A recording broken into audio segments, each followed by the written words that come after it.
Phones are off, thank you.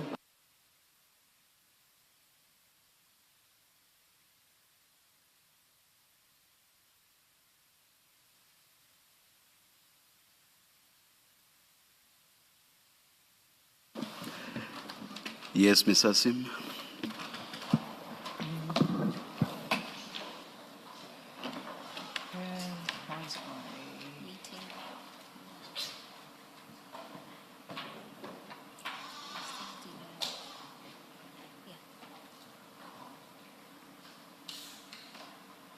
Okay, thank you, Chair. So we were still on page 337, and it's the chat referring to Mtagati, right? Yes, sorry, Okay. Sorry, Chair. I don't know whether this is the appropriate time to raise what I want to raise, but it's just a correction. Over lunch, I made few calls to try and find out whether am I talking about one and the same person when I talk about Steve or Mtagati, and I was advised that those are two different people. So I just want to say I'm correcting it. It's not one and the same person. And whatever question that may follow, I'll follow that. But I was just fixing that part. Thank you. Okay, you say you, over the lunch break, established that it's not one and the same person. Yes. Were you able to establish who it is? Yes, they say it's someone else. It's not the same Steve. Who's they? When I say they, I say I made few calls, and it's not one and the same person. But still, you said they say. So Ms. Hassim wants to know who's they. Oh, I made few calls, but I managed to find someone who says, no, I know them both. To say to me, no, this one is not this one.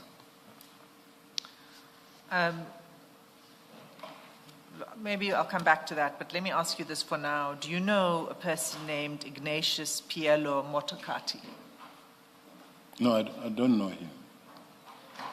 You sure about that? I'm sure about it. I don't know him. Because over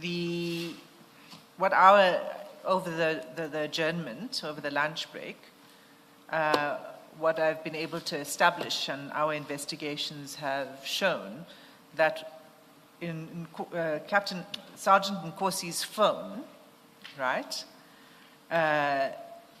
this number that's saved as Mtagati, spelt exactly the same way as you see it in the text, the number he has saved under that name is a number for a person named Ignatius Pielo Motokati. So it seems to be that who he may be referring to is that person. He spells it exactly the same way in the text. I won't deny it's a person I never met. So you accept that it could have been the person named Ignatius Pielo Motokati. You don't know who he is, but when Sergeant Nkosi says, I'm meeting Mtagati, you say, yes, I want to meet him too, urgently. Well, when I said that, I wasn't necessarily meaning, remember, in my case, I had earlier asked for an appointment to meet Stephen in relation to the project that we were working on. So when he was saying he was going to meet him and others, as far as I'm concerned, because of the fact that I thought he was still talking to Steve, about Steve, that's when I said I want to meet them too. Okay, but why would you think Mtagati is Steve? Because in what context would that have come about? Why did you assume that that is Steve? I know someone who's been called a name and then also having a nickname. But why would Steve have the nickname Mtagati? It's possible. I think, General, what you're being asked is, why do you say at that time that Mtagati is Steve? the person referred to here, at the time when you say, I also want to meet them urgently, why did you decide that Mtakati there is a reference to Steve? As I said, I was under the impression that it is the same person. So I was wrong. And the other people were who? Is the people in terms of the meeting that I asked. Yes, but you didn't know who they were. Yes. Did you know who they were? No. From my side, I know that you are supposed to make me meet certain people of the taxis. Well, yes, except that the conversations don't happen one after the other. Unless you can show us something that on that day, at that time, you were talking to Sergeant Nkosi about meeting with Steve Mutsumi, so that when you get this message, you assume that's what it is. If you can show us that, then I can understand where you're coming from. Are you able to show us that? It's true, I assumed. And in my assumption, it happened that I was not correct. So I accept that part. No, General, it's not about you were not, you accept you were not correct and you made a mistake. It's not that. You are sitting in a plane flying to Brazil, so you will remember who you were talking about on that day. I suggested to you earlier that you either know whom Takati and others are, and you are not being open with us to tell us who they are, or you don't remember, but then you know what the mama issue is, because then this message doesn't make sense from Sergeant Nkosi and your response to him rather, when you say, but I also want to meet them urgently, then it doesn't make sense at all. You know who it is. You know whom Takati is. One, at least that's what I'm putting to you. You know whom Takati is. You know who the others are. That's the only way your response of, but I also want to meet them urgently, that's the only way it makes sense. Yeah, underlining them, I want to meet them urgent. So the also must be underlined, because he's telling you, I'm meeting these people. And your response is, I also. So just as you are meeting them, Sergeant Nkosi, I also want to meet them. But I want to meet them urgently. So you know whom Takati is, you know who the others are, but I actually go so far as to say, you also know what the mama issue is about. He conveys to you something that he knows you would know. You would know what he's talking about when he says mama issue. He doesn't elaborate, he doesn't do anything, so he expects you know the mama issue, but I'm proposing to you that these people are related to the mama issue and you want to meet them for your own business or for the mama issue. Chair, the Mtakati part of it, I've never met Mtakati. I've never even spoken to Mtakati. Even my phones, you can check them. I've never actually communicated with the person. I can't point him out. So I don't know Mtakati. I'm putting it here now. I don't know. I've never spoken to Mtakati. So who did you want to meet with when you said, I want to meet Mtakati? Who were you going to meet with? My explanation earlier was to say that I was under the impression that it is one and the same person. General, no, well, you know my position. I don't accept that you're being truthful with us about this. I don't. General, I will say this before you answer. Logic and common sense tells me that if you were mistaken, Sergeant Nkosi would correct you. But he goes along with your suggestion. He says, okay, should I set up the appointment? You say Friday. He says sharp. If you and him or one of you thought you're talking about Bra Steve, he would have said to you, my general, that's not the same person. My general, why do you want to meet Mtagati? Because you and I have not had a discussion about you meeting Mtagati. The fact that he goes along with your suggestion suggests that he knows that you want to meet Mtagati and you want to meet him urgently. He's even willing to set up an urgent appointment to which you agree, and the conversation ends at it will be done. And that's basic common sense. Even if you were not there and you don't know, from a neutral, that's basic common sense and logic. I really don't agree with that perspective, Commissioner, because the fact that I said, okay, I also want to meet them, it automatically goes without saying that it means that I know who he was with, who he was going to meet. In my case, I say,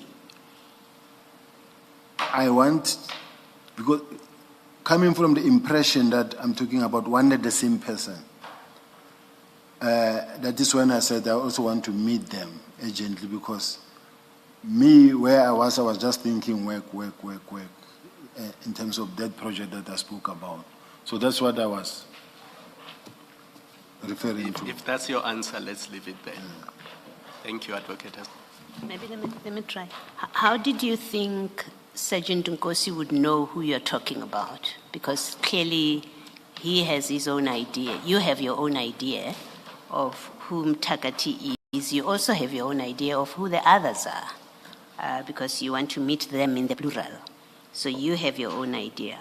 If you were thinking it's Mr. Mtsumi and the others that you're not telling us who you thought it was, how did you think Sergeant Nkosi would know who you are talking about when you say, I also want to meet them urgently? Because he's told you who he's meeting about that issue. Again, now you know you've been told that you're actually wrong. So I think it's a fair discussion to have with you. You've now been told you're wrong about who you say to the commission you thought Mtagati was. So I'm asking you, how did you think Sergeant Nkosi would know who you have in mind? Somehow he knew, he came to know, because there he's arranging a meeting for Friday, and you're all agreed about it. But my question is more directed at you. How did you figure that he would know who you are speaking about? Having responded to this question, Commissioner, I said, because of the fact that I was under the impression or I assumed that we're talking about one and the same person, he never got to ask me, who do you want to meet, or why do you know who they are? We never got to that part. I just had arranged a meeting and I said when and all that, and then from there I was already in a flight. I was sitting inside, maybe. So it's not a discussion where we're now toing and froing. So you say he knew who you wanted to see. Is that your evidence? May I have the question repeated? So you're saying Sergeant Nkosi knew who you wanted to meet. From your response, he knew who it was you were talking about. I take it that he knew because he never asked me questions. Okay, thank you. Thanks, General. Can I put it to you in a different way? You say you don't know who Mtagati is. That's where we started with this. You didn't know. You made some assumptions, but you didn't know this name. Now, and you didn't know the Mama issue, right? But if it was someone, Mtagati, you didn't know, and Sergeant Nkosi is sending you this message, right? He's saying to you, I have a meeting with Mtagati, okay? If it was someone you didn't know about an issue you know nothing about, why would Sergeant Nkosi send you this message? He wouldn't send you this message because it's got nothing to do with you. You don't even know what the Mama issue is, you don't know who Mtagati is. So I'm putting it to you in a different way to say it doesn't make sense that Sergeant Nkosi would send you a message about things you know nothing about. What won't make sense is when you look at this message in isolation and not taking into account maybe various other communications and during the day or throughout the day, whether it be telephonical or a message. So if at some point we did speak with Nkosi, and then later he says to me, I'm going to meet so and so and so and so, and then I respond, say, I also want to. So there could be a background or something that might have been discussed much earlier. So unfortunately for me, I don't know, I can't remember that long back. Okay, so but if there was a background, then you would have known who Mtagati is and what the Mama issue is, if there was a background. You were saying, as you sit here, that you didn't know. No, the Mama issue could be Nkosi's issue. Do you know what it is, or are you just not wanting to talk about it? No, I don't know. You see, I think Nkosi is the one who can clarify. Okay. I'm going to... Well, General, before you move, you say that if you look at it out of context, it doesn't make sense, but can we then look at it in the context of page 337? Because that's what we know, 337.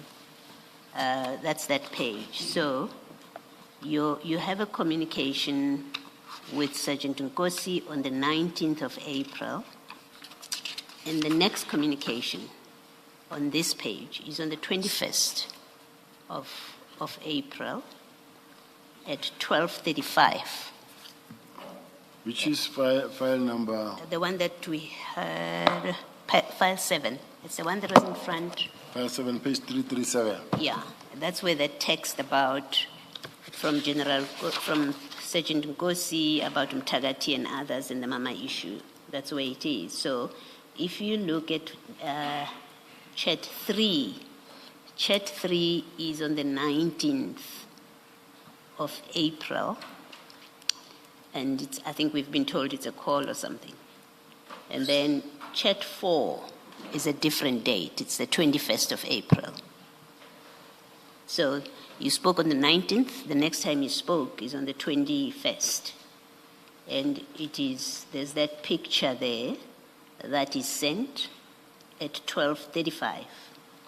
And then the next thing at 12:37, so that's 1.5 minutes later, on the same day, he then sends you that chat that we are discussing now, the Mtagati and others chat. And then you respond in chat 6 at 12:49 to say you're sitting in the plane. So just on the context of this page, and I want you to underline the context of the page because you said context. In the context of this page, there's no other communication. The last was on the 19th, and the next time you spoke is the 21st, according to this page. So you didn't have a conversation with him earlier in the day, we know from this. That would explain that message there. So just in context of this page, is he's reporting to you a meeting. We don't have anything before that. He reports to you a meeting, and then your response, there's nothing intervening. Your very next response is, I also want to meet them urgently. So there is no context for he knew and understood who you were speaking about except Mtagati, others, and the Mama issue. There's no other story on this page on the 21st. That's what I'm saying to you. And it's important, the sequence of conversations that is within minutes of each other after you last spoke on the 19th. So what I'm suggesting to you is the only context, there's no other context other than he reports to you for the first time on the 21st about this meeting, and then your answer is, I also want to meet them. You must have been talking about the same people that he's talking about in his chat. When I look at the communication, the chat on the 19th of April 2024, 11, Yes. which is chat number 3, Yes, it's just 2 days ago.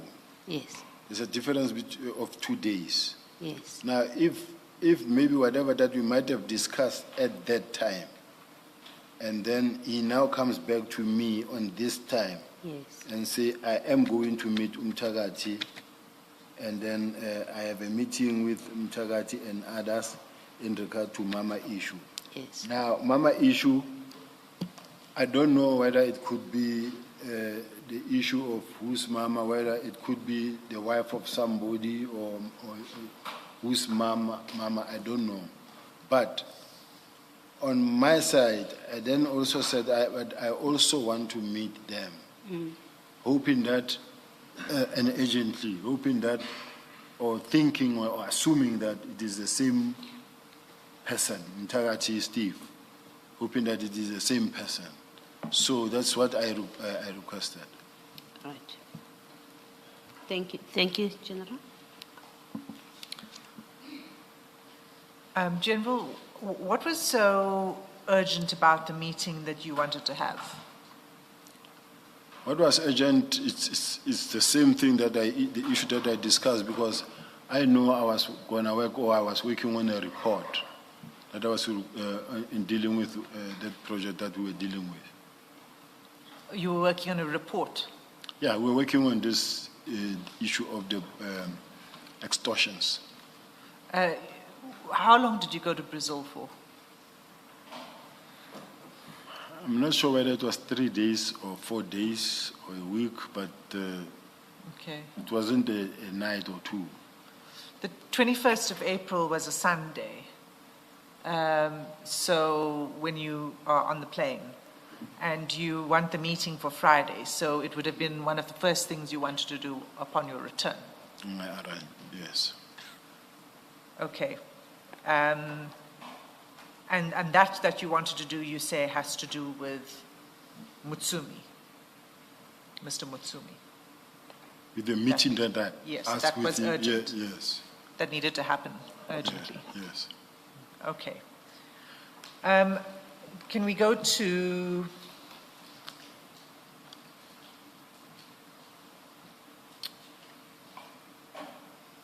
the same file?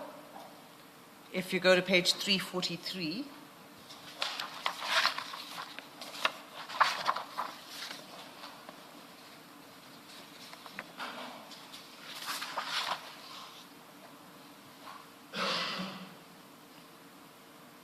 okay, this is now in June 2024.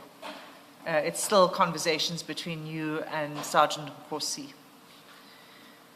But it's now in June, and he sends you a message, you'll see in chat number 2, where he asks you time for meeting, and you say 6 to 7, I have a meeting at 7:30. He says, let me forward to them, and then he says to you 6 o'clock, it's confirmed. Okay, now just before we go further, he says, let me forward to them at 3:27:08. If you go to file 605, file 8,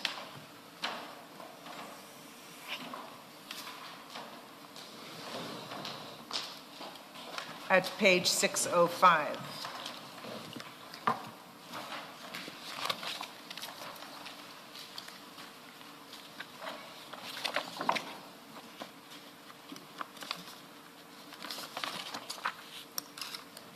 Got it? This is the chat between Sergeant Nkosi and Steve Mutsumi. So you'll see in chat number 9 at at 3:42, there's a message from Sergeant Nkosi to Stephen Sudi saying, forwarding your message. 6 to 7, I have a meeting at 7:30. Do you see that? Yes. So he forwards that to Steve Mutsumi, and they have a phone call. Okay, and then you have to go back now to the previous page, 343 in file 1.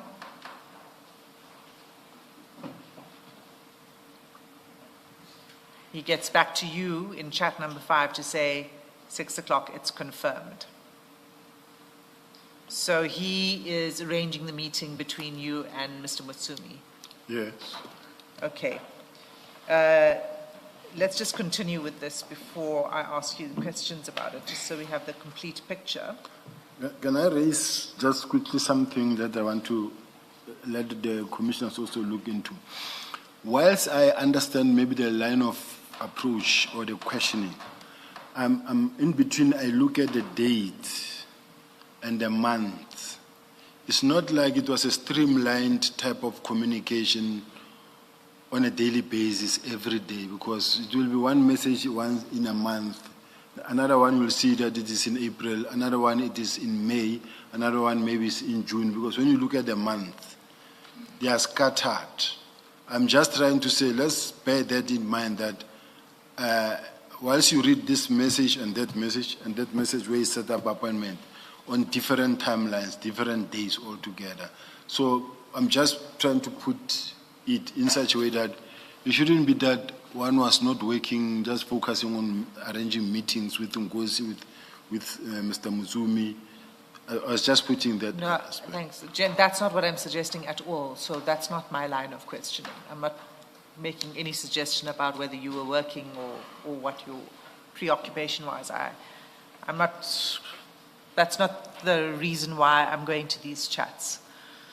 And in these chats, the timeline I'm putting to you is between, it's showing Nkosi as the middleman, arranging the meeting between you and Mr. Mutsumi. And this is the context. I jump between the two because the chats are in one file, but it's all at the same time. That's why I showed you the time. The last message with you, I think the message to, Mr.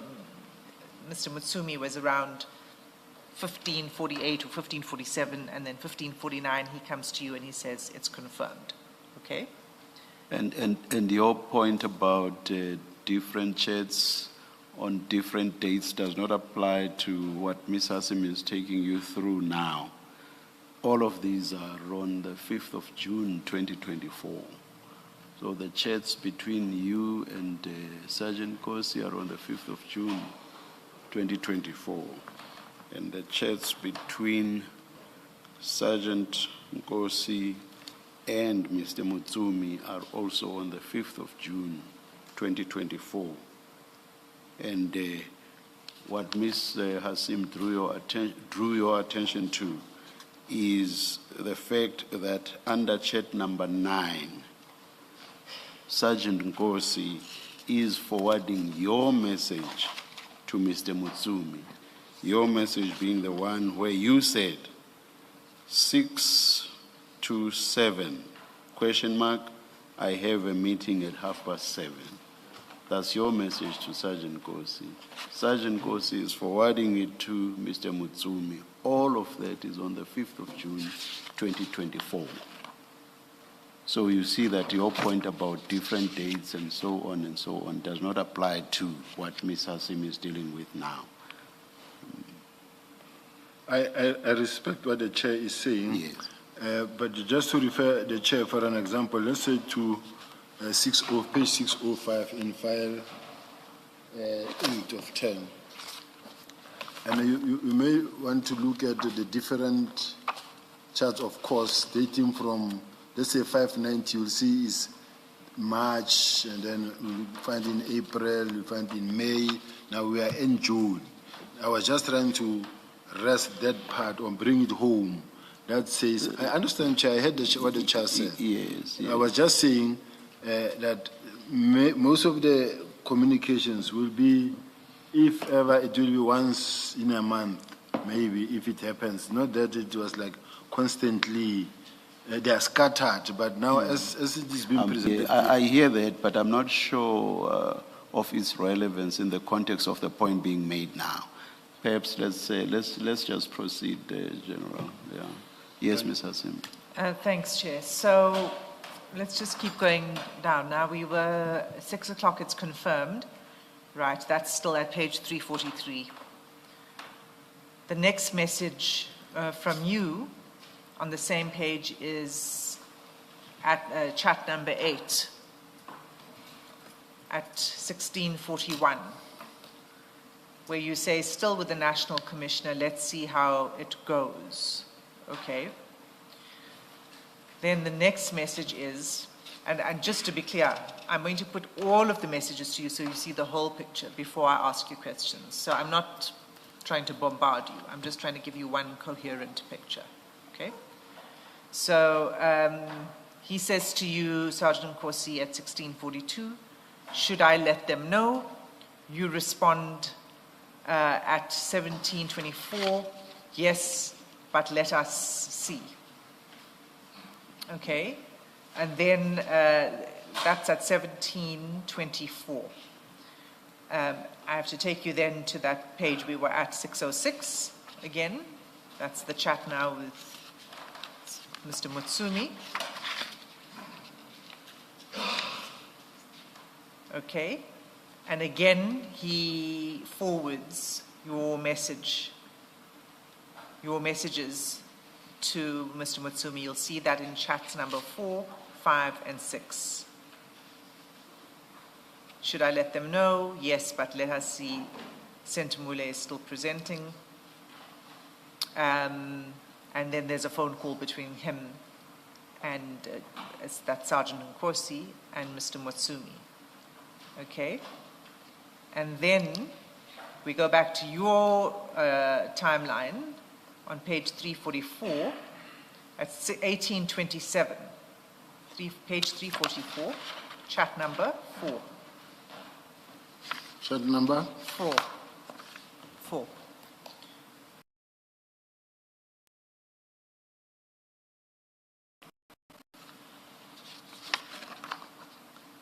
And then at 1657, there's a phone call that goes out from you to Sergeant Nkosi. At 1858, you say still here, I think you mean, with General Sentumule and the National Commissioner. And at 1937, Sergeant Nkosi sends you a message saying, are you winning? You respond at 1939, we just finished now, are they still there? Sergeant Nkosi responds, yes. And then he asks you at 1945, how far? And you respond, as you go down the chats, you see this, right? How far? You respond, give me 30 minutes, on my way. Okay, so that's the component, the full component of the chats on this. So this is a meeting, obviously, that's being set up by Sergeant Nkosi between you and Mr. Mutsumi, right? Yes. But in this chat, you see that he refers to, and you say, are they still there? You refer to they and them. Who are the other people that you were meeting at this point? If I remember, or planning to meet. If I remember very well, the meeting that I asked to discuss the project that I wanted to discuss is I expected him to have put a team to, the people that I'm going to actually be able to speak to that can guide me and assist me. That's what I know. And that's exactly the meeting that was planned.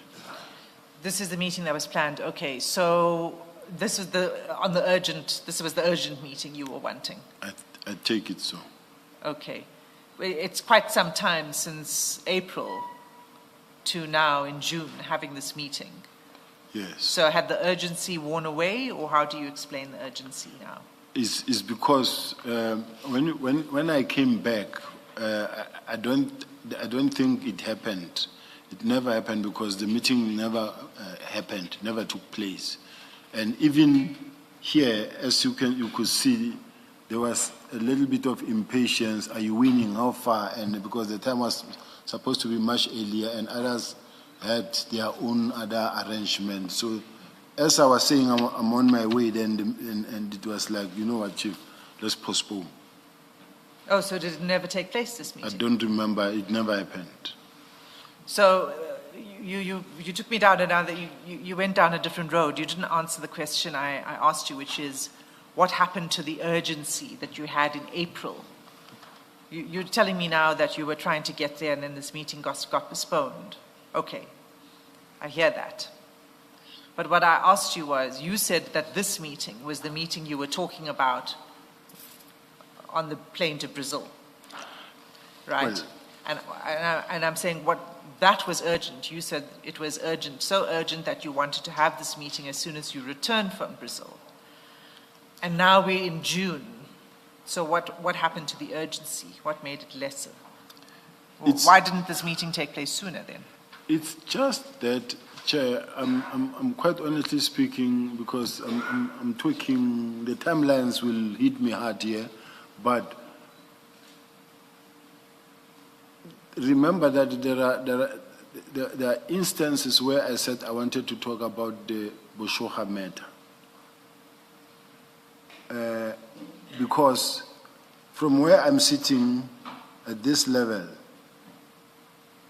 as the team is running, investigating and conducting investigation, but I think I can assist by speaking to someone who can call Matala or say to Matala, but do you know anything about this thing? If yes, why can't you release the person?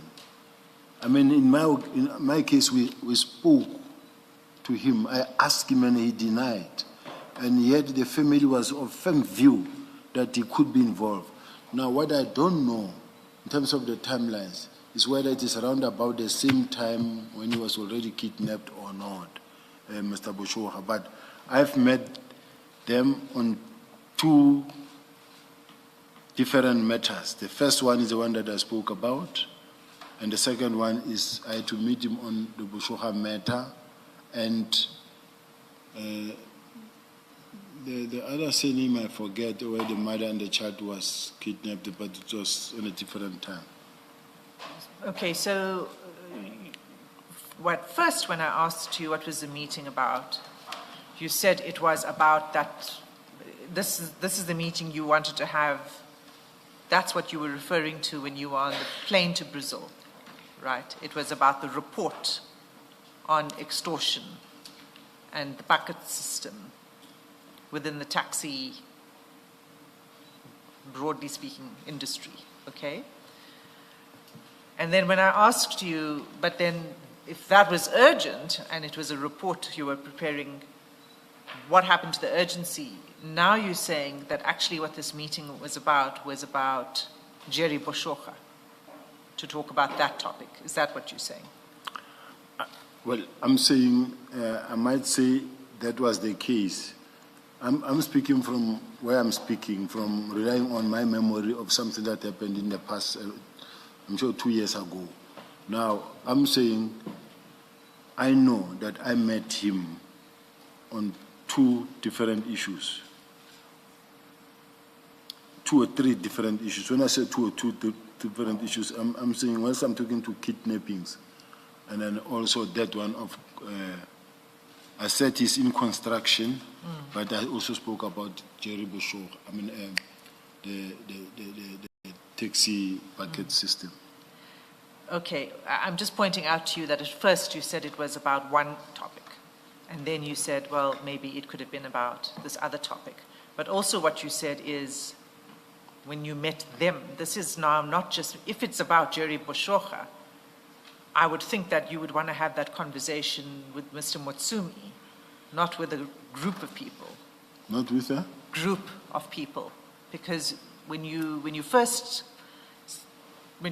spoke about this earlier today, your explanation was that Mr. Mutsumi knows Mr. Matlala well, and you wanted to probe him and to get information on what's going on, right?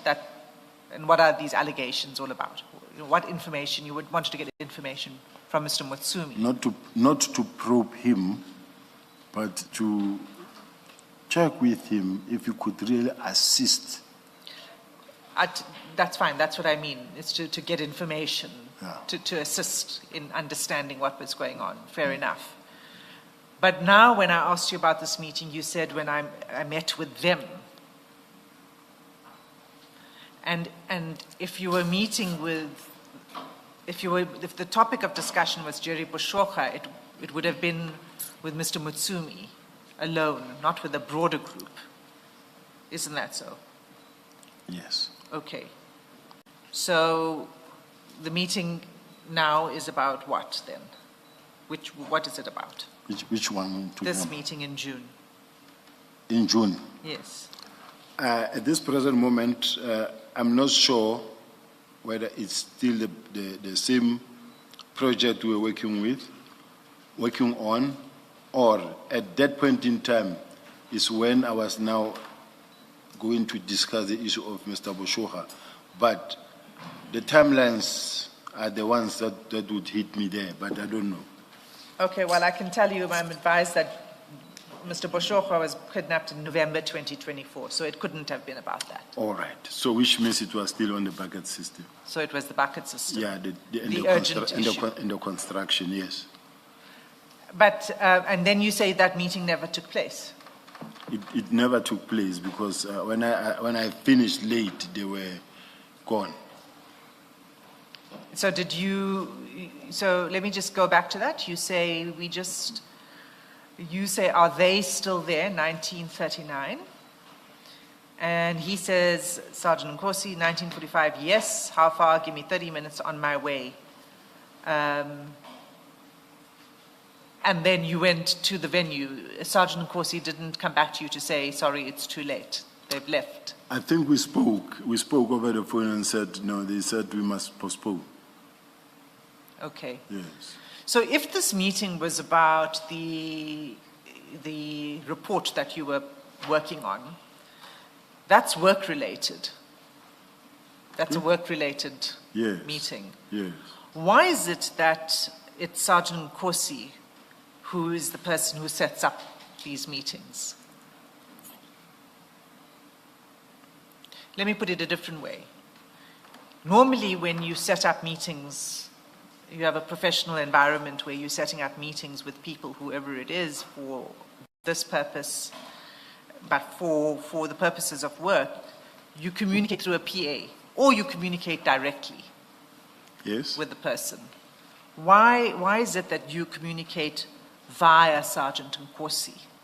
And in all of these, I've taken you through quite a few now of these meetings and arrangements that are being made, and it's always Sergeant Nkosi who's the person who is the go-between.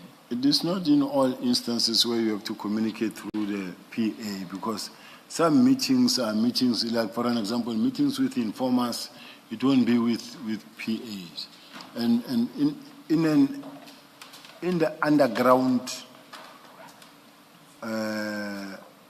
or underworld or organized crime system, where you are able to get information from other criminals, you do get such information. I mean, we've met with criminals who are involved in cash in transit and then who assist with information on other criminal activity that will tell you about a particular matter that happened somewhere. So in that kind of a scenario or a situation where you meet someone like that, it's not like a question can be asked as to why didn't you arrange that meeting through your office? Because it's not everybody who wants to be known to be talking to you. So is Mr. Mutsumi involved in organized crime? I don't say he's involved in organized crime, but he's involved in assisting And also, if you need information to some, you do approach certain individuals, considering the fact that he was given to me by Mr. Mswazi to say, as I'm ailing now, I'm not well, I'm giving you to this person to that you can talk to. If needs be, he will be the one to contact me. That's how I went. But can I just ask differently the same question, General? You have met, you say you met Mr. Mutsumi through Mr. Mswazi, Mr. Msibi. So you've already had an engagement with him before. How is it that Sergeant Nkosi is the one that's arranging these work-related meetings now? And keep in mind that you have said to us, Sergeant Nkosi is not in your office. He's 5 levels down, he's not in your office. How is he playing this role where you were referred by Mr. Msibi, not by Sergeant Nkosi, to Mr. Mutsumi, and yet Sergeant Nkosi is so inserted in arranging meetings between you and Mr. Mutsumi? Explain how that comes about.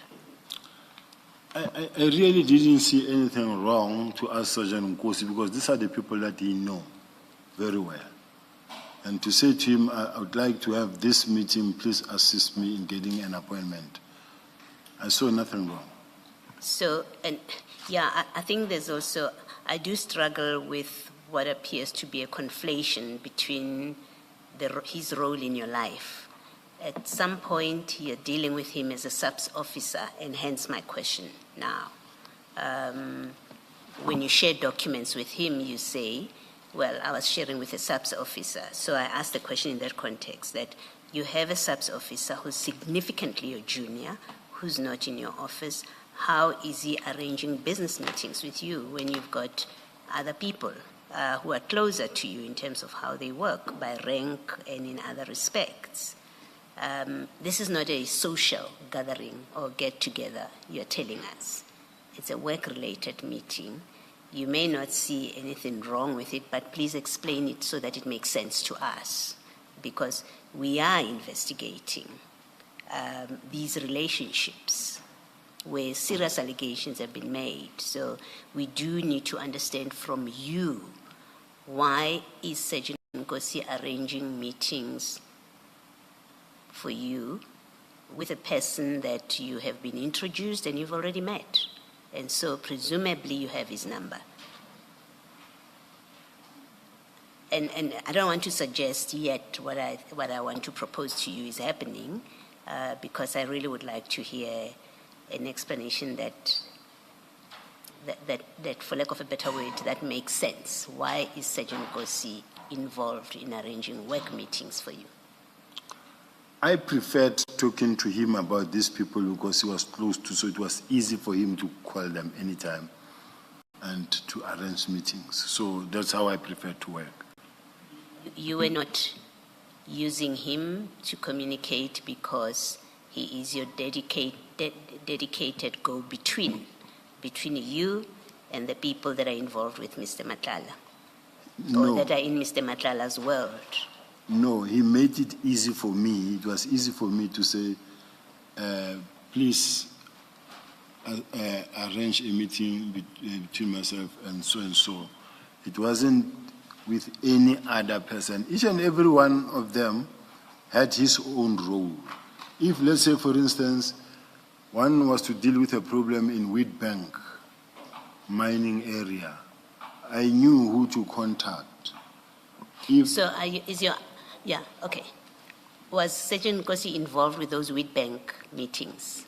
I mean, he's only, it's what you're starting now is only relevant if you want to show that Sergeant Nkosi, you didn't just use him for the Mr. Matlala related group of people. You also used him with other groups and he was the communicator. If that's what you're saying and you're going to give us evidence of that, then that's fine. Maybe it proves your point. But if it's to tell us about you had other people who were the go-between in other communities, it doesn't help us understand why Sergeant Kosi is involved here. It's unfortunate that the focus is on Sergeant Kosi and Sergeant Kosi alone.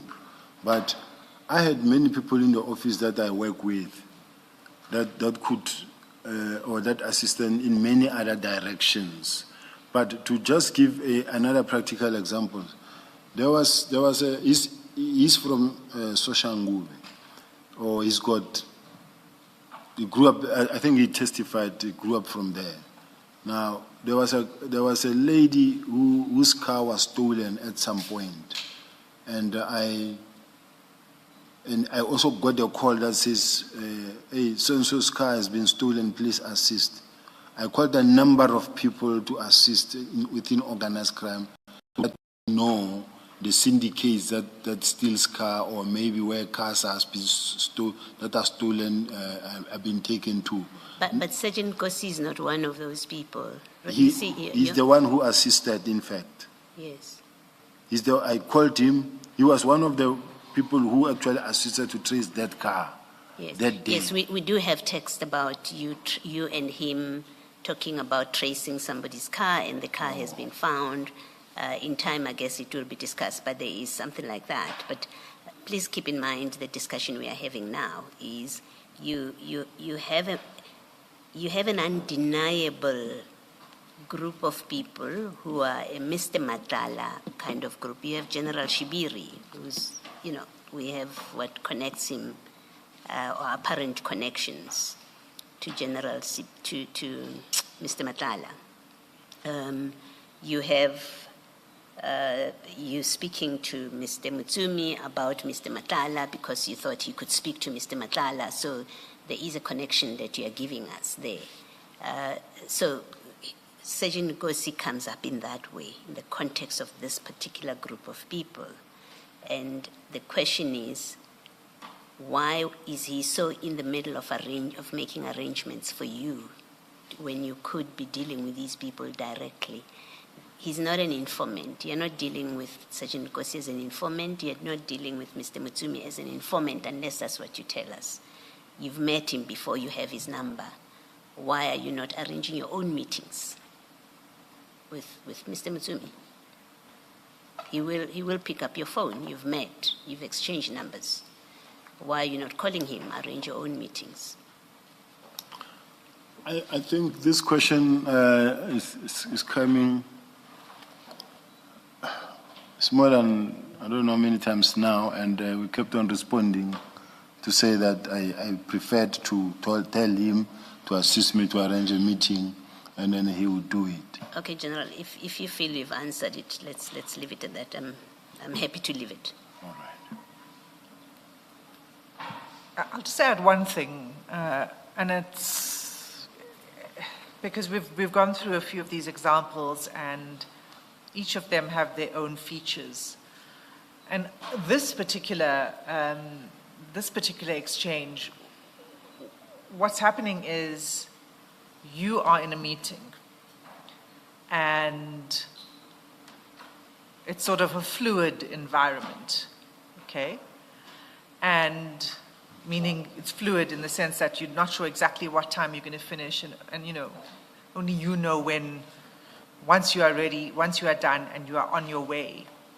The easiest way of communicating in that kind of scenario is to communicate directly with the person you are meeting, rather than via an intermediary, because you can't even be sure that the person you're going through will receive your message fast enough, will communicate with the other party fast enough. Then they have to come back, via back to you. So it's to me, it's a strange. I hear what you're saying, that Sergeant Nkosi did this for you, many times. But this is a situation where it would have been much easier if you just called Mr. Mutsumi directly and said, or sent him a text directly. You were able to text because you were texting Sergeant Nkosi. To just send Mr. Mutsumi the text directly to say, this is where I am, this is what's happening, and I'll need another 10 minutes, another half an hour, etc., etc. until such time as you get to the meeting, in which case maybe the meeting would have happened. Do you understand what I'm saying? It's unusual. I do understand, but I think it's the same question repeated many times still. And I'm still saying it's a matter of preference. I preferred to just tell him because it made it easier for me to just tell him and then he will do the rest. So to me, that's how I preferred. You say you preferred to communicate through Sergeant Nkosi. It was easy for me when I told him to say, man, I'm trying to secure an appointment with so and so and so and so and so. Please see if he's available or he can meet me. Yes. On these issues, have you had communication directly with Mr. Mutsumi? Or was it always through Sergeant Nkosi because he knows them, as you say? I might have 1 or 2 times or 3 times. It might have happened. I can't say it never happened. It's just that some of the people, you don't prefer to talk to them all the time directly, simply because of the fact that you don't want to have that talking relationship. I used to speak to Mr. Nkosi simply because of the fact that to me it was easy when I'm sitting in a meeting or when I come to the office, I say, man, I have an issue that I need to discuss. Maybe he can assist me. Please talk to so and so. And then the same question about Mr. Madlanga. Have you have a record of communicate? When I say record, I mean, do you have a history of communicating directly with him or not? If I have, it would be less than 5 times, less than 4 times. I've never really, there's never been a person that I communicate to. Okay. Thank you. Why I'm saying it is because I don't want to say never. In the meantime, you find 2 or 3. You say in the meantime, we find. No, we rely on you, General, to tell. We shouldn't have to search for it. Thank you, General. Thank you, Ms. Kassim. Okay. I still maintain, General, that while I hear you when you say it might be easier sometimes to say arrange an appointment for me, it's not easy in this scenario to go via somebody because it's this kind of constant communication, which is easier to be done direct. But I'm leaving it at that. Unless, of course, General, Sergeant Nkosi was already there with them. Because if he was there with the people you are going to meet, then it makes sense that you communicate with somebody who's there. But if he's in another location, Advocate Hassim's point is that why go through a third party to communicate with people who are waiting for you? Was he there with them, Sergeant Nkosi? No, not necessarily like that, Chair, Commissioners. Of importance is that when I have few people that I'm relying on in the office. General, let's do this. Let me interrupt you. I'm asking about the specific day, not generally. So generally, you have a few people that you're relying on. On this specific day, there were people waiting for you somewhere because you were supposed to meet with them. And the question you are being asked is why you are communicating with them via a third party. So I'm raising a possibility. I'm not saying this was the case. I just need to know, was Sergeant Nkosi there with the people you were supposed to meet? Is that why you were communicating through him? And the answer can be yes, he was there, or no, he was not there. I don't know. I wouldn't have asked him, are you there? But if he arranged a meeting for me, and then maybe he communicate with them, and then even if he asked me how far, maybe he wouldn't have been there himself, but he's just asking me how far so that he can tell them. And the reason I'm asking is some of your questions are they still there? As if he's sitting there with them waiting for you. And I could be wrong. That's why I'm posing it as a question and not putting it as a fact. it's also possible that when I ask him that are they still there, then you will ask them, are you guys still there? Can you still come? Then you will say no, are they still there or not? All right. Thank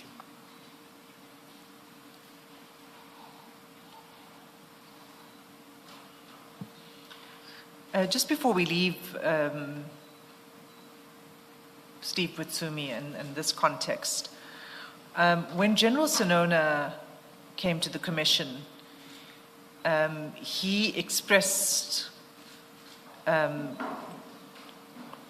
fact, he requested that he does not mention Mr. Mutsumi's name in his evidence. And that was in the context of a text message that Lieutenant General Mkhwanazi sent him, okay, where Mr. Mutsumi's name was mentioned, and your name, but we'll get there. But it was particularly Mr. Mutsumi's name that General Sonona said he fears for his security, for his own physical safety, if he were to mention that name. Do you have any idea why that would be the case? Is Mr. Mutsumi a dangerous person? I really don't know. Okay, all right. I'll leave it at that. I was just wanted to put it to you that this seems to be somebody who causes some discomfort and fear. It was a very clear request from General Sonona, please don't make me mention that name.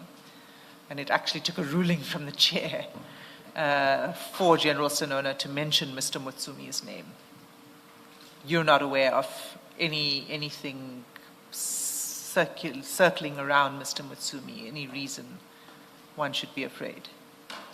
No, I don't have any reason. General, what do you know about the nature of the relationship, the relationship and its nature between Mr. Mutsumi and Mr. Madlanga?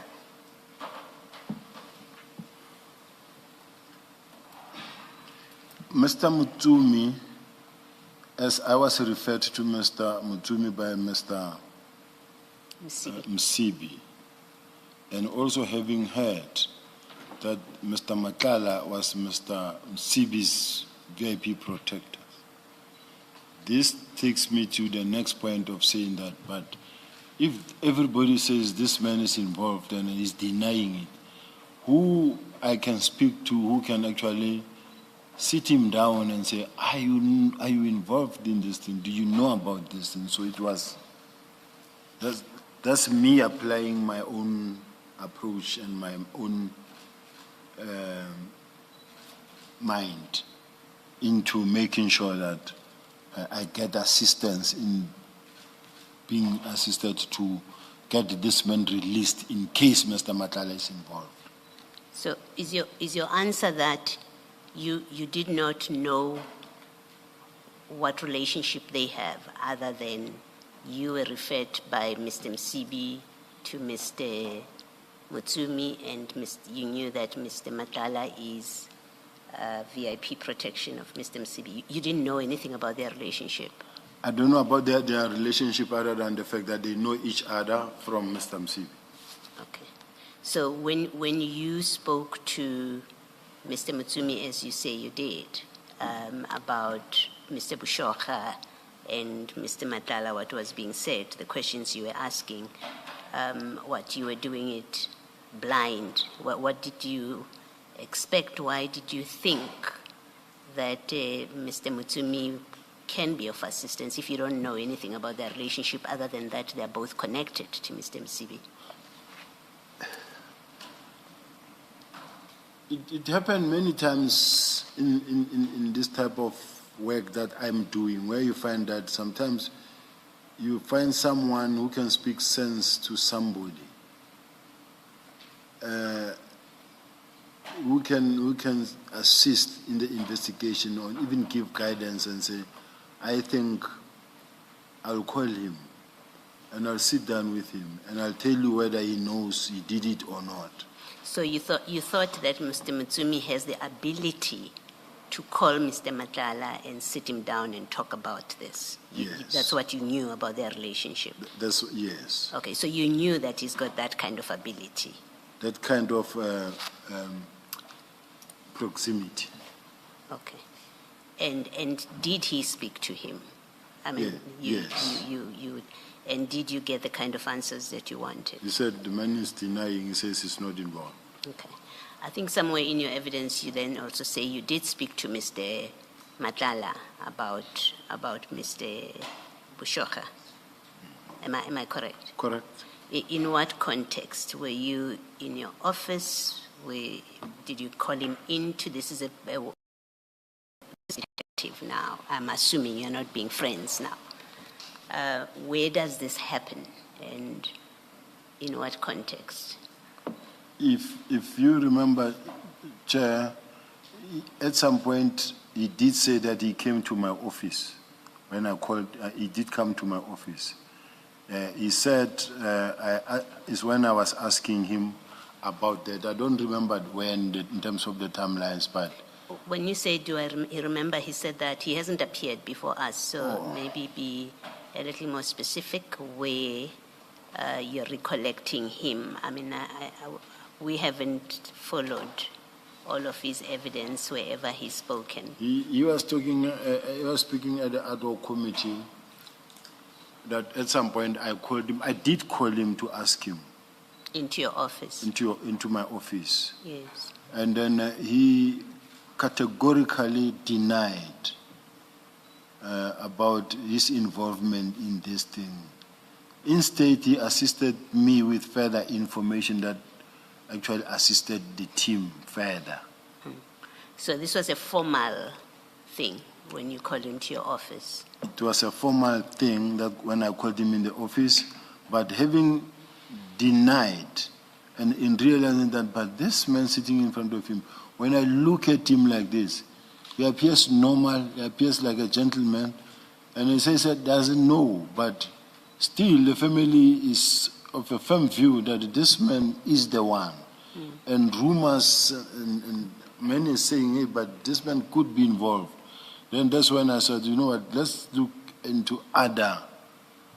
So there would be a record of this interview or this discussion with him, because you did this, you were performing your duties.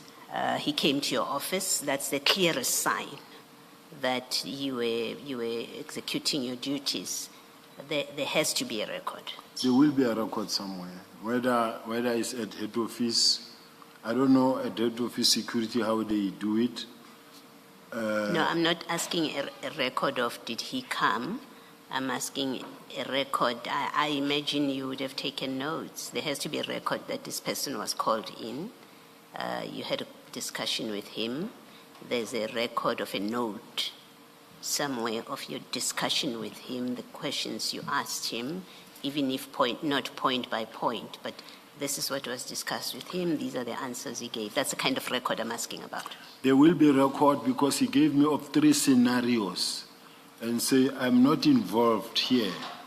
And the reason why I stopped assisting these people is because, remember, I know Jerry and I've grown up with Jerry. He's been a close friend of mine. But let me tell you, Jerry doesn't have money. He didn't have money. I have more money than Jerry. So I wouldn't be involved in the kidnapping of Jerry. That's the first scenario. The second scenario he gave and the third scenario he gave. Okay. Those scenarios, I gave all of them to the investigating officers because it was a team. And the scenarios, those scenarios that he also gave, some of them he testified about at the commission. There's another one that is a little bit, which is a scenario that he gave, but I gave it to the team, but it's sensitive. Okay. Don't disclose anything that you shouldn't. Just finally, I just want to be sure that I understand your answer and we're talking about the same thing. I'm specifically limiting myself to the day he came to your office when I say there is a record. So someone in your office should be able to pull, if we wanted a record, should be able to pull a record that shows on this day you met with Mr. Madlanga in the office, and it has a date to it, and this was the subject of discussion. I'm asking you that kind of question. It should be, although I no longer have an office because it's... Yes, no, I know you're not in the office, but sure, these are SAPS records, right? So even if you're not in the office, there should be a document there somewhere. I so pray. Okay, so if we ask for it, we'll be able to find something like that. That records you had a meeting with Mr. Madlanga on this date in your office, and this was the discussion. And you asked him this, and this is what he said to you. I don't know who the commission will ask from, but looking at the kind of relationship that I have with my employer currently as it stands, I don't expect anything positive to come out of that. Okay. So, but the principle is there is a record there. You're saying you did have a record. You didn't just sit over a cup of coffee and had a chat, is what I'm asking. It was an official meeting. there should be. You asked him questions, you recorded it, and if everyone did their job to keep records, there is a record, and they're honest about it, they will give us a record of that discussion if we ask for it. There should be commissioners, but I want to say don't bank on the fact that if it doesn't get produced, then it's like I never told the truth. Don't anticipate that. You and I hope that we will get it. Let's for now leave it at that.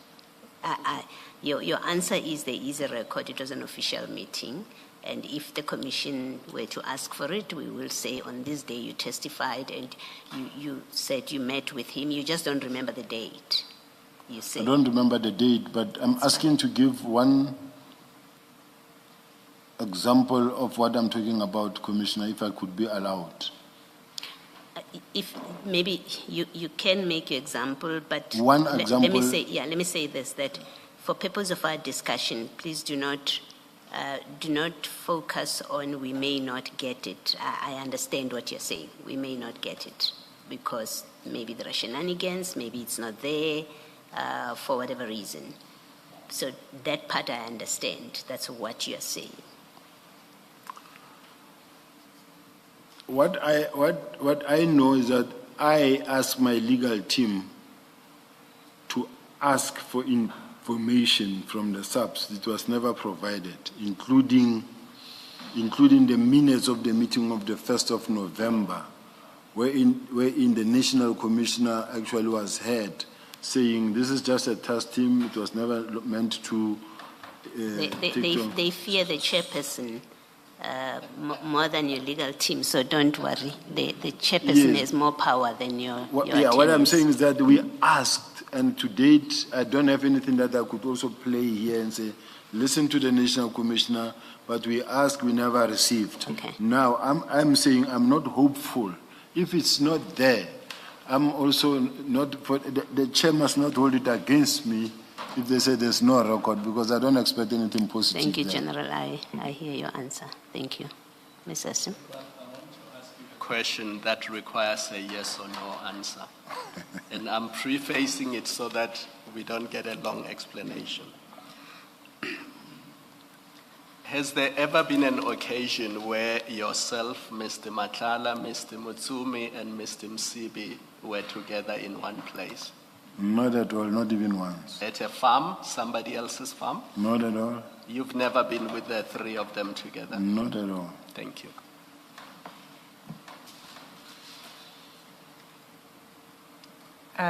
Okay, let's move on. Can I ask you, please, General, to have a look at, I think, the same file that you have in front of you. It's page 321, though.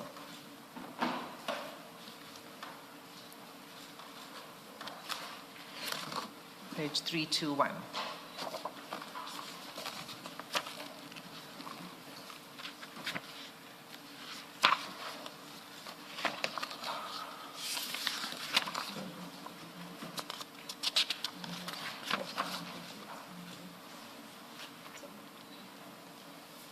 Do you have it?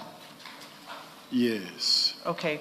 So there's just one message here that I want to draw your attention to before we move, and that's chat number 5, where you sent to Sergeant Nkosi the following message. The National Commissioner of Eswatini just died here at OR Tambo. I'm going there now. Right?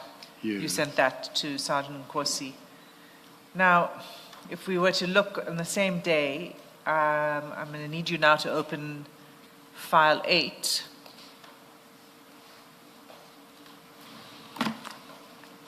And go to page 730. Page 7. File 8, Page? 730. 13, not 13, not 30. 730. 30. Oh.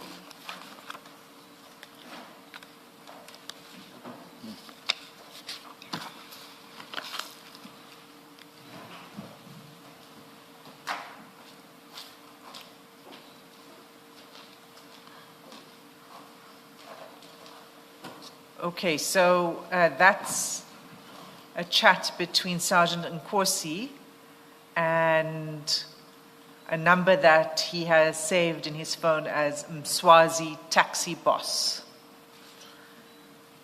When Sergeant Nkosi testified before the commission, he confirmed that Mswazi Taxi Boss is actually Mr. Msibi. Okay? He forwards the message you sent to him about the National Commissioner of Eswatini having just died at OR Tambo. He forwards that early in the morning, half an hour after you sent it. So he sends it at 5 a.m. to Mr. Msibi.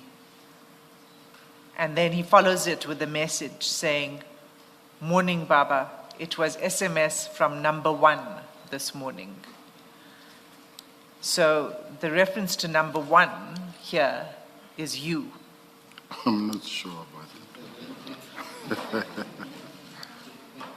I know I'm in trouble, but I can laugh about it.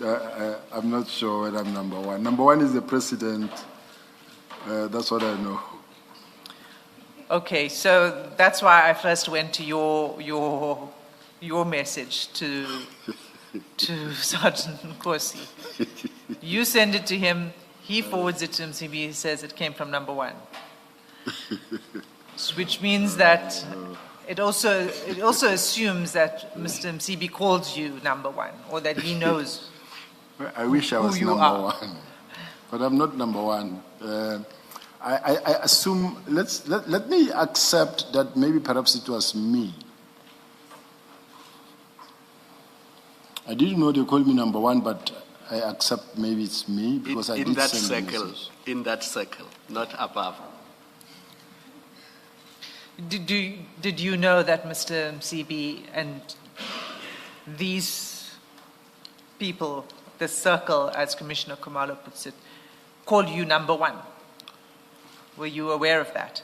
I wasn't aware because Mr. Msibi is a well-respected person in such a way that he's not the one that to call me number 1. So I didn't know I'm being called number 1. Is there any reason why you think they would call you number 1, even if it's behind your back? The National Commissioner will be number 1, but this one I don't know the reason why. General, the National Commissioner would be number 1 in other communities, maybe in the SAPs. In the SAPs. Yeah, but here it's a completely different community that is discussing your being number 1. And it seems that it's fair to suggest to you that Mr. Msibi seemed to have known that you are referred to as number 1, because that's all that Sergeant Nkosi says when on forwarding your message. It's from number 1. It doesn't say who's number 1. And so reasonable to assume that Sergeant Msibi Sergeant Nkosi expected Mr. Msibi to know who he's talking about. I see you nodding. Do you accept that it's a fair? I accept, Chair. My question is really, what reason would they have to call you number one? Maybe Sergeant Nkosi can explain that better. Okay, you don't have anything more to say on that? I've heard in other instances they call me Skoko. I saw that. I wanted to ask you about that. And then Skoko, I thought always was referred to as to the minister, former minister, because he wears a hat. I've got a communist hat that I wear all the time. And then I don't know whether that was the reason I'm being called Skoko, because that is the hat I wear. Now, one moment it was Skoko, and then this one of number one, I saw it for the first time here. Okay, I'm going to leave it at that. General, you said number one would be the National Commissioner. Number one of the police is the NOSCO. Maybe they were projecting that for you. Not at this That stage.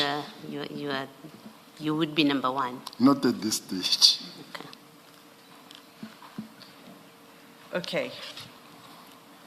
So, what we've seen so far are these communications and a pattern, as I explained to you, what I see as a pattern of communication between you and other people via Sergeant Nkosi. And the role that Sergeant Nkosi plays in doing things for you. On that theme, I want to turn to a different topic within that theme, though. So I'm going to take you to a series of pages. But let me begin first at page 339, so it would be file 7.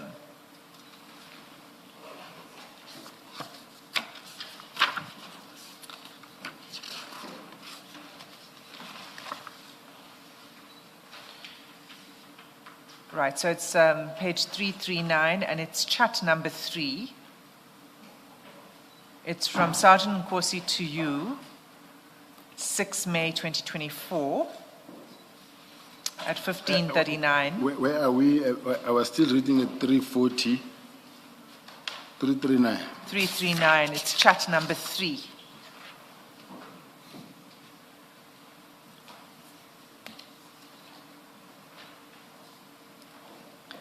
So it's Sergeant Nkosi to you on 6 May 2024 at 15:39. He sends you a notice of payment saying it's done. Now, I just need you to go to see that proof of payment. You need to go to page 440 in the same file. 400 then? 440, 440.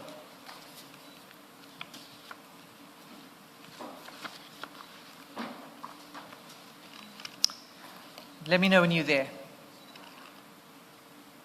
Yes. Okay, I want to handle this with care, so I'm not going to mention names.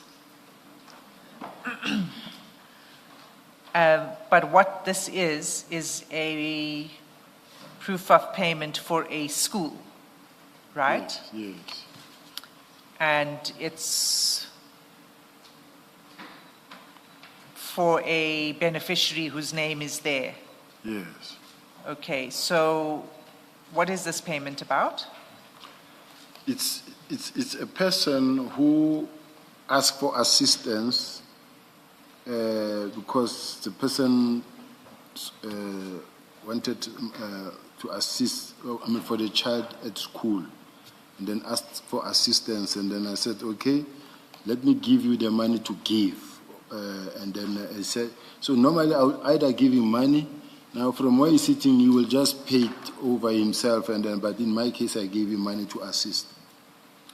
No, this is not a payment from you. This Yes. is not you making a payment. Yes. This is Mr. Nkosi making a payment. Yes. Right. So explain that again, because he is making a payment to this person for the school. and he's sending it to you, the proof of payment, to say it's done. Yes, Right. yes. So that doesn't help me. Your answer was sometimes you assist. But how are you assisting if it's Mr. Sergeant Nkosi who's making the payment? What will happen is that he will say to me, I paid it. Or I shall have said to him, please pay for me and I'll give it to you and I'll give it to him. Oh, I see. Okay. Sometimes I sit with a person and say, I have to send a e-wallet to this person, but I've got cash. Can you please send the e-wallet and I give the cash? Okay. So this is an example of you asking him, can you please make the payment and you'll pay him back? Yes, and there's records in that regard. There are records of you Yeah. paying him back for this. Yeah. Okay, I'd appreciate it if you could provide us with that record. Do you know who is this person? Yes, I do. The reference on beneficiary statement. I do know the person. What's your relationship with this person? The person used to work for me as a manager. When I was fired, I opened a security company.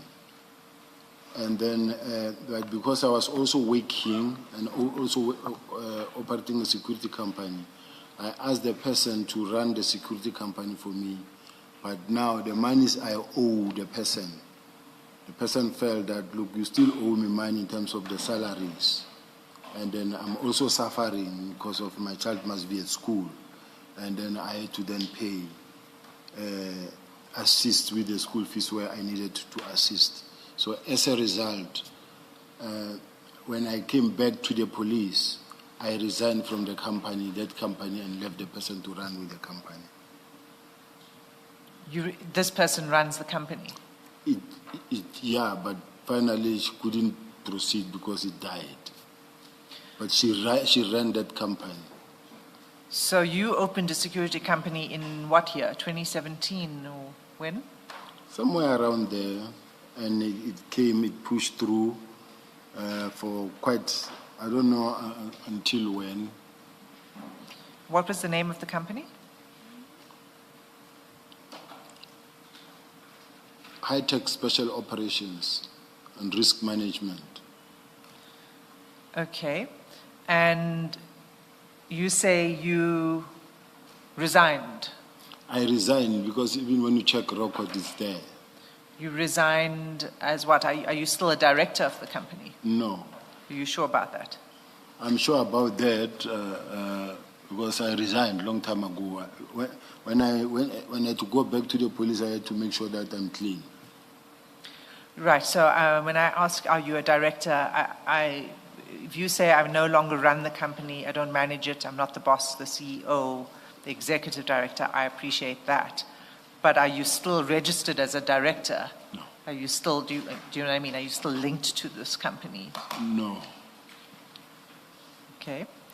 Now, your explanation for having to make payments is because this person was complaining that the salary was too low and you know, she needed money to pay for school fees. But why are you still, if you'd resigned, what is your responsibility? Why is it your responsibility? I owed the person money because of the salaries that could have been paid, that weren't being paid at some point. When did you resign from the company? I don't have a record of that now. But if the investigators can check, because I give them the name, and then, or given an opportunity, I can ask the person to check. Okay. But I don't know whether it's SIRA or with where the register of companies, they can check for us. Okay. But I'm asking you, and yes, we can check, but do you recall, you know, did you resign when you started working at the City of Johannesburg? No. I'm not sure. I don't want Did you resign when you started? I don't want to commit to a date, but I know I resigned. I know, but you said earlier that you resigned because you had to resign. You couldn't have the company anymore with, so there's an event that you can at least tell us about that caused you to resign. Yeah, I did resign. The only problem is that I struggle to get to to give a firm date. I don't need a firm date, even if it's a month or a year, this month in that year, or even just the year. Chair, I think it is sufficient if I say we can get the record. And the record, I won't speculate, I won't be giving a missed date. I'll be giving the date that shows that No. we resigned on this date. I accept that. I don't need an exact date. Give me a year. What year did you resign? I don't want to make a mistake. What if I say I resigned 2020,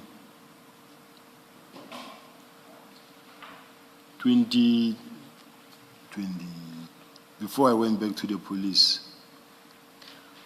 Okay, no, that's I think what I'm trying to say. I thought that maybe that's what you were wanting to say is when you returned to the service, that was 2022. You would have resigned at that point, isn't it? Not at that point, before that, long before. So before that. 2022. Yeah. Okay, that's fine. But now this is 2024. So it's some time since you've left the company and you still owe the person money, you say? Yes. This is according to this? Yes. And then, or sometimes if a person asks and say, I'm asking to be assisted, child must go to school, and then I assist. And I assist many. So No, okay. I accept I then that. assist. Well, what you said was that you owed this person money because of the salary was low, etc. And so because you owed her money, this is what you were doing to assist. Yes. Right. So if you resigned before 2022 and you no longer had anything to do with the company, my question was, a few years later, you still owed this person money that you were Yes. still paying off in this way. Yes. That's what you were doing. So that's not assisting, that's just paying back what you owe. What is important to note, commissioners, and you can send the investigators to go and verify. There's a relationship with Mr. Nkosi and this person as they are from the same place. They are all close relatives, so they know each other very well. So that is why it's easy to work with Mr. Nkosi on this one. And they can go and verify independently. They will see in terms of how they relate and how they know each other. They will come across that information. Okay, so there's this payment. I'm going to take you to another. And it's at page 158. File? 158. It'll be file 7.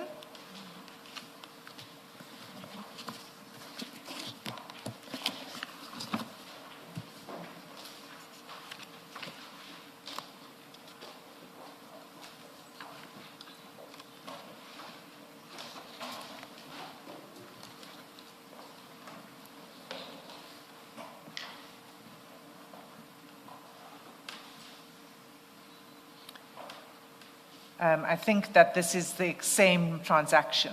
It's the same, I think it was sent to 2 numbers. Do you have more than one phone, right? So this was sent to your other phone. Can you confirm that? Yes. Okay. Then can I take you to page 341, still in the same file? Sorry, Ms. Hassing. May we see counsel outside very briefly, please? Yes. Let's adjourn.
Yes, Ms. Asim.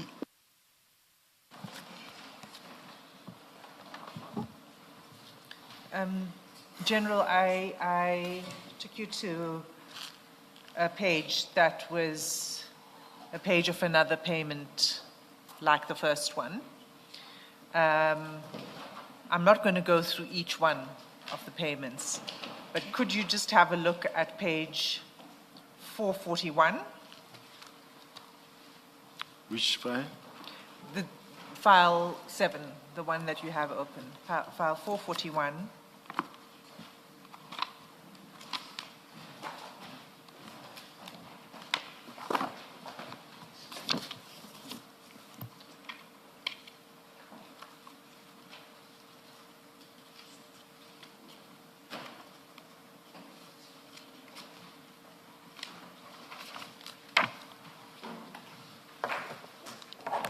Thank you very much, Chair. Okay, 441, 442,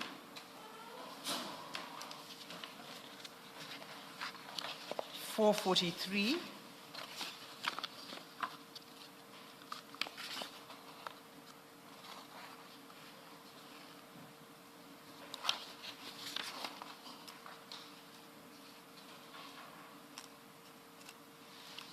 and 262.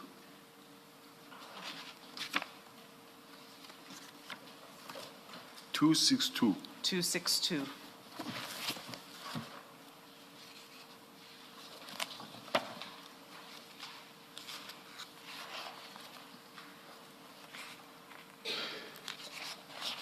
Yes, I've got it. Okay.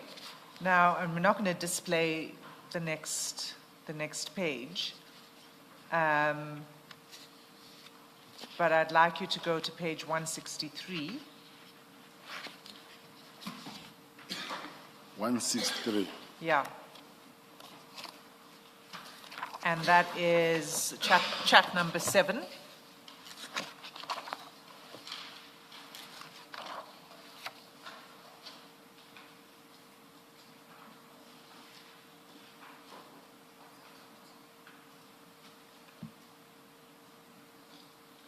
Yes. You read that, and then if you can read the next page, chat number 1 and 2, and actually 1, 2, 3, and 4.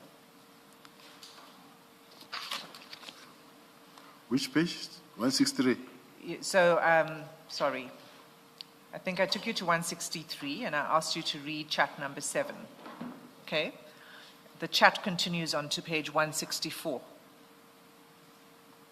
If you could just read that exchange of messages on page 164 between you and Sergeant Nkosi. What I want to ask, Chair, I will read. Do I have to repeat this name here, or can I No. skip the name? No. The reason I'm not displaying it and I'm not asking you about the contents right now is because I don't want you to read the names. Oh, I thought you said I must read it loud. No. I've got it. No, we've got the pages for the record. I really just want you to read it so you are familiar with the contents here, and then I'll just have a question at the end. I've read it. Okay. You've read the whole of page 164. Yes.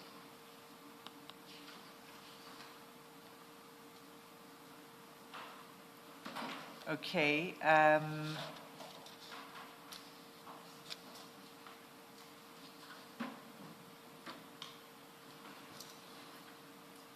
Can I take you then to page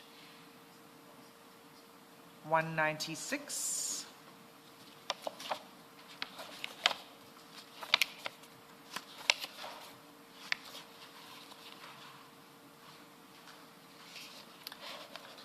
And at 196, actually before we go here, the payments and the chats that you've just looked at, those are all for the same person, is that correct? Page 196. No. Before you look at 196, I just want to pause. Remember, I took you to a series of payments, Yes. and then those chats that we didn't read. Yes. all of those payments that are reflected there, is that all for the same person you were talking about? Yes. Okay. And those payments were made by Sergeant Nkosi on your behalf? Yes. And you say you repaid him? Yeah, money come from me. Okay, and you'll be able to show us that there was a reimbursement? I think so. Okay. Could you check? Not now, immediately. No, that's fine. You can let us know through your legal representatives afterwards. Okay, now we're at 196.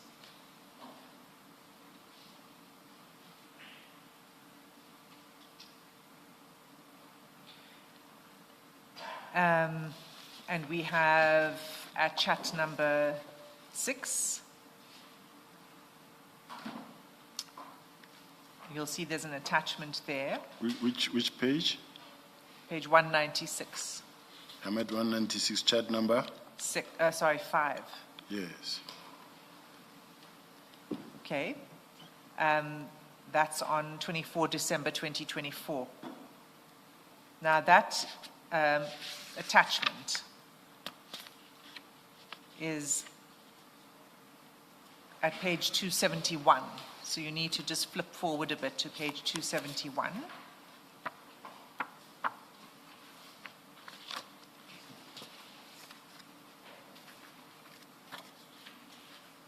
This is an invoice. Do you see that?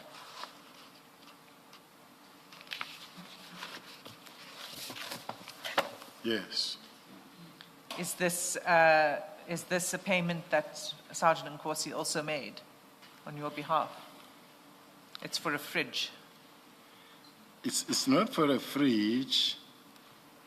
It's the people that fix my fridge at home that I know that normally are the one that services my fridge.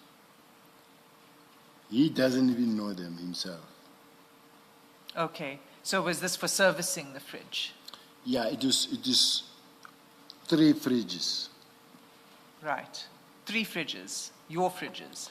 Yes, it's the one in the house and the deep freezer, and then the one for the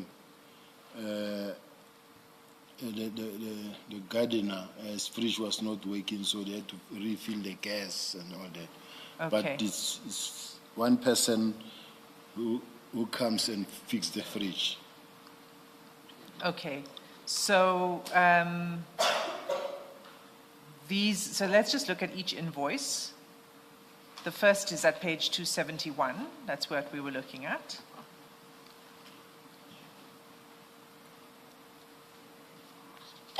The second is at page 272.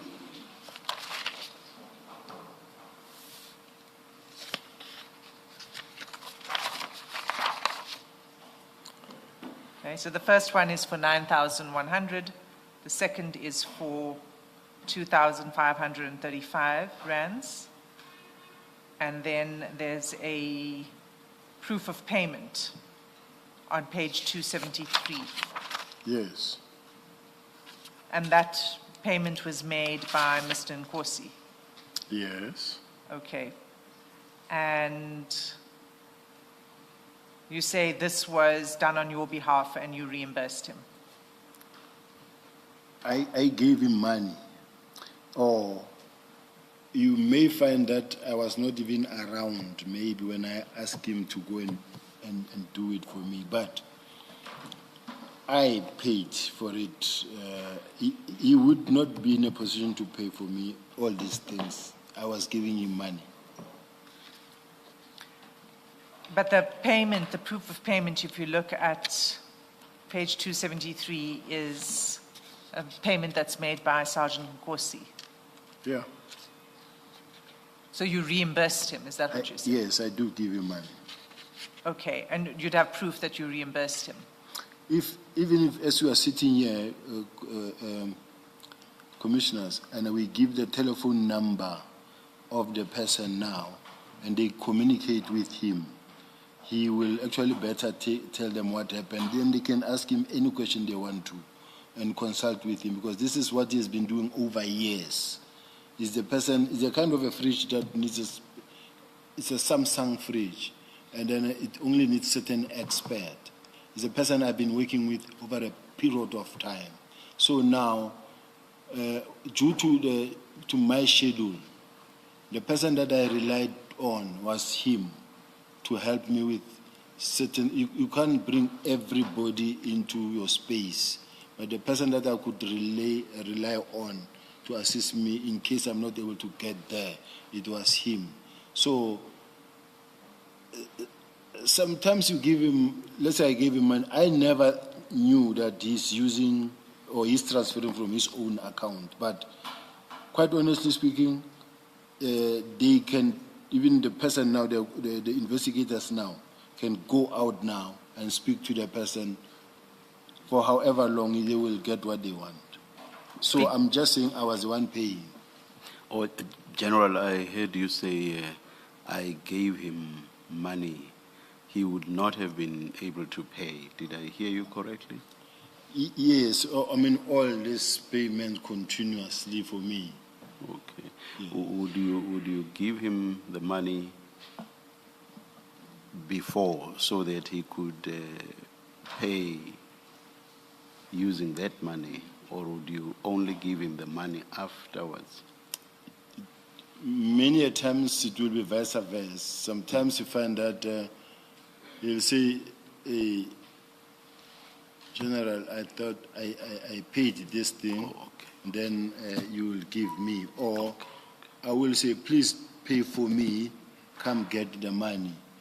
Or sometimes I will send a PA from the office when I'm not there. And then sometimes I have cash, but I can't send e-wallet. And then I ask someone, say, can you please e-wallet for me? Here's the money. And what do you mean when you say he would not have been able to pay? When I say he would not be able to pay, let's say 9,100, to ask from a junior person to pay 9,100 is a lot of money. So I gave him money to pay. And then even now, this person, they can confirm how it was done. In fact, I thought I paid cash because I gave cash. Thank you, General. You say you normally pay him back in cash, Yes. so you wouldn't have then a record of the reimbursement. Of there? Reimbursement. There wouldn't be a record if he pays these amounts and then you give him the cash.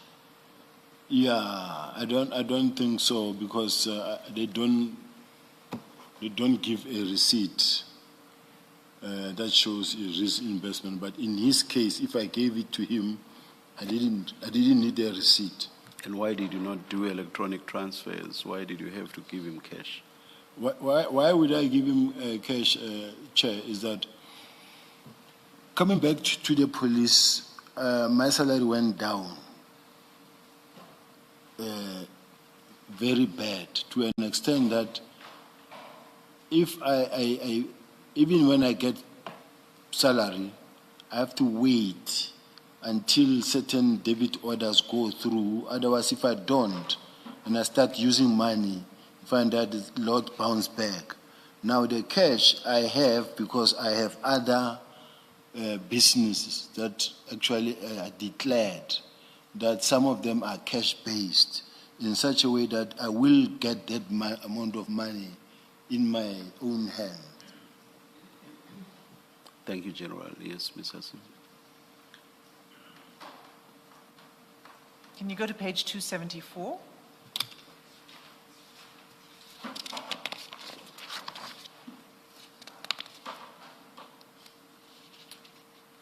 It's another payment. It's for 5,000 Rand, and I take it this is for the same person.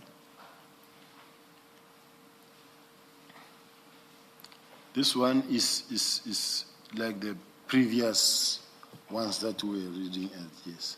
Okay. So again, you're saying, how would you have paid Sergeant Nkosi back for this payment of 5,000? This is on 24 December 2024 as well. I gave him money. As you can see, even the reason down there, what was it for, but I did pay the money. It was coming from me.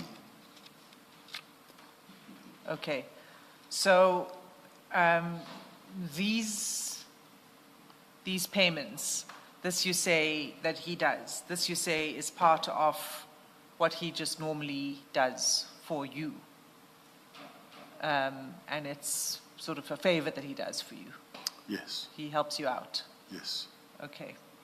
And if you could, if there are records of reimbursement, initially I thought you said there would be if we asked the investigators, and then you said, well, actually you pay cash. So I'm not sure which one exactly it is, but if there are records, could you provide it to the commission?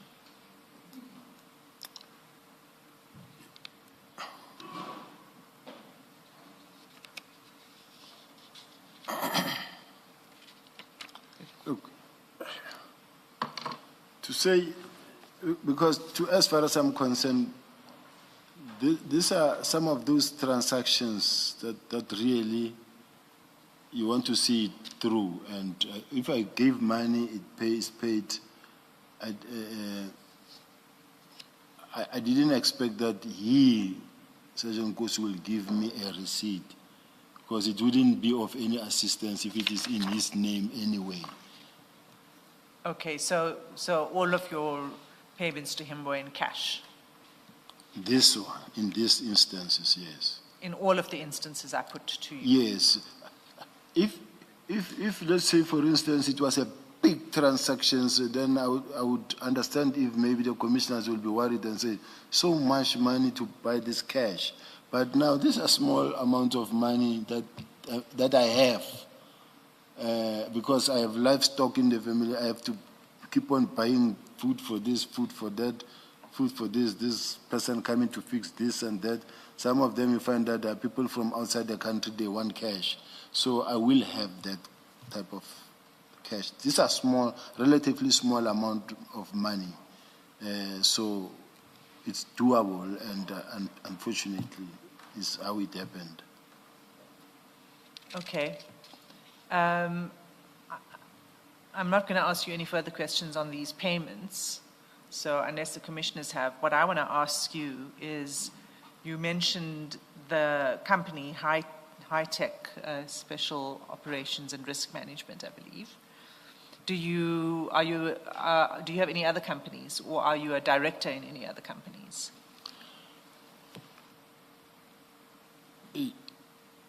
Chair,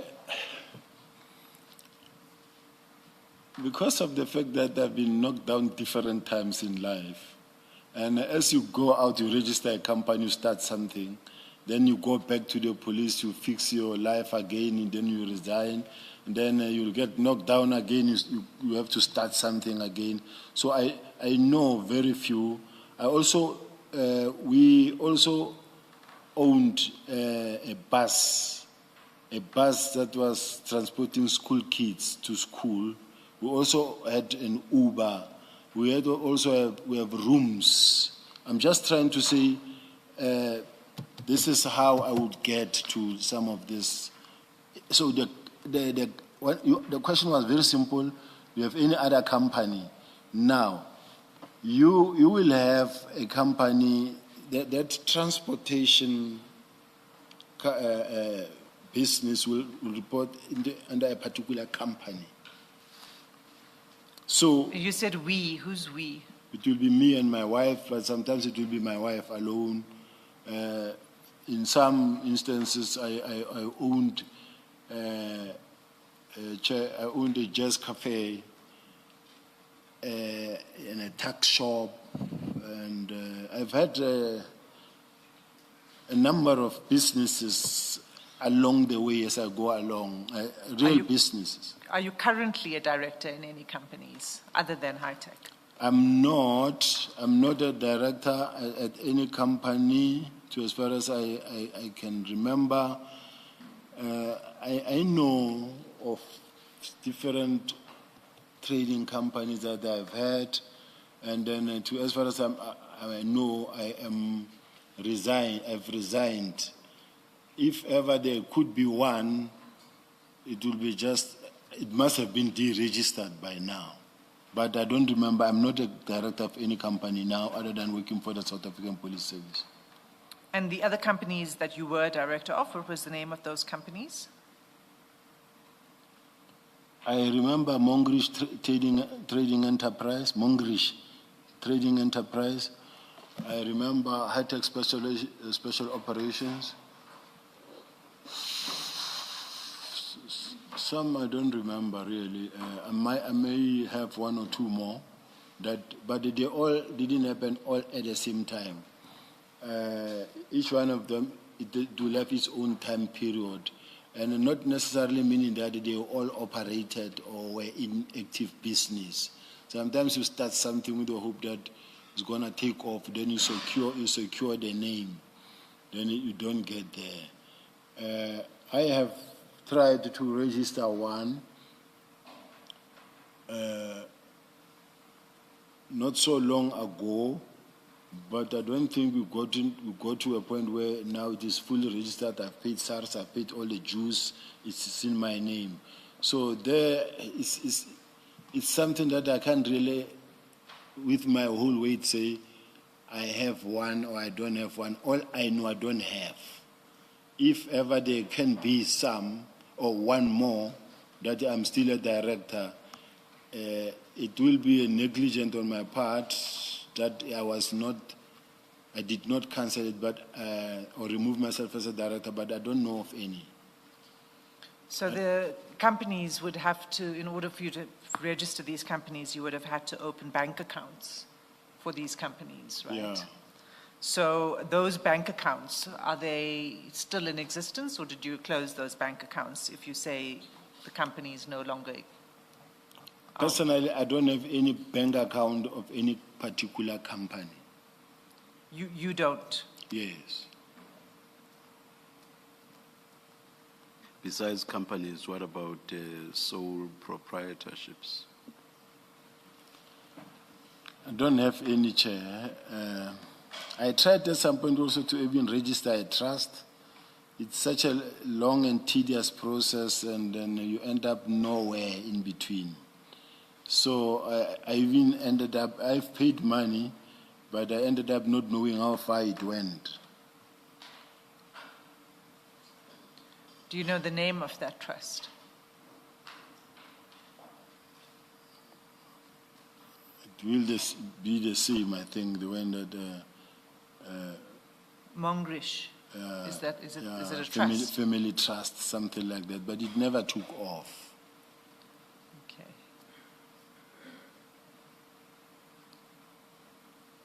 Okay. I'm going to move to a different topic. Let me ask my question. General, your explanation for Sergeant Ngosi making these payments on your behalf, can you just repeat that? I may have missed something that you say, why it is that he's making these numerous repeated payments on your behalf instead of you making them directly? I think you said something about debit order, your salary, and I just don't want to misrepresent what your answer is.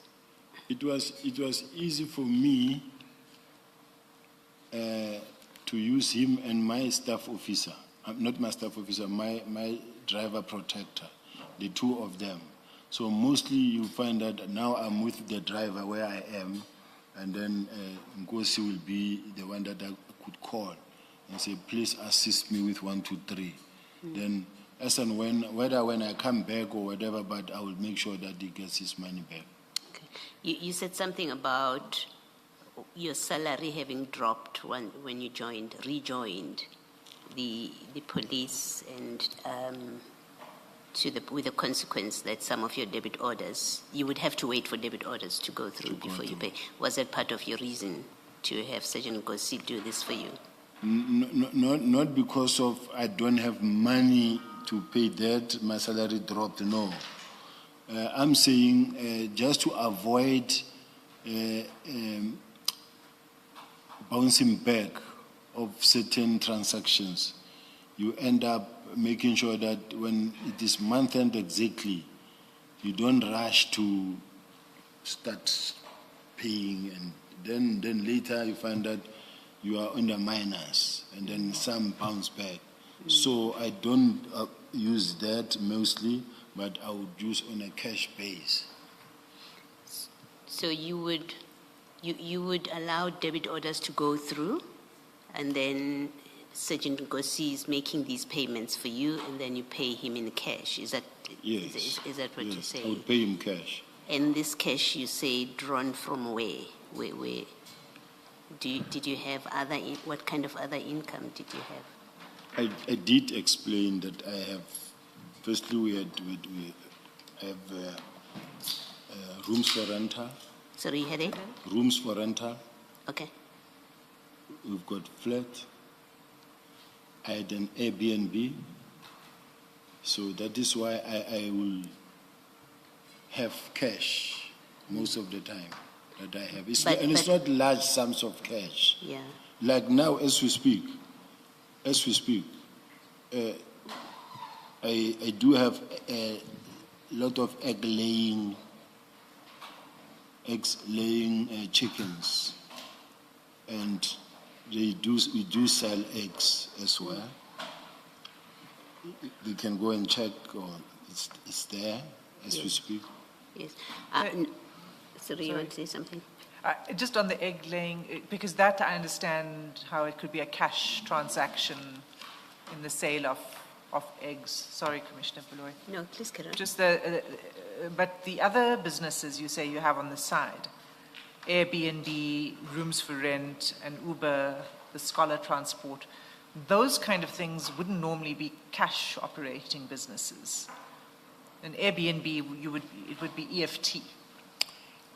Not always. You would be paid in cash for... No, you do find walk-ins.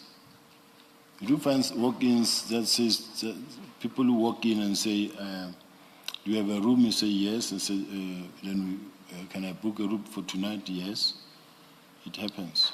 And then they would just put cash down. Yes. Okay.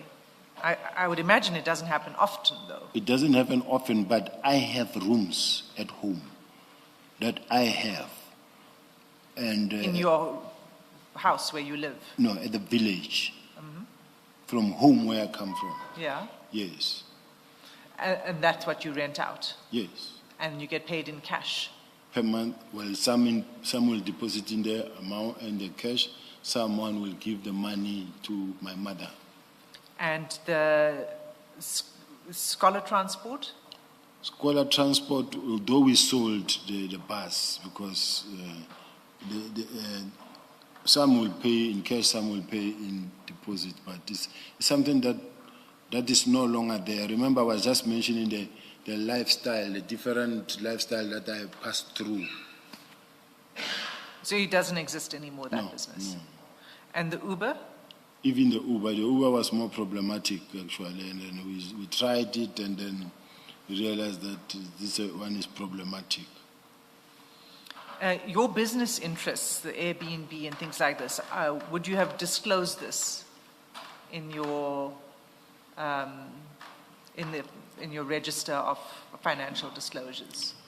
I would have disclosed it at the city of Joburg, because remember, at the city of Joburg, when I resigned, knowing that I'm now coming back to the police, I then sold the one in Sandton before coming to the police, and then it was bought by a businessman who took occupation immediately. So that's when it all stopped.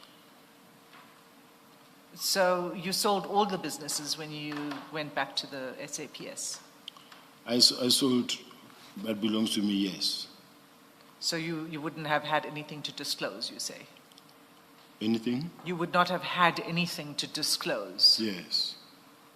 What I've disclosed to the police is what I have, what I own. This business of the rooms for rental that I'm talking about, they are disclosed. That you've disclosed, okay. And that's your cash business? Yes.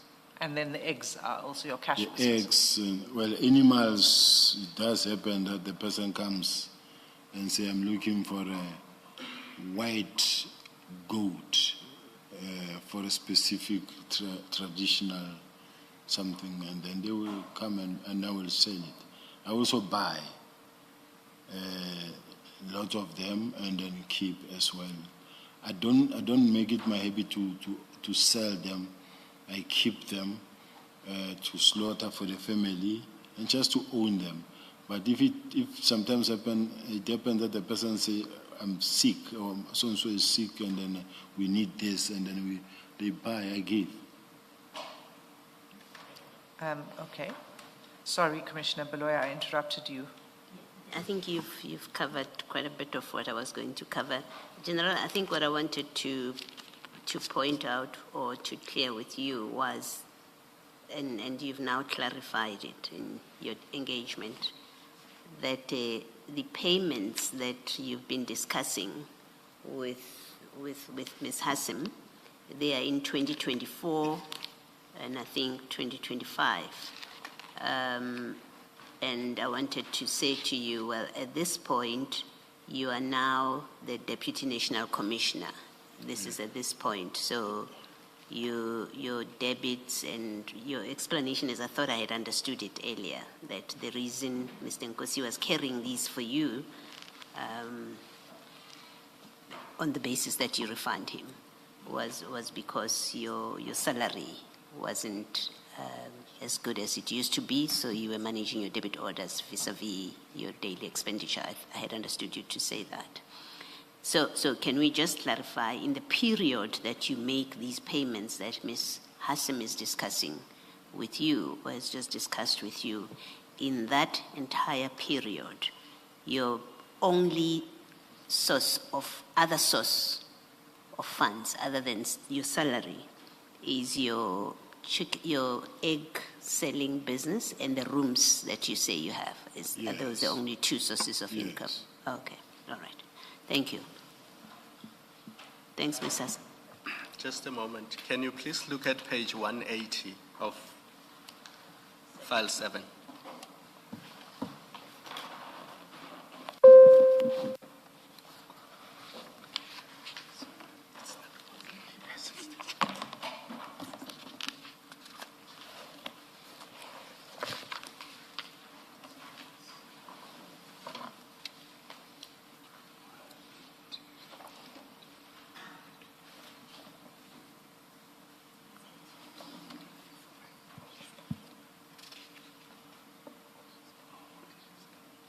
Are you there?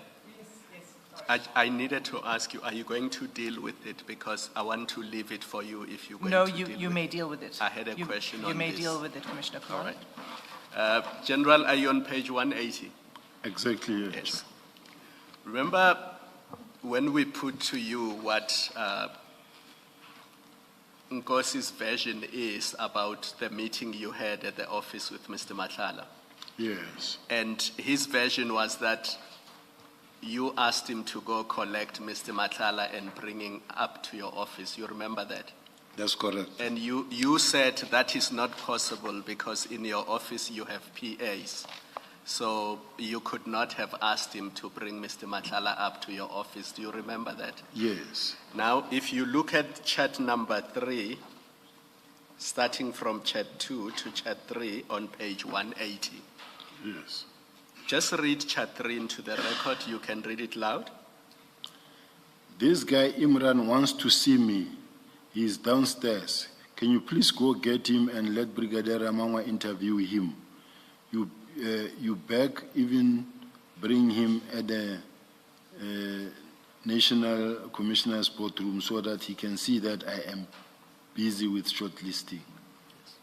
So is this not an example of you asking Sergeant Nkosi to go fetch somebody for you downstairs and bring him to your office? I don't deny that, Chair, and I don't mean that it never happened before. I wasn't really saying it never happened at all.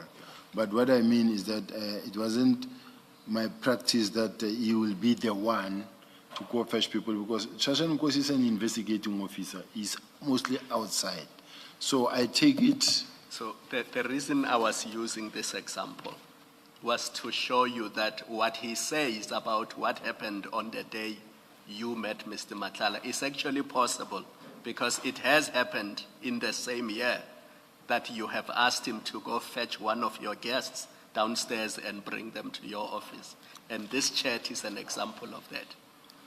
But because I consulted with my PA on that specific day, the one of Mr. Matlala, they say, no, General, we are the ones who went to fetch him, and from there we took him to Brigadier so-and-so when they were done.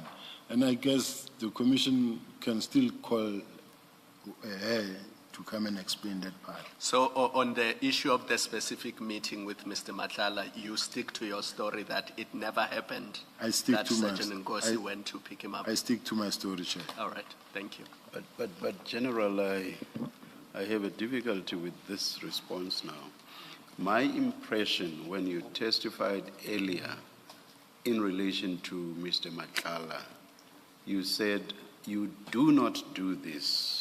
You do not send Sergeant Nkosi to fetch people for you because you have your own staff. And I did not hear you to say that, but there are exceptions. You just said, I do not use Sergeant Nkosi to fetch people for me from downstairs and bring them up to my office. And you even gave a reason. So you did not just say, I do not do it. The reason was because you have your own staff, PAs and so on, and that those are the people who would do this for you. Now suddenly when you are confronted with this, and you asking Sergeant Nkosi to do exactly this for you, but in respect of someone else, now you suddenly suggest that there are exceptions where you would ask him to do this for you. Chair. From where I'm sitting, you appear to be contradicting yourself. No, Chair, no. Yes. No. Chair, in a normal course of duty, it happens that sometimes even the staff, the PAs are all busy. Sometimes I've sent, even Brigadier Ramawa, even Sergeant Shanguli, I've sent many people to go fetch someone. Or sometimes they've sent a messenger. So it's possible that it can happen. It is not strict. But did you say so when you were engaged a couple of days back, when you were engaged on this by Ms. Hassim? Did you say this? Did you say, but there are exceptions? I might not have said it, Chair, but it happens everywhere, especially in the police, in our office, to find someone who is, one of them could be standing there and say, please bring so-and-so is downstairs. It happens, Chair. You even said, if I'm not mistaken, I hope it was in the same context, you even said that he does not work in your section or something like that, and that he works elsewhere, even though in the broader scheme of things, he is still within your section. But you said he does not work with you or for you, and that is even way down in terms of the hierarchy. And if I'm not mistaken, I think it was exactly in the context of what Ms. Hassim was engaging you on with regard to Sergeant Nkosi fetching Mr. Matlala from downstairs to your office upstairs. In my case, Chair, honestly speaking, I don't see a contradiction because I'm being honest when I say anybody can be asked to go fetch somebody who is in the office, and it happens all the time. It has happened many times. It can be confirmed. But do you accept, though, that there would be a contradiction if you did not suggest in the earlier engagement that there are exceptions? And you only now suggest an exception upon being confronted with an instance where you do ask a Sergeant Nkosi to fetch someone for you? Do you accept that there would be a contradiction? No, I don't. No. If, General, you did not suggest that there are exceptions, if your answer was categorical and it was that No. I would never send Sergeant Nkosi. And the reason for not doing so is that I have my own staff. I have my own PA and other people who work closely with me. No exception. So there would be a contradiction if you did not suggest exceptions or an exception. Do you accept that? I don't, Chair. I don't. Because I know that, let's say, failure to elaborate further, when I could, let's say I gave a short answer that says, no, I have stopped. You never give short answers. You hardly ever. My apology, Chair. What I'm saying, Chair, is that in my office, there are always people that comes in and out. Sometimes even in between the staff themselves, the support structure themselves, someone is typing something, was on the phone or something, and they say, so there is so-and-so down there, can you please go fetch him? Then my staff will ask or arrange with one of the guys that are around, roaming around in the office to go. You see, General, that now is articulating an exception. I'm saying to you, suppose you had never suggested that there are exceptions and that your answer was categorical that you would never send Sergeant Nkosi because you have your own staff, PA, etc. Now, if your answer was that categorical, do you accept that that would be contradictory to a situation where you later suggest that there are exceptions? It's a very simple question. It's a very simple question, Chair, but where it hurts me is when the Chair says to me, now when I'm confronted, now all of a sudden I say... Let's forget, all right, continue, please respond.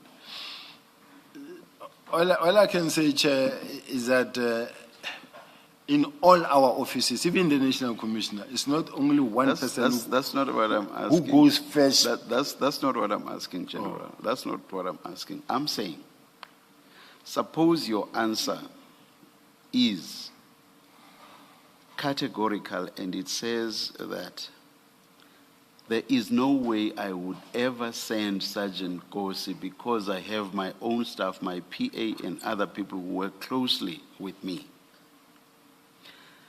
And then there is, so that categorical answer does not admit of any exception.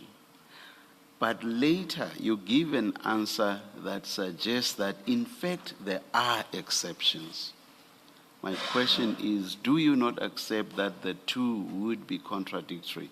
One that says there are exceptions, one that's categorical and says, I would never send Sergeant Nkosi.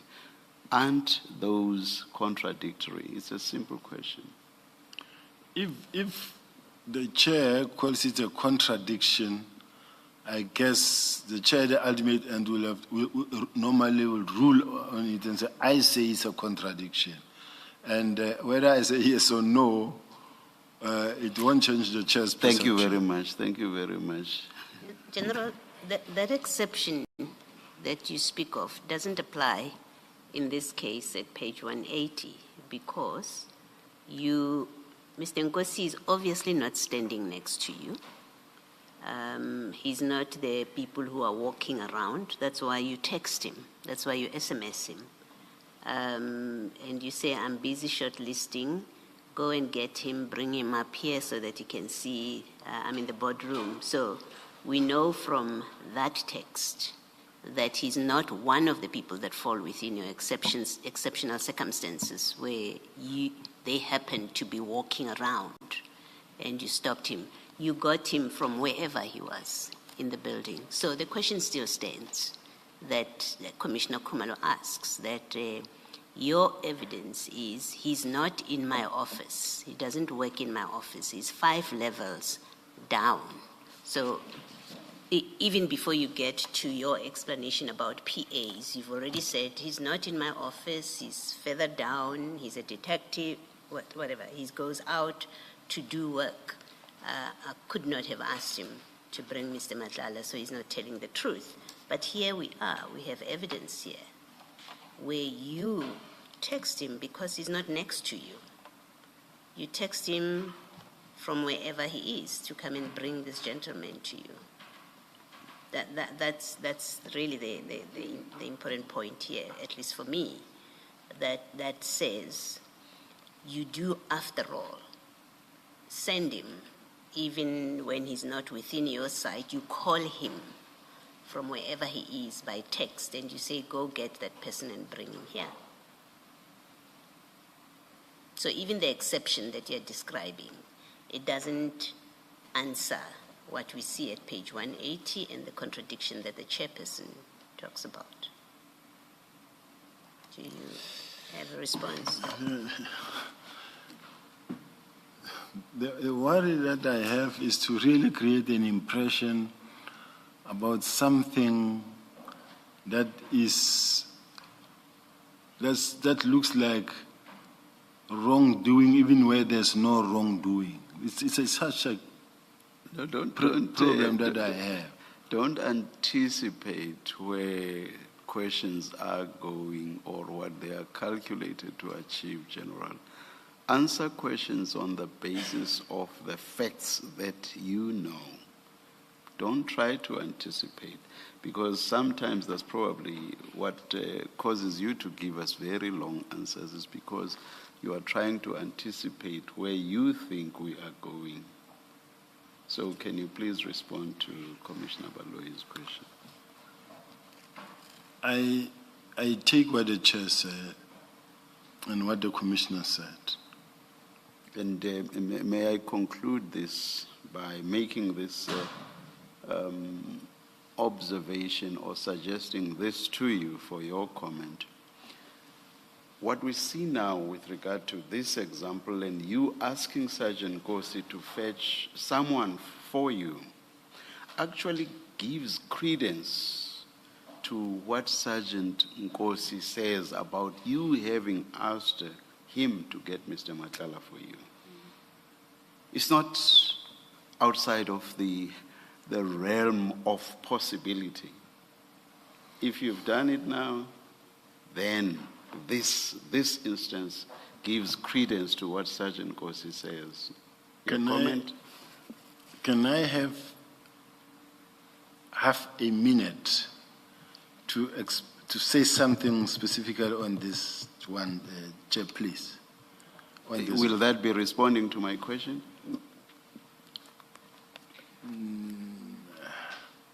No, Chair.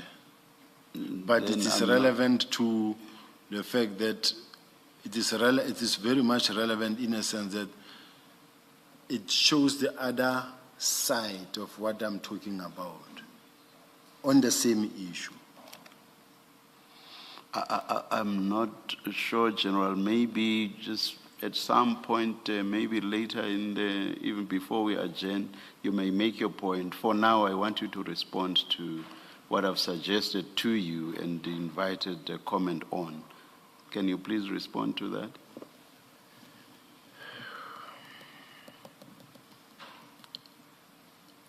The chair said I mustn't anticipate the questions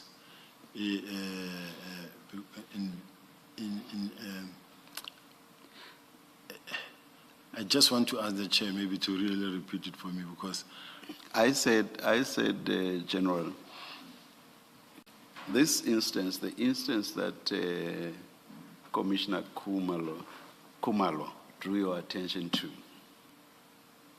which is that you actually did ask Sergeant Nkosi to fetch someone for you from downstairs and to take him upstairs to your office.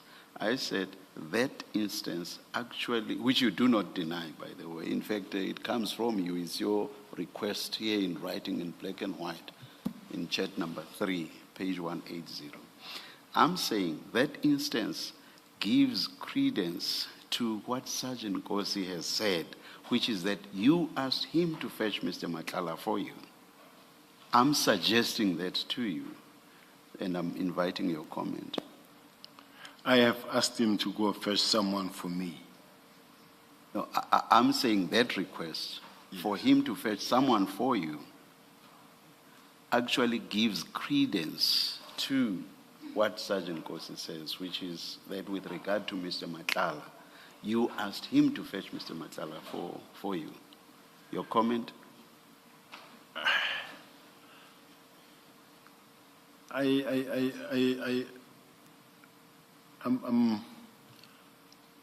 pushed to actually say yes. Thank you. Yes. Just two quick observations still on this chat, because I don't know if we will come back to it. This Imran is a businessman called Imran Bhatt, the same one you spoke about on the second day. Yes. Yes. And he was coming to see you. Yes. So just like Mr. Madlanga, he's a businessman Yes. coming to see you. And another observation I make, if you look at the last chat 7 on that page, it looks like Mr. Imran was bearing gifts. Yes, and that's why I wanted to talk to it. And I would hope that the commission, the chair will allow me, because it gives a bad impression. As we speak, Imran is attacking me over because he came with a gift in my office. And I was General, don't anticipate. You're going to get the opportunity. That's why I opened the... It won't take 2 minutes. Go ahead. All I'm saying, Chair, and thanks for this, I forgot about this instance. I knew that he once came to my office. He was carrying a paper bag. He wanted to see me badly. And then I said, there is this man who wants to see me, bring him up. But I said, and let Brigadier Ramangwa be the one to interview him as to why does he want to see me. Then he says, no. He says, I am with Imran. He said he is comfortable to be interviewed by you, General. What must I do? Or tell him you are busy till late, he can come back tomorrow. So I didn't even want him to come back tomorrow. I said, no, tell him that I'm busy. You can even bring him for him to see that I'm busy. And then he came in the office, in the boardroom. He was carrying a paper bag, and I said, you wanted to see me? I said, no, I don't want to see you. I said, please take this guy out with his paper bag. Let him go. And then they took him out with his paper bag, and that's when we say, yeah, you handled him well. So I just want to say, because out there is making a lot of TikToks and everything, that how we got to fight with him is that he was always the complainant of the human trafficking. And then at some point we said, but this guy is a complainant and withdrawing case, human trafficking of people who are coming in. And I said, no, interrogate this one. That's when me and him started fighting at that time. So now he's making a lot of allegations, but at least, Commissioner Baloyi, for this one, thank you very much. It shows that I chased him away. Thank you very much. His surname is still Kumalo. It's the second time you're doing that. I call I say his surname is still Kumalo. what did I say? Commissioner Baloyi.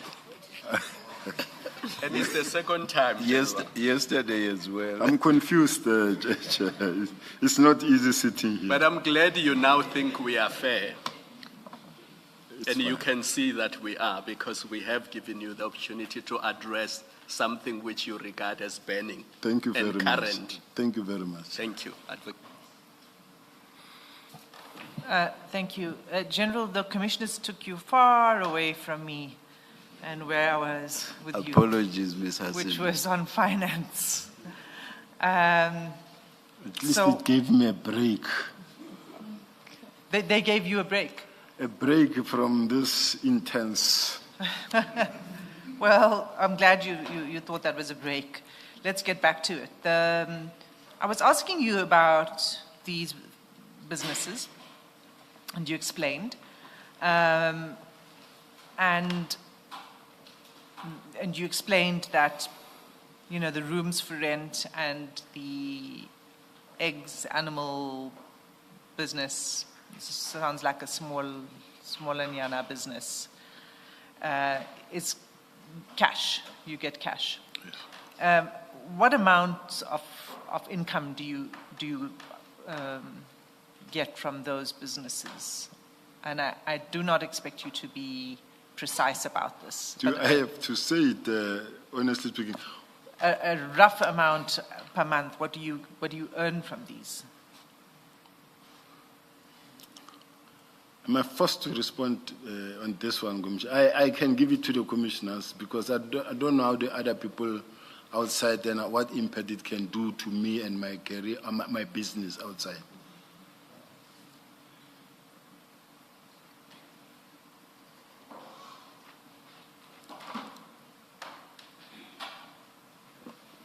Please write it down. It will be shown to But the evidence leaders, your legal representatives, and to us. yeah, what I must say, indicate, is that in anticipation of the fact that one day I will be on pension, when the police fired me the first time around, I built. Remember, from where I come from at Rustenburg, it's a mining area. You can see the money as it comes in, but you can also see the spending. I built 20 rooms because we've got many people that come, the laborer that are coming to work at the mines, and then they rent. When the city of Joburg also fired me, not fired, when I resigned from the city to go back to the police, I also make sure that when I get last sum of money, I build some as well in another land that I bought. In addition to the 20? In addition to that. What, is this also in Rustenburg? In Rustenburg home, they are next to each other. And how many are these?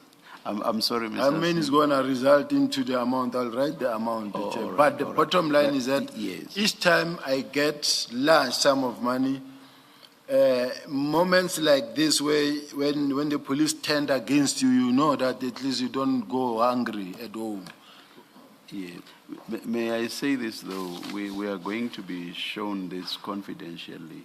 But if down the line, the questioning has to touch on this for whatever reason, maybe access to whatever financial issues, if there be, I do not know, as I sit here, the evidence leaders know best.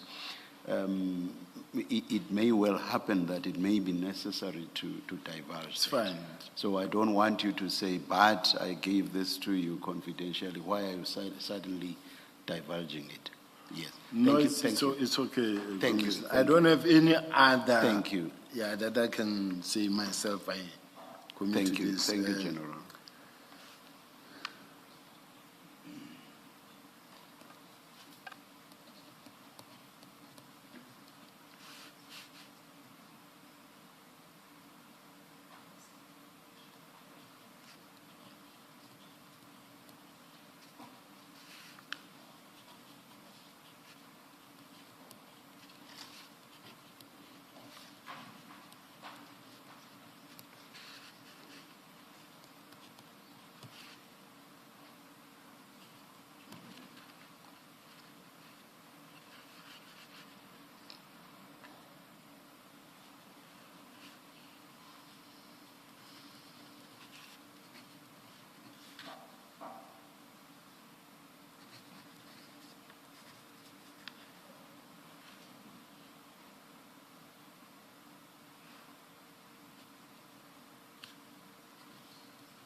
Okay. All right.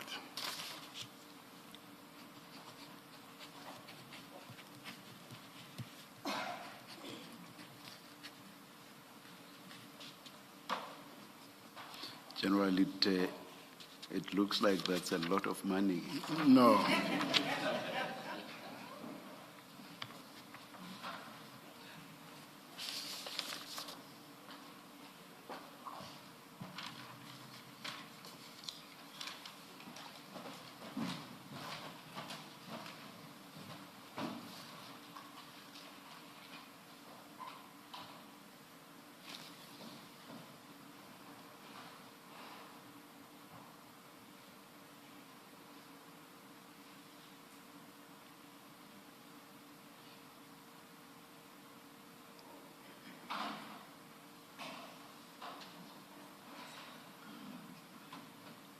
begs many more questions, I'm afraid, Chair. I'll ask you to pass it to, maybe I could just write my questions here. It's incomplete. Let's just, let's all see it so long. Okay. Or you want to write your questions before you pass it on? I'll do it after you've seen it, Chair.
I do not know what Ms. Hassim's questions are going to be, but here's an issue I want to raise. When you first mentioned building, you said you built 20 rooms at home in Rustenburg. Now here I don't see reference to 20, I see 16 and 15. Can you explain that? Chair, Site 1, 16, site 2, 15. yes. So I would have expected to see 20 somewhere. The only problem is that in one of the rooms, it became a double room, and then it's a shop for rental. Then it makes it double room. It's things like those, Chair. And then in some, sometimes I'll be thinking that is 15, in the meantime I find that it's 13. But this is what I own them, I build them. Ms. Hassim, I hope your questions will not relate to the amounts. I think I can ask a question without referring to the amount. All right.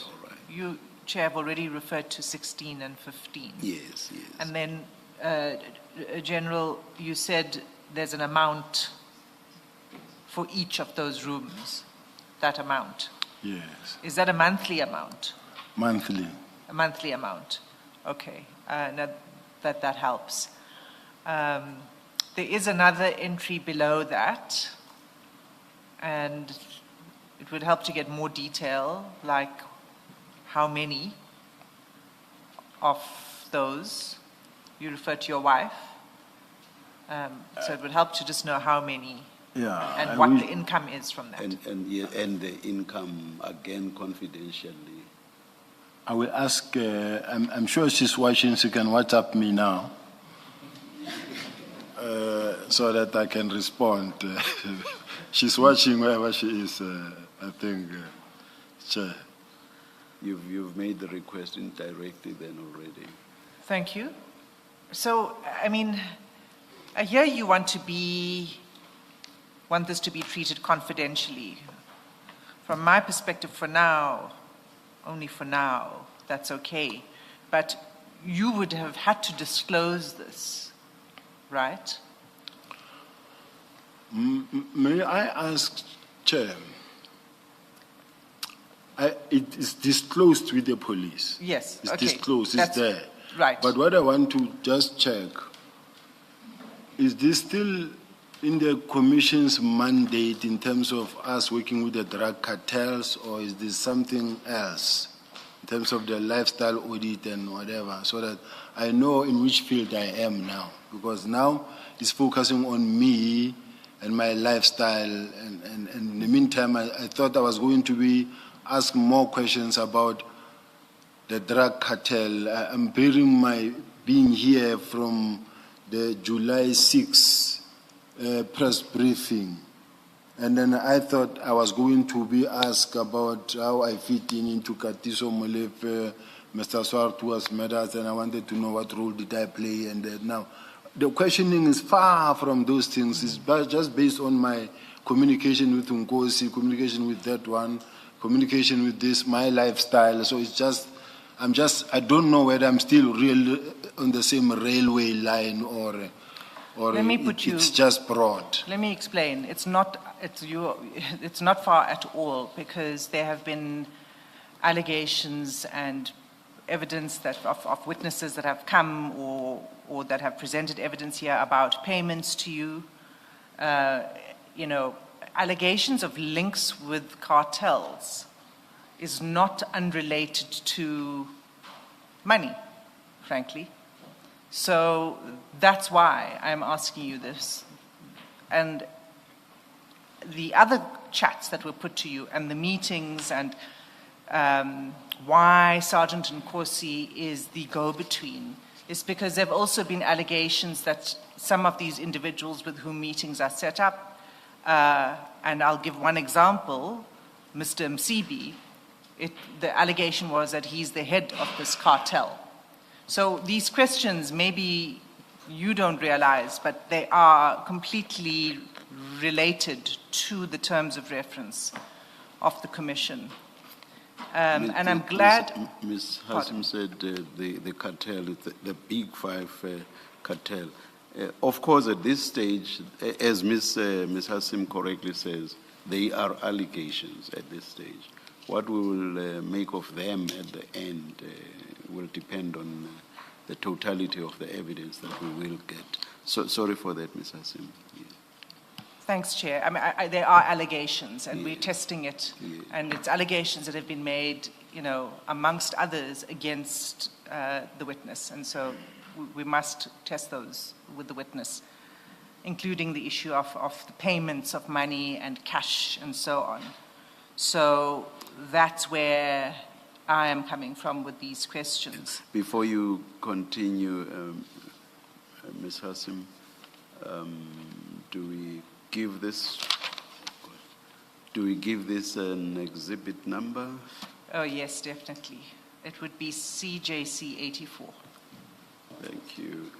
May the attorneys please make copies and stick these where they should be. Thank you. Okay. Not now, not now. So to get back to that, so for example, there's this, and again, I'm not saying it's true or not.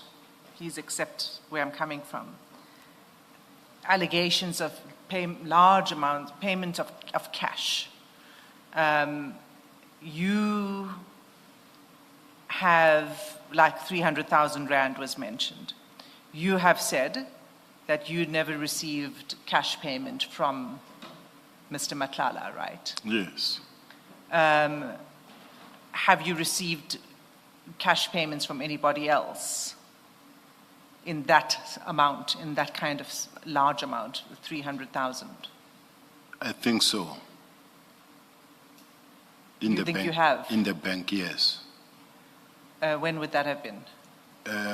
It would have been from the businessman that bought my property, the one in Sandton. When? When was that? Either it is last year or a year before last, but you will come across an amount of 300,000 that paid by a businessman who's, by the way, is a soccer boss. So sometimes you find that it didn't pay for occupation over a period of time. and then and then the electricity, the rates and taxes and everything. Then he will deposit that money. It's there. It can be seen. It can be noted. Okay. Because I'm mentioning it so as to, I will be saying, was it the first amount that you received, the only amount, only to find out later? Then you say, but what about this? Then the commissioner said, you see, it's another contradiction. You said this and that. Well, okay, so this is you said this was the one payment. So you're saying there may be other payments in these large amounts? If there is, they can surely be explained. I can promise you, where I'm sitting, I've never received any amount of money that I cannot explain into my bank account. Okay. So there would be, you're saying there could be other big amounts like this? Yeah, have been paid. and straightforward. Okay. But it's also your evidence that you have received amounts given not into your bank account. In cash? Cash given to No. you in the hand. Well, we spoke about the egg business and these rentals of rooms. In that regard, yes. So at least we've got two examples Yes. of you having received cash in hand. Yes.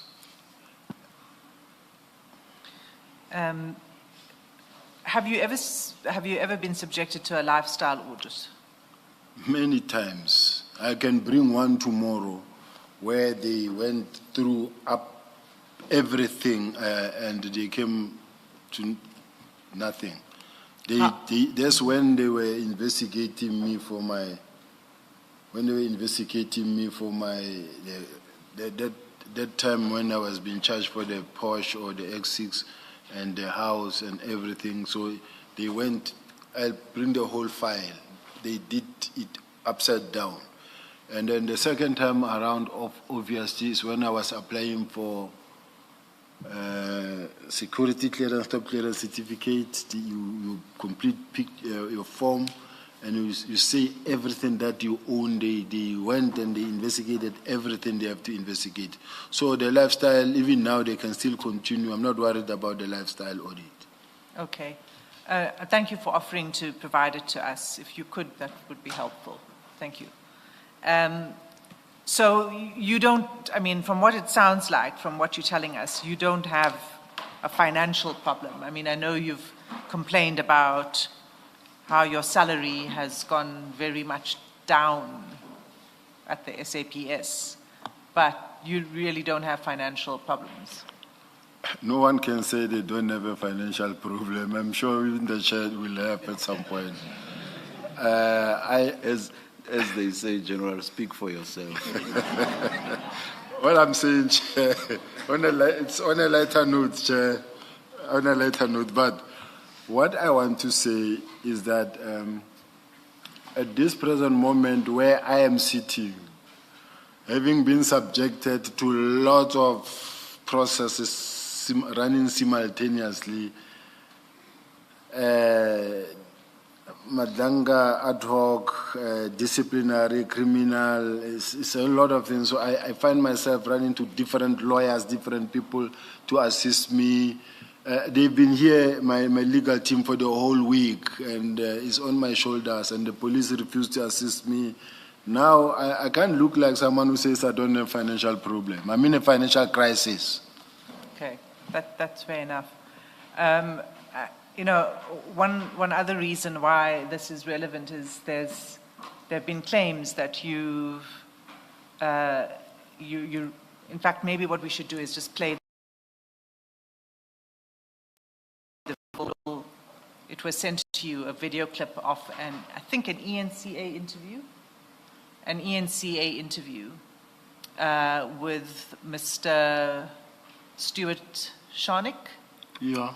In which he talks about a rental agreement with you, a lease, sort of a lease agreement. But if I could just show that to the commissioners and then you can respond to it, please. We're not going to play that entire interview. We'll just go to the segment that's relevant. And maybe if you just start a few seconds before, so there's a lead in.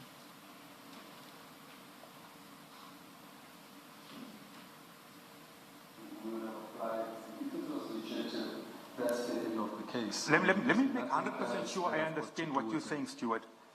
You offered General Sibiya your vehicle, correct? At a cost, yes. At a cost. How much was it? Oh. So we were working on an average of about 60K, 70K per month to utilize a bulletproof vehicle. You must remember the bakkie that you saw is a B6 bulletproof vehicle. And General Sibiya is paying you that fee? That's what he has to pay in terms of what we had signed. And how were the payments made? Was it in cash? Was it EFT? So currently we haven't finished more than a month with the vehicle, but it should be via EFT. And is he paying you for your services? I have no services, Yusuf. You're asking me the same question, and I've explained I'm not a security guard. I don't have serial registration. I was not in the convoys. I was not a security person when I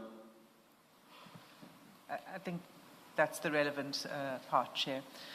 So what Mr. Is it Mr. Shanik?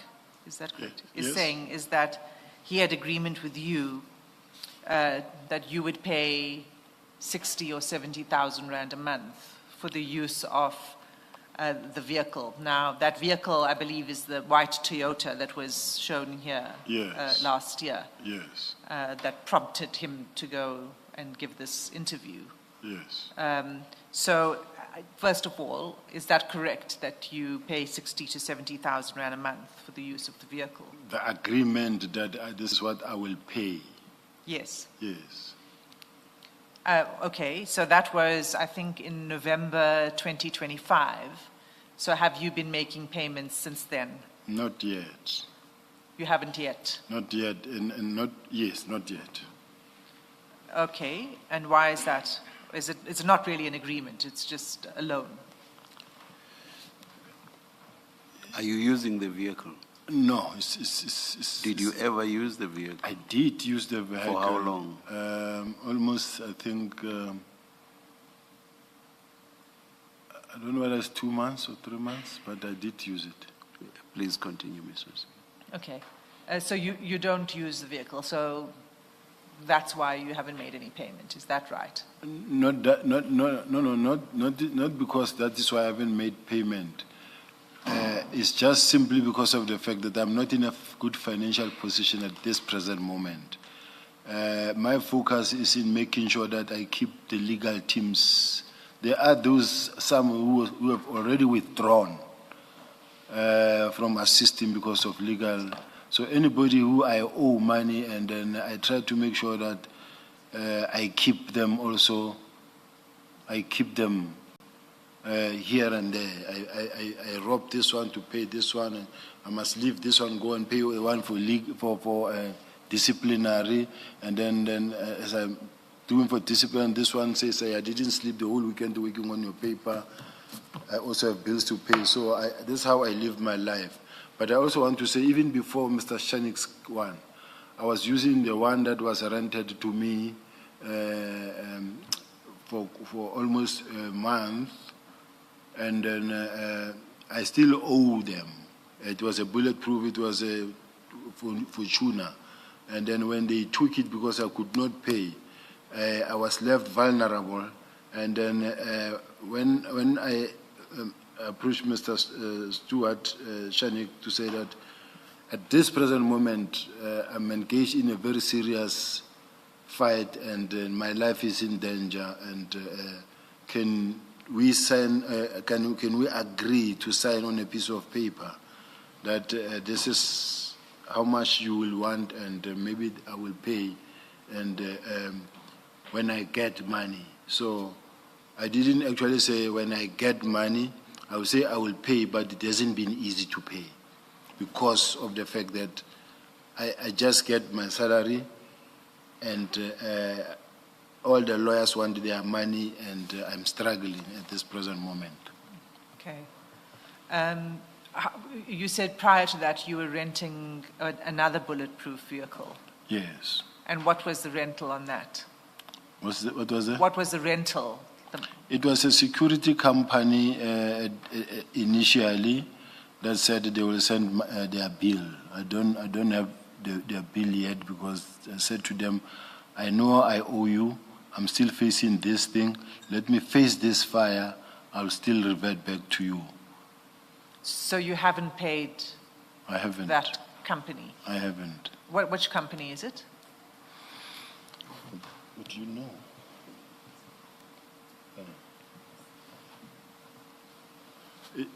Is a person who was actually recommended by my lawyer at that time, because at some point, as the helicopters were hovering over my house and then cars of intelligence parked all over the side, my kids, everybody were afraid and they were saying, don't go home.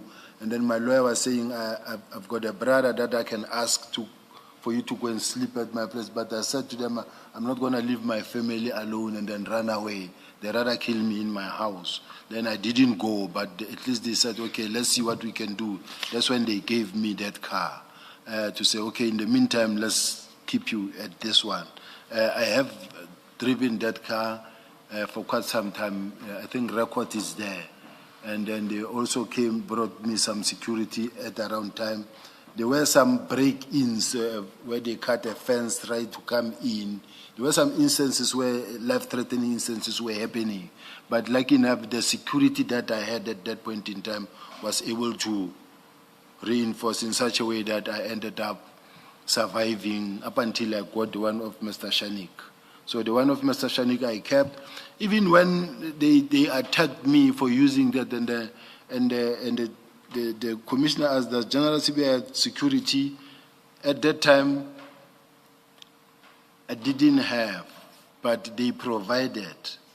But when they provided the ones, they gave me 6, static and transit. But then the problem is that they brought me, then I get a call that says, no, they brought you, the ones that must actually come and surveil you. Whoever comes in, they write registration number, they check these people, and then others, they follow them. What is your relationship with this person? Why were you going there?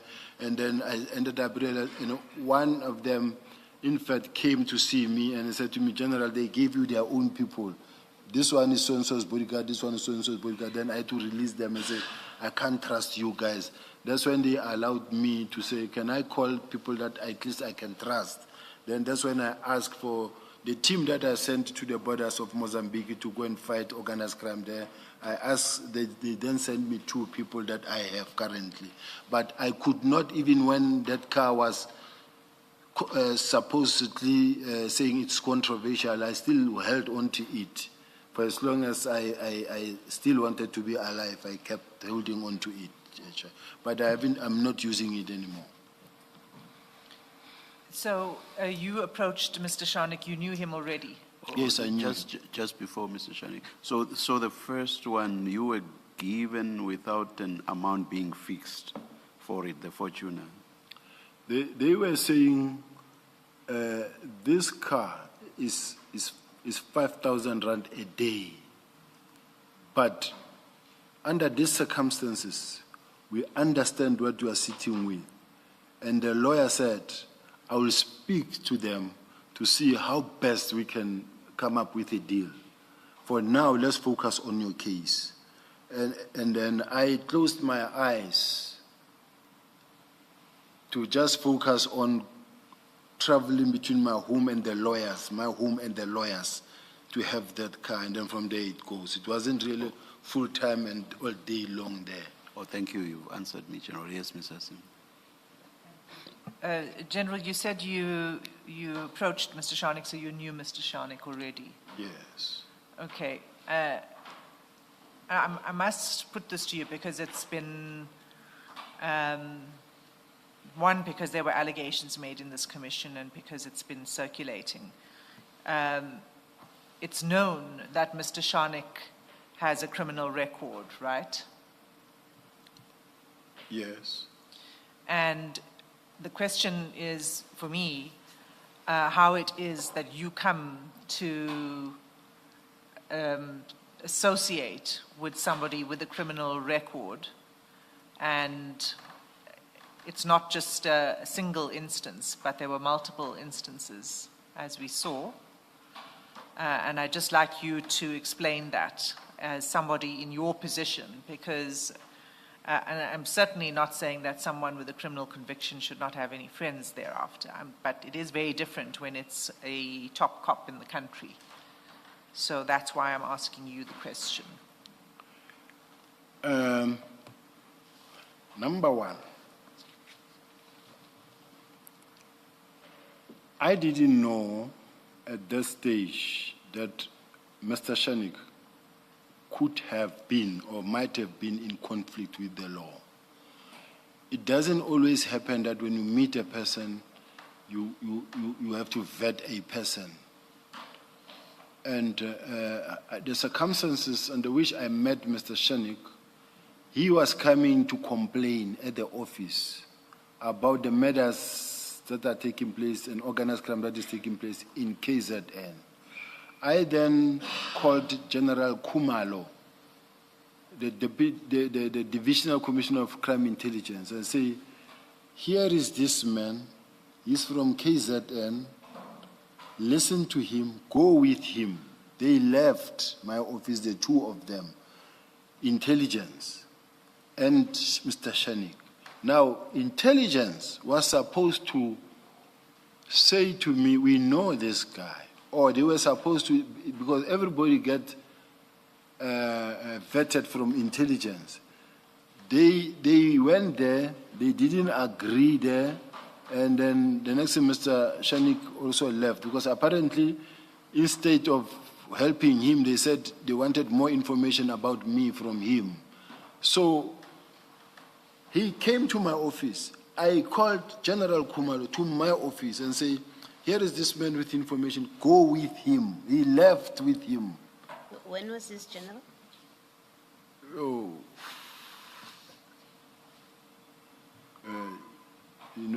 Chair, when you ask me about the date, I forgot even the day when I got married, Chair.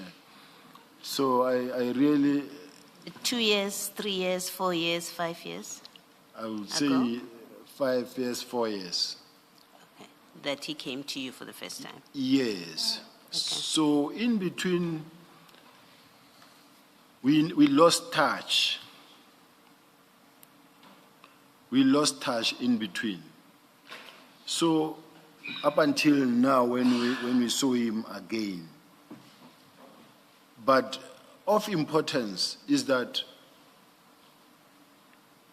when he came to me the first time, I called the relevant person, the most relevant person who could have been the one to firstly vet him, check on him. Even the purpose of intelligence is not only to gather, collate, and it's also to support. They are the ones who must also be able to support the top management and the leadership of the police and say, we can see you are interacting with this person, but please do know, be aware that this person, we are watching him, or this person is involved in 1, 2, 3, 4, so that I know and I'm pre-warned. If I continue, then I'm in trouble. But now, if I don't know, crime intelligence cannot really hold it against me or anyone if they failed to advise themselves. So now, I didn't know that Mr. Shanik has been in conflict with the law previously. And to me, at that point in time, it was not even a priority. Can I just ask you, you said, in answer to my question, you said about 5, we settled on 5 years. You said about 5 years, maybe. But then you then said we lost touch until now. Maybe there's something that's missing there. So he comes to the office and he raises this concern with you. You refer him, you call General Kumalo who comes to your office. That's 5 years, is about 20. I apologize, Chair.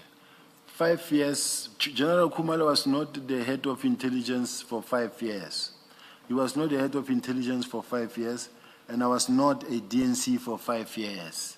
So it's between 2023 after the 1st of July, because it is in between that period. So I'm changing the 5 years thing because I remember, I mean, if I was the one who was able to call General Kumalo to my office, which means I was already a DNC. So it's So between that time. it would be after July 2023. That's Because correct. you became DNC in That's July correct. 2023. Yes. But then you say that we then lost touch until recently. So there's something missing in your answer. He came to your office, laid a complaint. What happens after that in your relationship that makes you say we then lost touch until recently? How does the relationship develop? At which point do you now keep in contact with this person who came to your office as a complainant?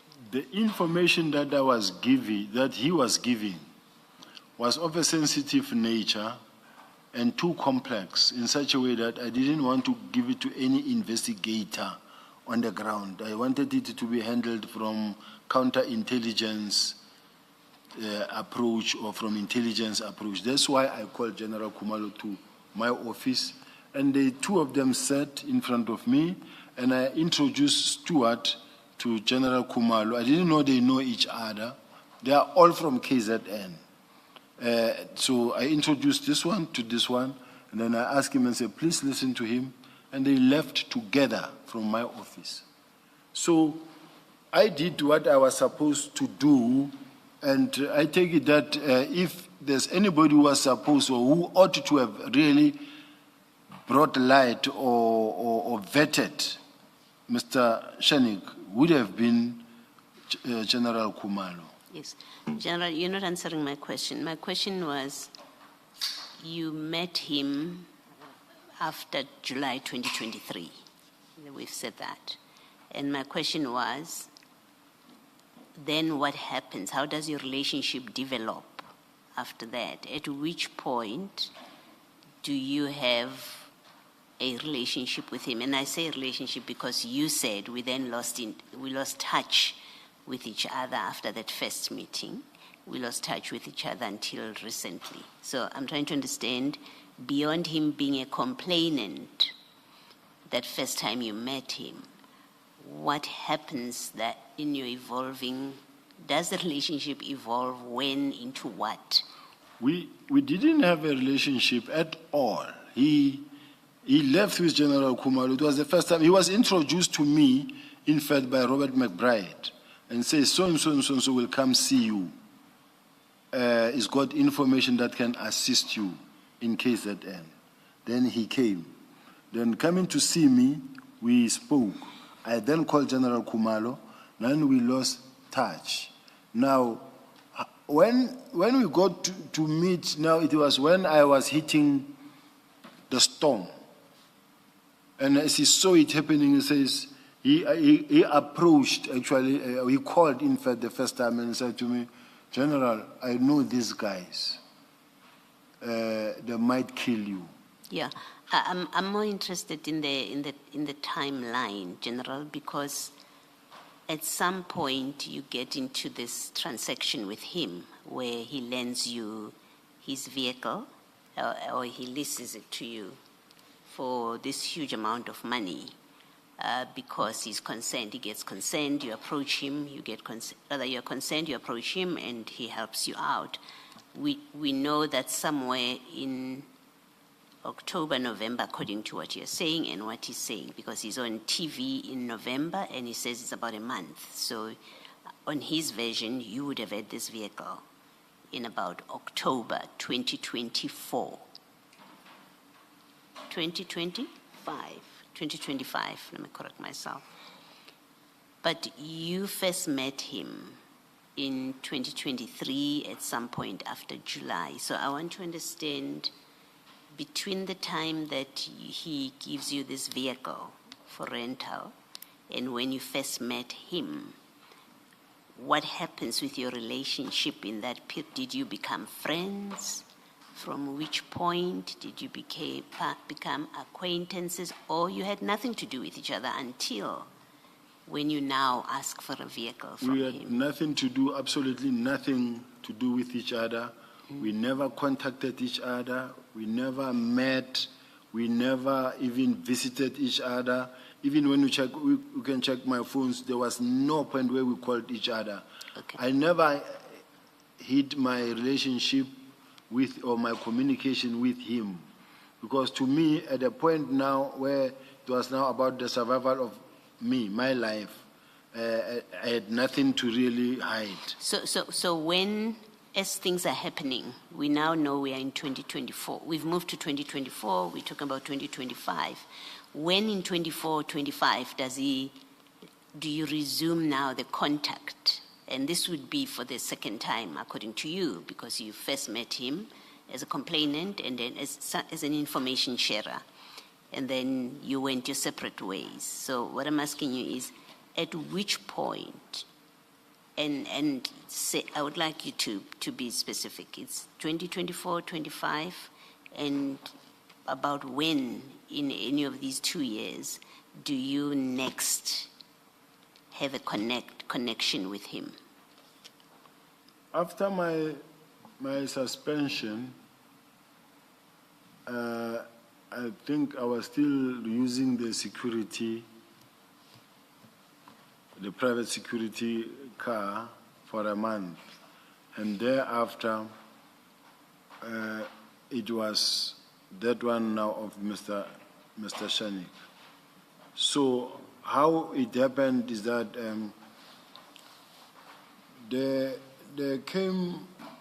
was a group of 4 guys that came that we heard that they are in Joburg. These are the Inkabis from KZN. And pictures were also sent to me.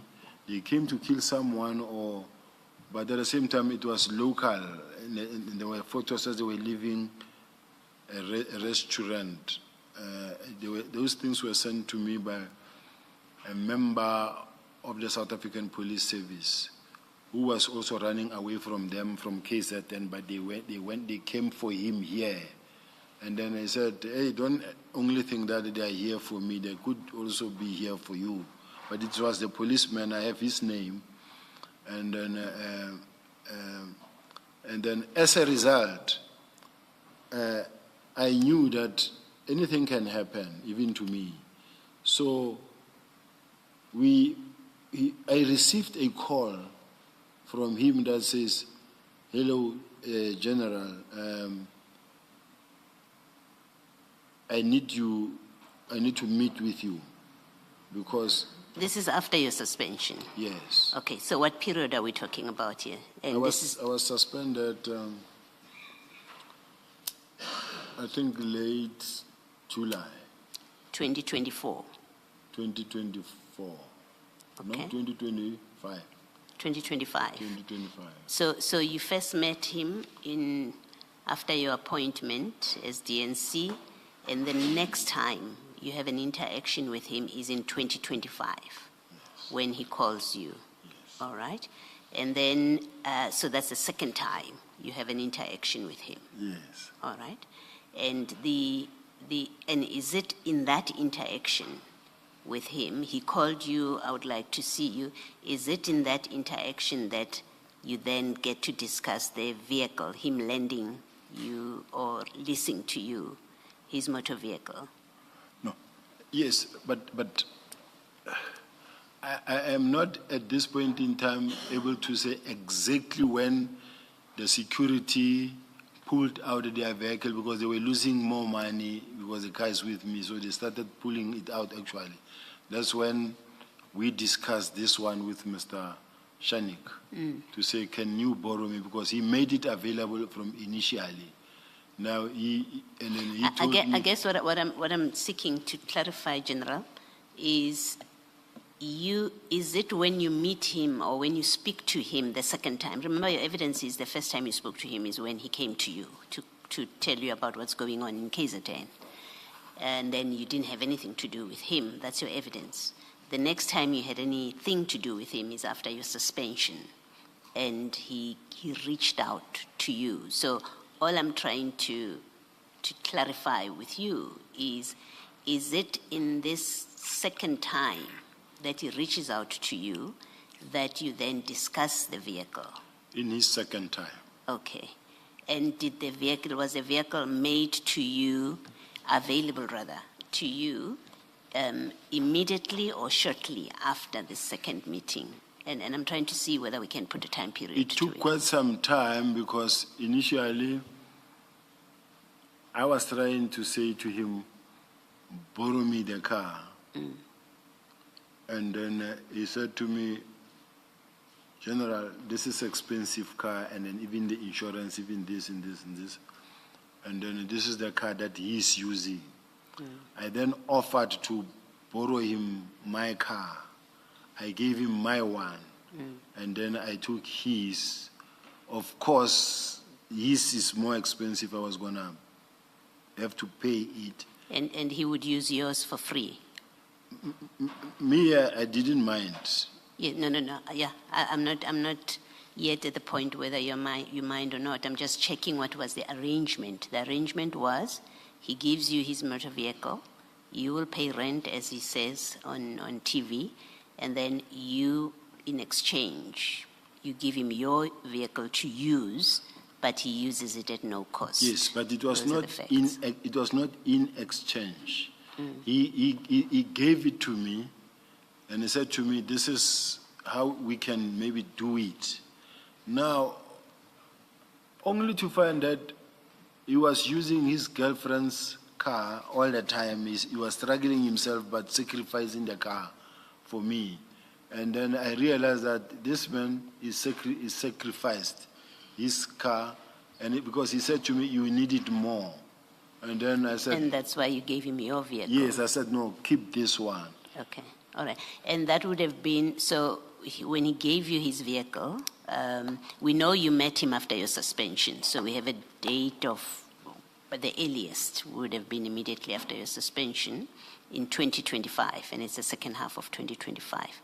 And according to him, on that interview, the interview is in November, and then he says you've already had the car for a month, so you would have had it, say, September, October, if he's correct, in November, that you've had it for about a month now.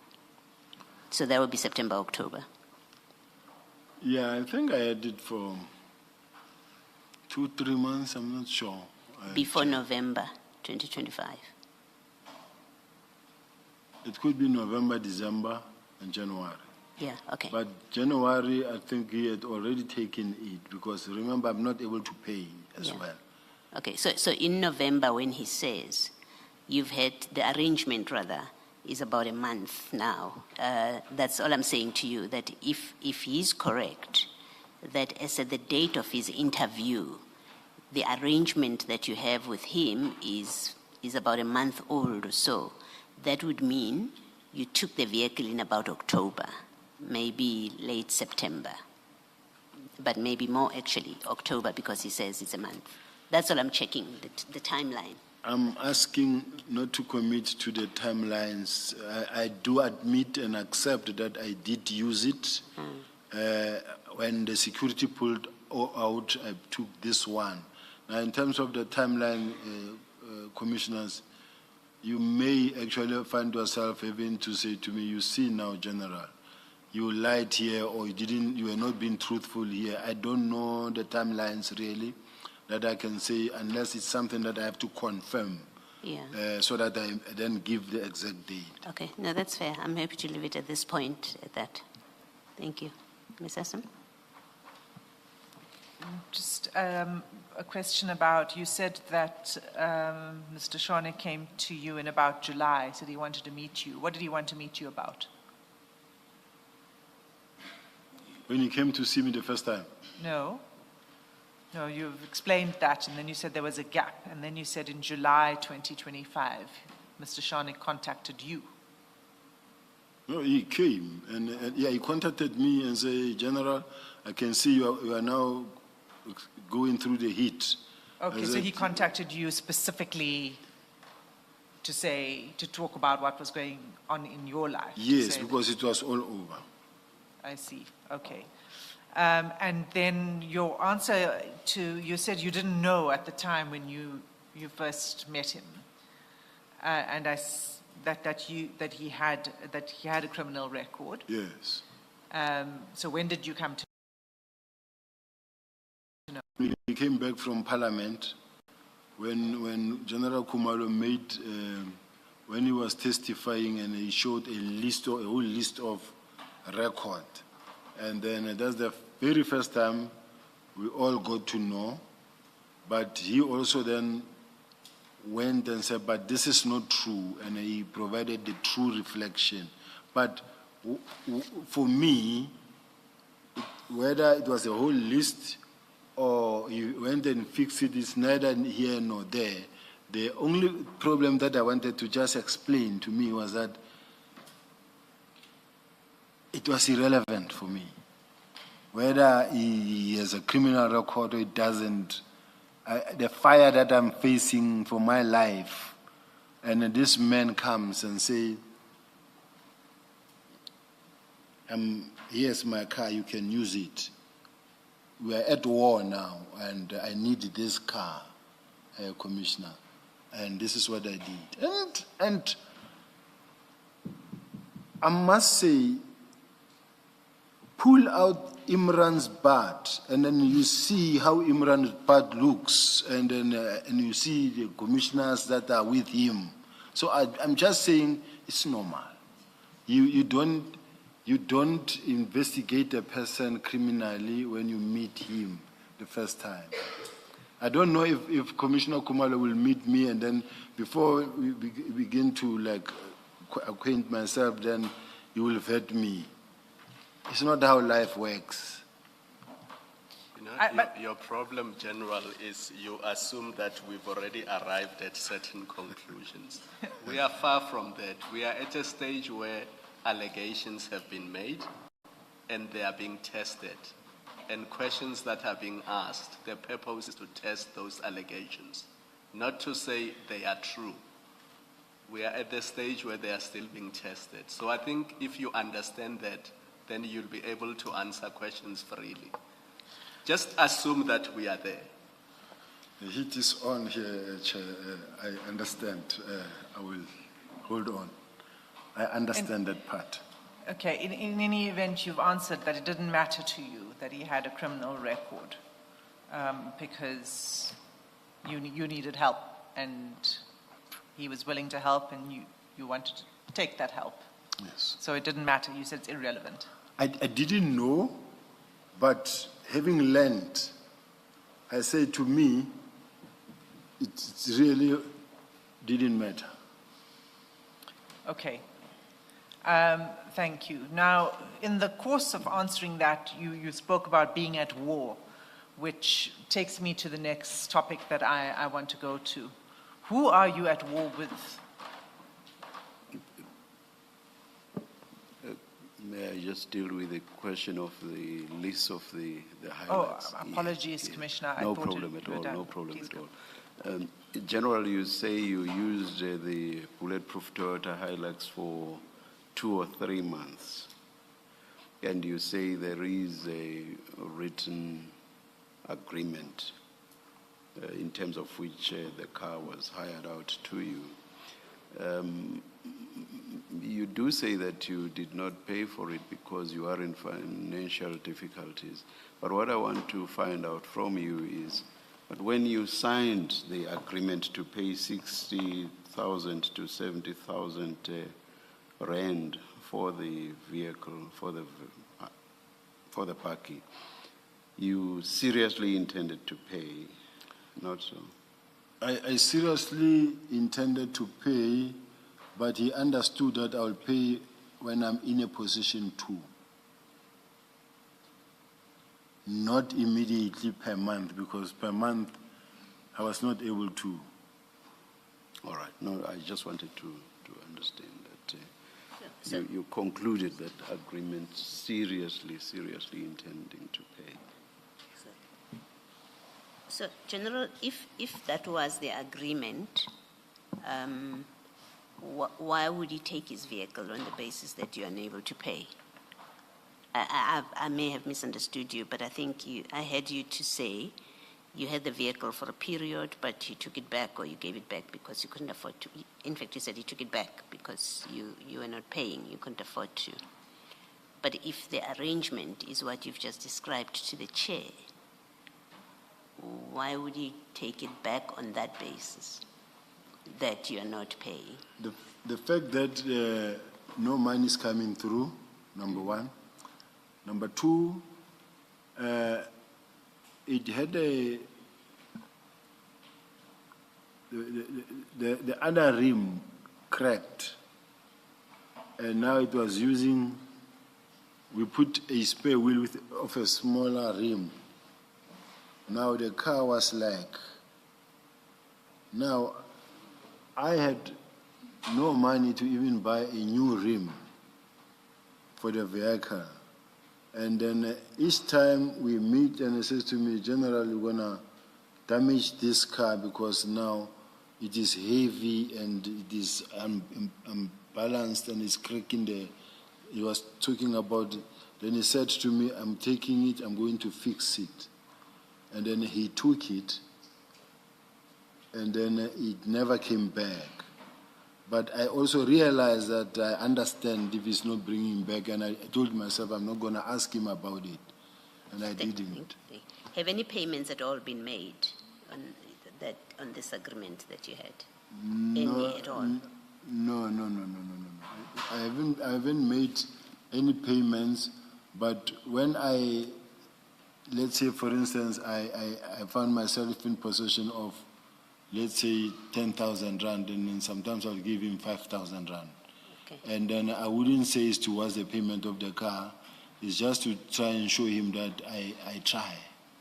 And this agreement was in writing? This agreement, if I remember very well, it was in writing. If I remember very well, I may not know where it is now. Thank you. That's I'm answered. It's in writing. Thank you. Thank you. So, General, I was asking you about what you've characterized as being at war, just to understand who you are at war with to start. I'm at war with the system. Sorry, say that again? I'm at war with the system. I find myself, I was working, all was normal. I was going to work every day and having done nothing wrong. All of a sudden, one day, boom, there is a press conference, my name is mentioned, and then my name is mentioned also in allegations that don't need me, and the next thing, I am suspended, and now the stress also against me. So I found myself in that situation. To me, and when we say we are at war, as we speak, I'm at war fighting for my career now. I describe it that way. Even sitting here is war.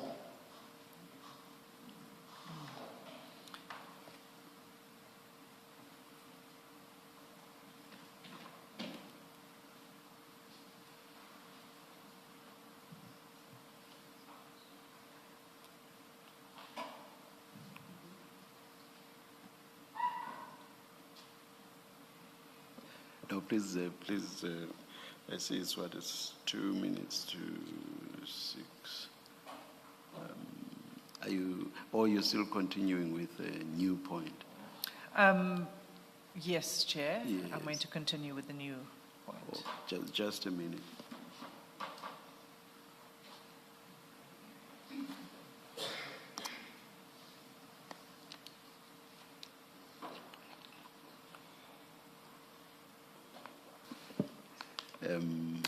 Please, were you waiting for an answer? I think you... No, the General answered in his way. All right. Perhaps let's adjourn until 6:10. Thank you, Chair.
the question I had asked the witness was, who is he at war with?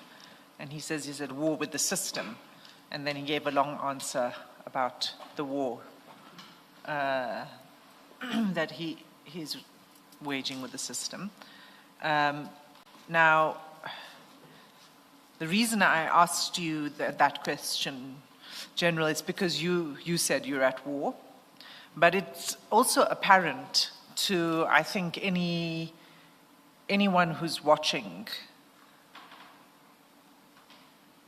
the Commission and the ad hoc committee that there appears to be a war or serious conflict within the top management of the SAPS. Would I be right to say that?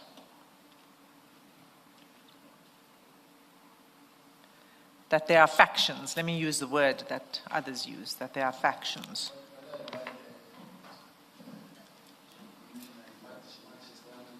Your mic, General, your mics. What I like is the fact that she also could not avoid the word war before she goes to faction and the other one. We are at war. There are factions, I do agree. There are conflicts in the police that led to a situation where we are. This is what is unfortunately going on. And it also is clear from your evidence and some of your answers over the past days that there's hostility that you have towards Lieutenant General Mkhwanazi. There's no hostility. There was no hostility because even when he made that press briefing, or before the press briefing, just to give one example, I'm not going to be long. You remember when he made a statement that says the minister called for a meeting in an attempt to broker peace between myself and him. In fact, it was him who asked for a meeting, but in that meeting, he says in his press briefing, he said, Minister, there can never be peace between a policeman and a criminal. But when you look at a week or two thereafter, he invites me in writing to the Police Excellence Awards and Police Day. He invited me, and then we were communicating also. So there was no really conflict. I tried several times to make a relationship work, to build a relationship. I even sent Brigadier Sergeant Nkosi to KZN to go sit down with General Mkhwanazi and say, the General wants to know why are we fighting, because personally I'm left with 2 years to go home and I don't want to spend the remaining years of my life fighting. So I sent him, and why I sent him is because of their close relationship. Their bikers, both of them as well, with General Mkhwanazi. Said, please go down there and try to say, but I'm not fighting, we're not fighting, can we fix? So I tried even myself. Okay, so now let me go back to the record of chats that we have to open this up further with you. I'm going to, so it's still those files 7, 8, and 9. Can you go to file 7 at page 336?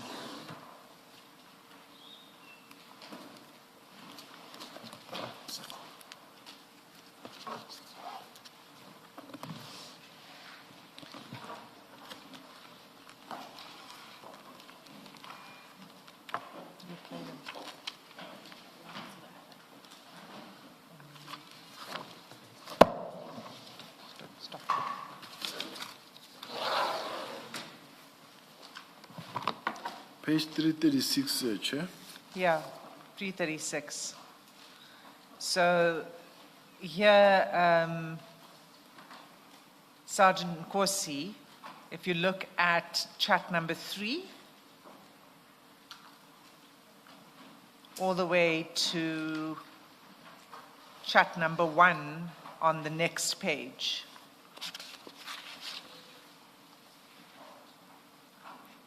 Do you see that Sergeant Nkosi is sharing sharing some clips with you?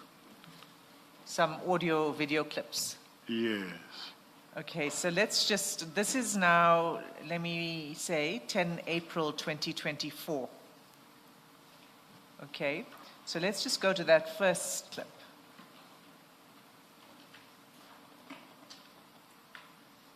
Page? It's going to have to be played because they're audio and video files. So this is a TikTok video.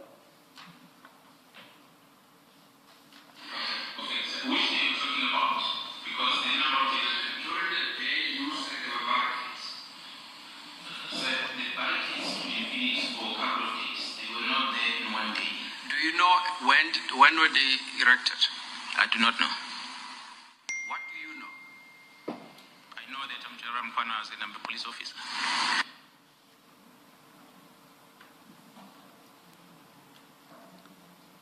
Were you able to hear that? I didn't. Can we play it again? And is there a way to get the volume up?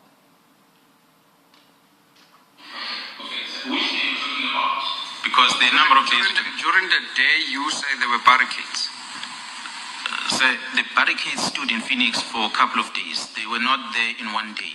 Do you know when were they erected? I do not know. What do you know? I know that I'm General Mkhwanazi and I'm a police officer. Okay. Were you able to hear that, Chair? Were you able to hear that, General? Yes. You've seen this before, this Yes. clip? Yeah. Why was Sergeant Perhaps, Ms. Asimi, if we could be told what it is, because we've had it differently.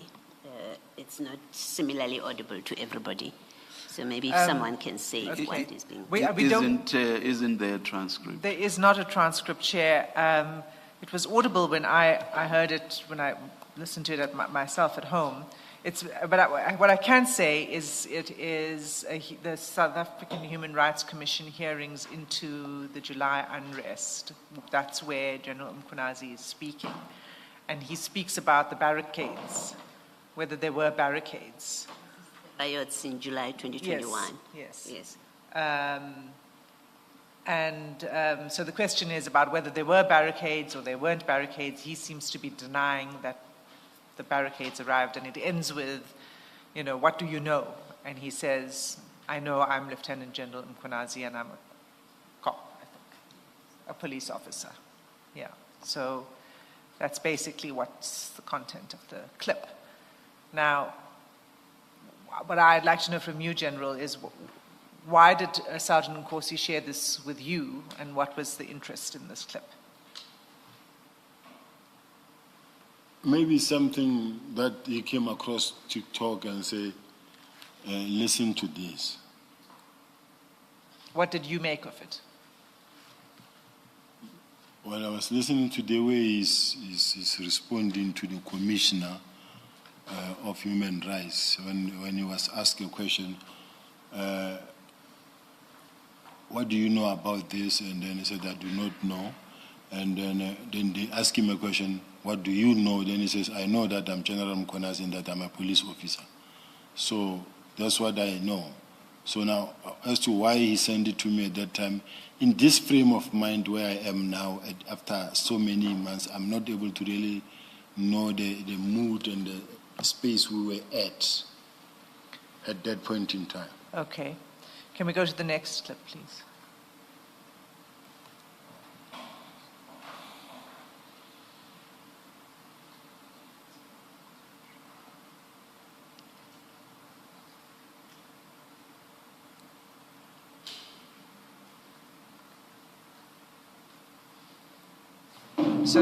So that's not there's nothing spoken there, but it's just a clip which says that General Mkhwanazi reports to Minister Cele and has some qualifications. What was the purpose of sharing that with you? You see, I quite honestly do not know. And because I don't have my devices, I'm also in a position, not in a position to accept or deny where I'm sitting. I don't know. But to me, it's an irrelevant thing for me. I'm not sure what you mean by for you it's irrelevant. So what I'm showing you here is a series of clips that are shared, that Sergeant Nkosi shares with you, that specifically concern Lieutenant General Mkhwanazi, and that is in April 2024, 10 April 2024.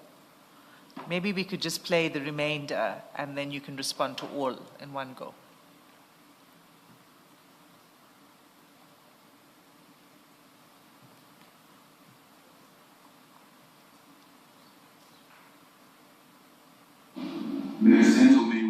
You need to get me the name of the person I'm talking about.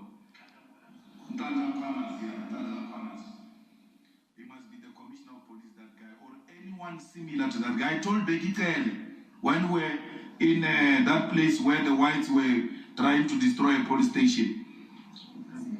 Senegal, where it was me and Mkhwanazi came, I said to Becky, this is the guy who must be a police commissioner, not these things you're offering to us all the time, who are driven by corruption and not to protect the streets. And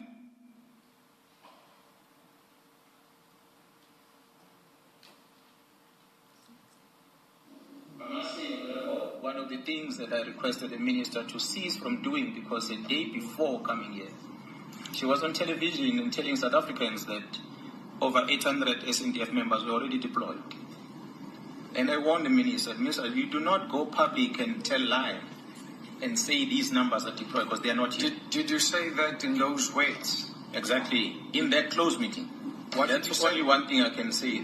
Please say it again on record. No, I said, Minister, you can't go to in front of television and communicate things that are not happening on the ground.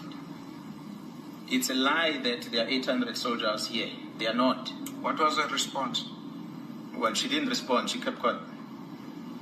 This was a telephone discussion between you and the minister. That was a verbal communication in that closed meeting that she said I started telling them about things that had nothing to do with an operation, which was accusing me on when she appeared here.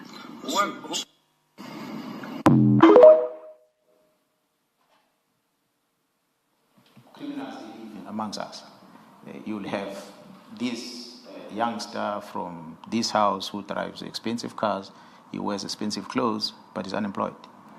So the word is going to go around that, no, this one is getting his money from criminal activities and the like. So a police station commander must know about that person. So once you know about that person, then we employ what we call man marking. So we start following that individual, just to be interested to know, how does he make the living? So it is that leads us in arresting those criminals. It leads us into confrontation with them most of the time, because we make it our business to get to know who's a troublemaker.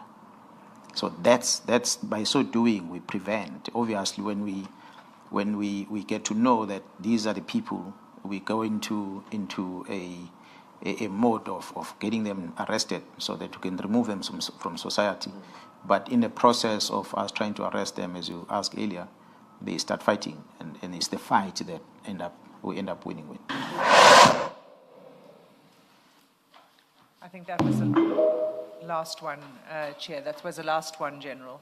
So those are a series of video clips that involve Lieutenant General Mkhwanazi that Sergeant Nkosi shared with you. Why would he think you interested in seeing the series of video clips of Lieutenant General Mkhwanazi? And they're not all about one issue. It's different issues from different points in time. So it's been harvested from the internet, obviously. Well, in some instances, I would say it's extrajudicial killings, where you find that there is a scene and then it will be like yet another murder committed by the police, or another subject killed by the police in KZN. And all these videos that have been shown, they've got good or bad, or good and bad, in a sense that when I say good and bad, bad in a sense that you see the extrajudicial killings or where that a person has been killed, but also where you hear, you see, as human beings, we must respect authority. You can't go on national TV and then tell the nation and say, Minister, I told the minister that, Minister, you do not go out there and lie. There must be a more decent way of being able to put something like that. General, let me just ask maybe to try and get you back to the question. You've already said it's a mix of good and bad. The extrajudicial killing that you referred to is not apparent from the videos, at least from the one video we saw. Police vehicles, we see, I think, your forensic pathology vehicles. But when you say extrajudicial, you're speaking to something that you know, or that a conversation that's not before us, and maybe that's really the nub of the question, that you must have been discussing General Mkhwanazi with Sergeant Nkosi for him, and maybe not just General Mkhwanazi, but in this case, because we are looking at video clips that were sent to you, and all of them are about General Mkhwanazi. So it would seem there would have been some discussions between you and Sergeant Nkosi, and Sergeant Nkosi is sending you these videos and clips to see what they say about him. There has to be that context to it. Otherwise, it doesn't make sense that he would have sent these things to you. Yeah. As far as I'm concerned, looking at these videos, that's why I said good and bad, in a sense that I still believe that for me, and I know that the chair did not agree with me when I say, for me, these loads and loads of TikToks on or about General Mkhwanazi out there every day, and a series of them in different accounts, it's something that should not be encouraged, because when you look at all the provincial commissioners, all of them, they don't have the same thing, not because of they can't, but simply because of the fact that they are restricted from doing it. Now, whether directly or indirectly, I say I don't have an account, it's not me and I'm not that, but all my pictures of camouflage, my pictures of every meeting of this and this, they all end up in the media, everything. So someone is investing in PR, and others are investing in hardware. General, let me.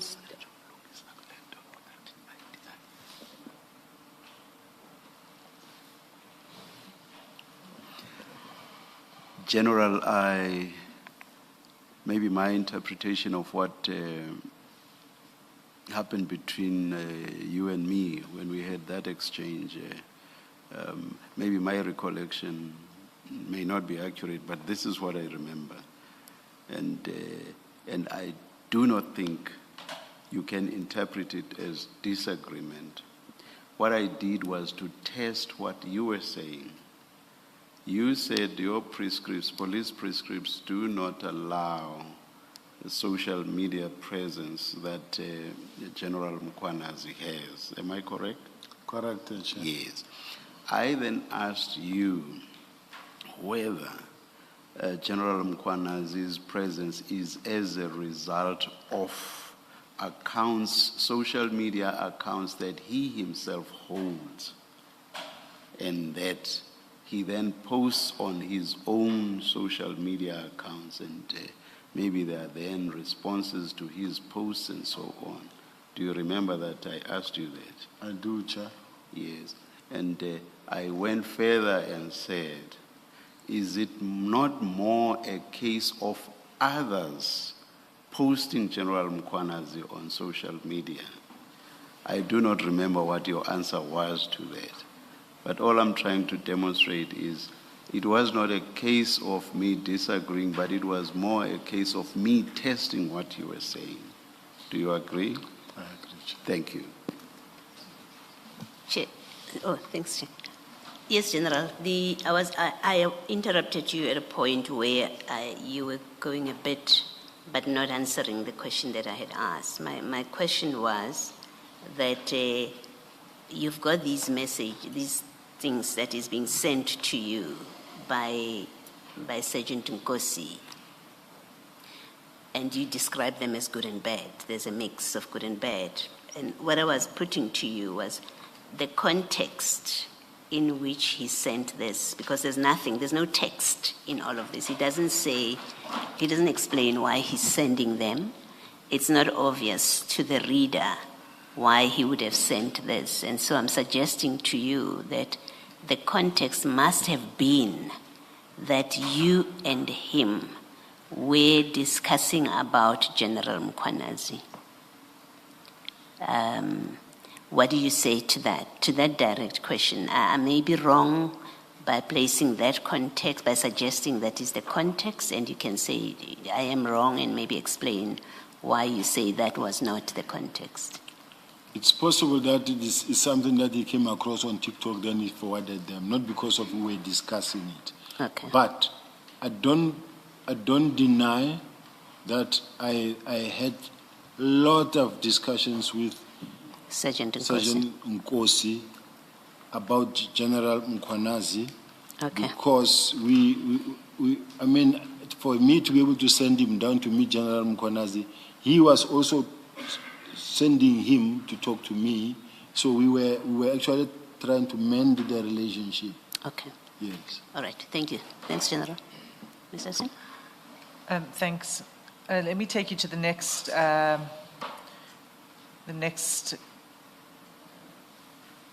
part of these chats that, again, was sharing of information on Lieutenant General Mkhwanazi, and that's on page 204.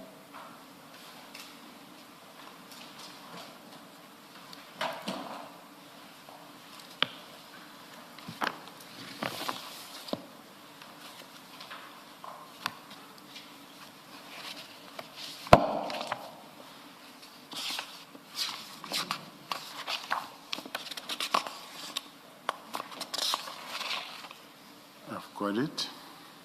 Okay, so you'll see at page 204 from chat number 1 all the way down to the next page, and then page after, the third page, which is page 206. There are screenshots that are sent to you by Sergeant Nkosi. You see that? Yes, I do. So let's just go to those screenshots. It's at page 280. 218. 280. 80, thank you. Same file. Yes.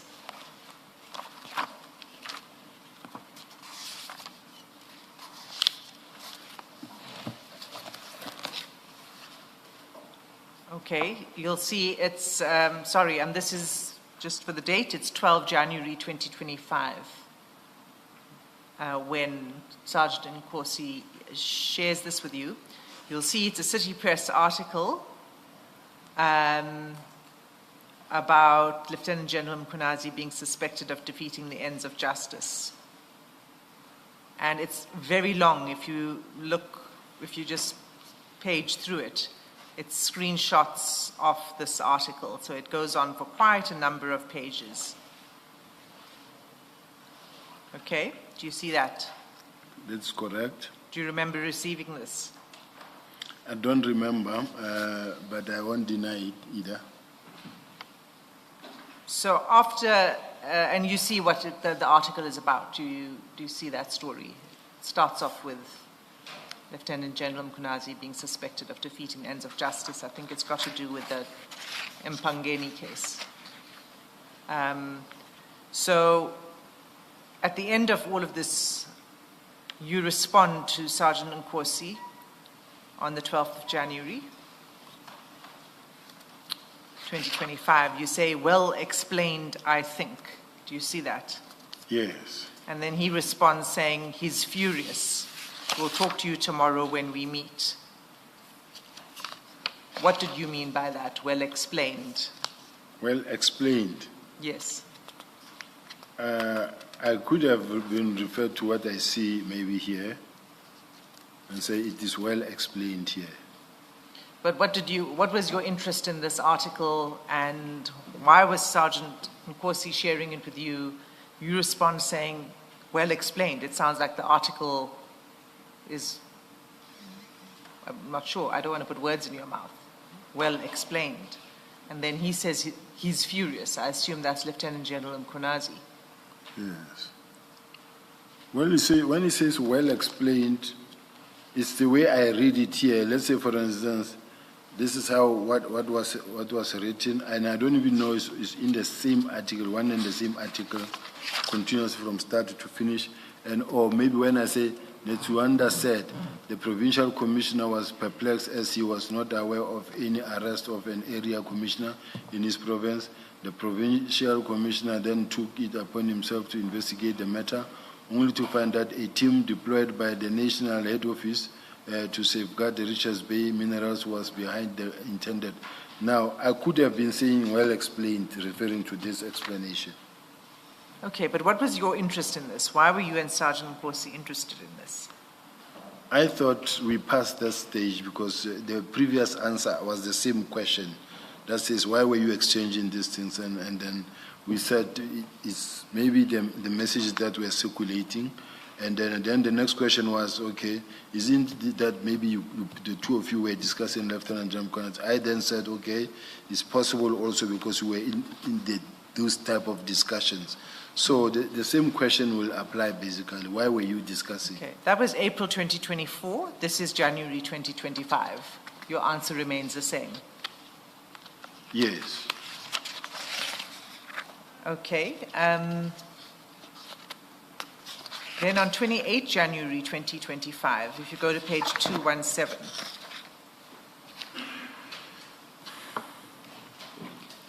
specifically chat number 6. Sorry, Chair. I want to respond. I'm going to respond.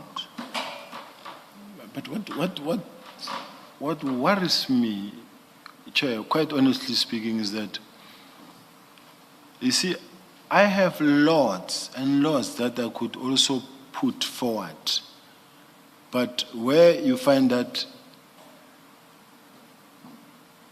it was not accepted, or maybe, like the Chair said, no, put in a supplementary. But at some point, I go feeling like it looked like the evidence leader is General Mkhwanazi's lawyer, not really probing. But if ever I'm wrong, it's her job to really maybe probe and ask this type of questions. I apologize for that. But the only thing is that it's like I feel here standing like I'm speaking to a lawyer of General Mkhwanazi, asking me questions. Why did you do this? Why did you do this? And when in fact I can't account sometimes for some of the things that were said or sent to me by Nkosi. But unfortunately, if I'm wrong, I will accept it. I was just raising it as a concern that it's like I'm standing in front of General Mkhwanazi's lawyer and not really being probed by the commission. So I was just raising that concern. Can I respond first? No, I'm an evidence leader. I'm not here representing anybody. I don't have a dog in this fight. I'm here to put to you what evidence we have, as I've said to you many times. The relevance of all of this is about the faction fight within the top management of the police service. But I feel that it is one-sided because my side of the story in terms of faction fighting is really not on the table. Whether I supplemented or I could have supplemented, I didn't know that if this is about faction fighting, I could balance the chairs in such a way that as I'm being approached with this, my side of the story covering where I'm coming from will also be covered. But the way the line of questioning came, it came through the way I was led by the evidence. Read your statement, and then from there we went to different files. From this file, we moved from this file, from that file to that file. Now, I'm just worried that, Chair, I'm not running away from this, I'm going to respond to this. But all I'm saying is that I'm sitting here feeling just a pity that one side is being played, and then the other side, not much is coming from the other side. As much as witnesses were called from 7 July, after this commission was formed, many times, one narrative being pushed, and then I come here at the last minute, I feel like an accused person where I'm sitting. And then when one narrative has been pushed over a period of time. So I don't want to talk too much on it, Chair, but I'm just cutting myself before the Chair says it's too much. General, you did have an opportunity to put any evidence you wished before this commission. You did provide a 90-page affidavit with many, many annexures, and then a supplementary affidavit. Nothing stopped you from putting anything you wish to regarding this faction. It's a very serious issue because it's what seems to have brought about this commission. So, you know, there was nothing preventing you from doing that. And I don't think I should be curtailed in my questioning because you're not comfortable with it. Chair, that's all I have to say about that. Perhaps just on the aspect that the faction is what led to the establishment of the commission. My understanding is that that was because of the allegations that were made by General Kwanazi. And I don't think, or rather, a substantial portion of those not necessarily have anything to do with the faction. So I take that point, Chair. Yes, it yes. has become an issue Yes. as it's developed.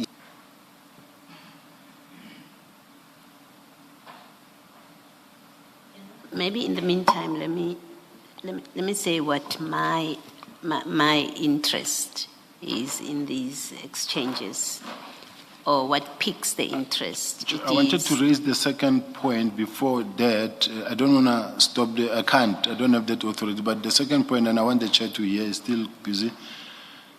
The second point that I wanted to... Wait, General, so that the Chair can hear you. Just hold it.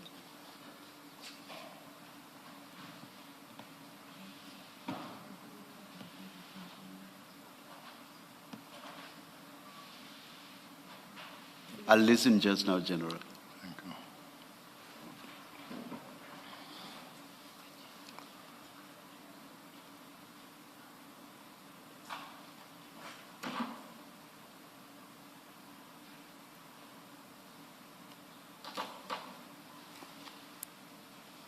Yes, General.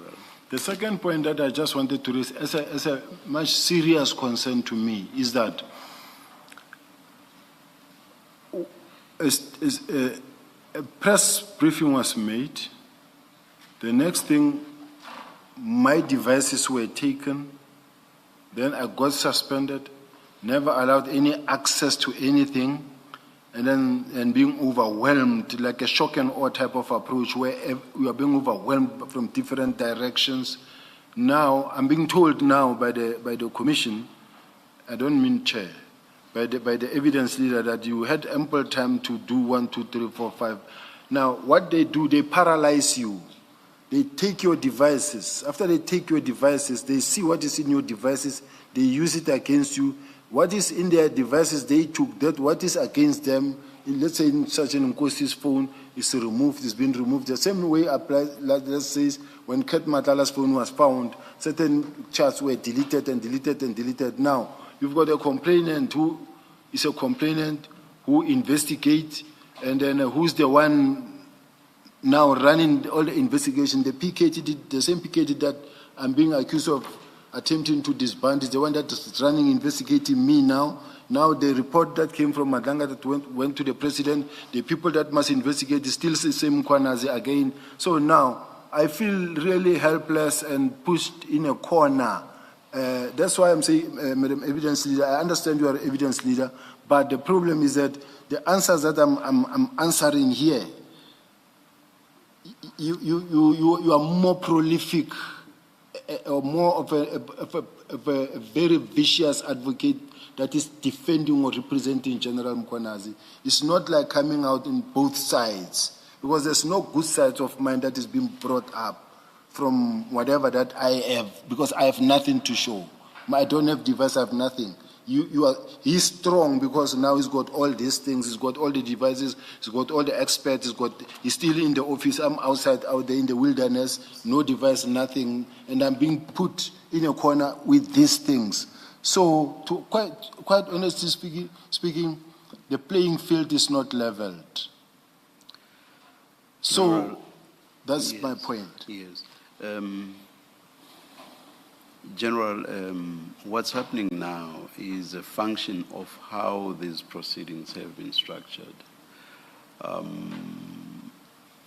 If I may use that term, the allegers, I don't even know that there is such a noun, were led first. And this was done after an explanation was given right at the beginning that that is how the process would unfold. Thereafter, the people implicated by the allegers, and you are one of them, would then be called. They would testify, give their side of the story, and would then be questioned by evidence leaders and obviously by us as well. And then right at the end, the allegers would come back. They would respond to what the implicated persons say, but, and importantly, and I hope this will go some distance towards addressing what you raise, which you see as being one-sided. When they come back, and after responding to what the implicated persons say, they too will be subjected to cross-examination. So that is how the Commission has chosen to structure the process. It is not going to be, right at the end you will see that it will not be, as you see it, one-sided.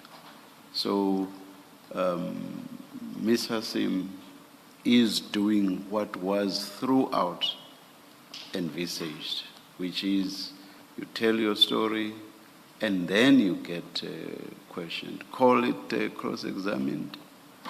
That is what is happening here. It is not one-sided. Thank you, Chair. Thank you, Chair. Thank you. Thank you, Chair. I'd only add, General, that it would go more smoothly if the answers were direct and we could move on. So there wouldn't need to be a constant back and forth on one issue all the time. So I'm going to continue. And perhaps one crucial thing I thought of touching on as you were speaking, and I forgot now when I was responding to you, was I did not get a sense that you are not in a position to deal with these chats. Naturally, if you feel in respect of some that you are not able to, you are perfectly entitled to tell us so.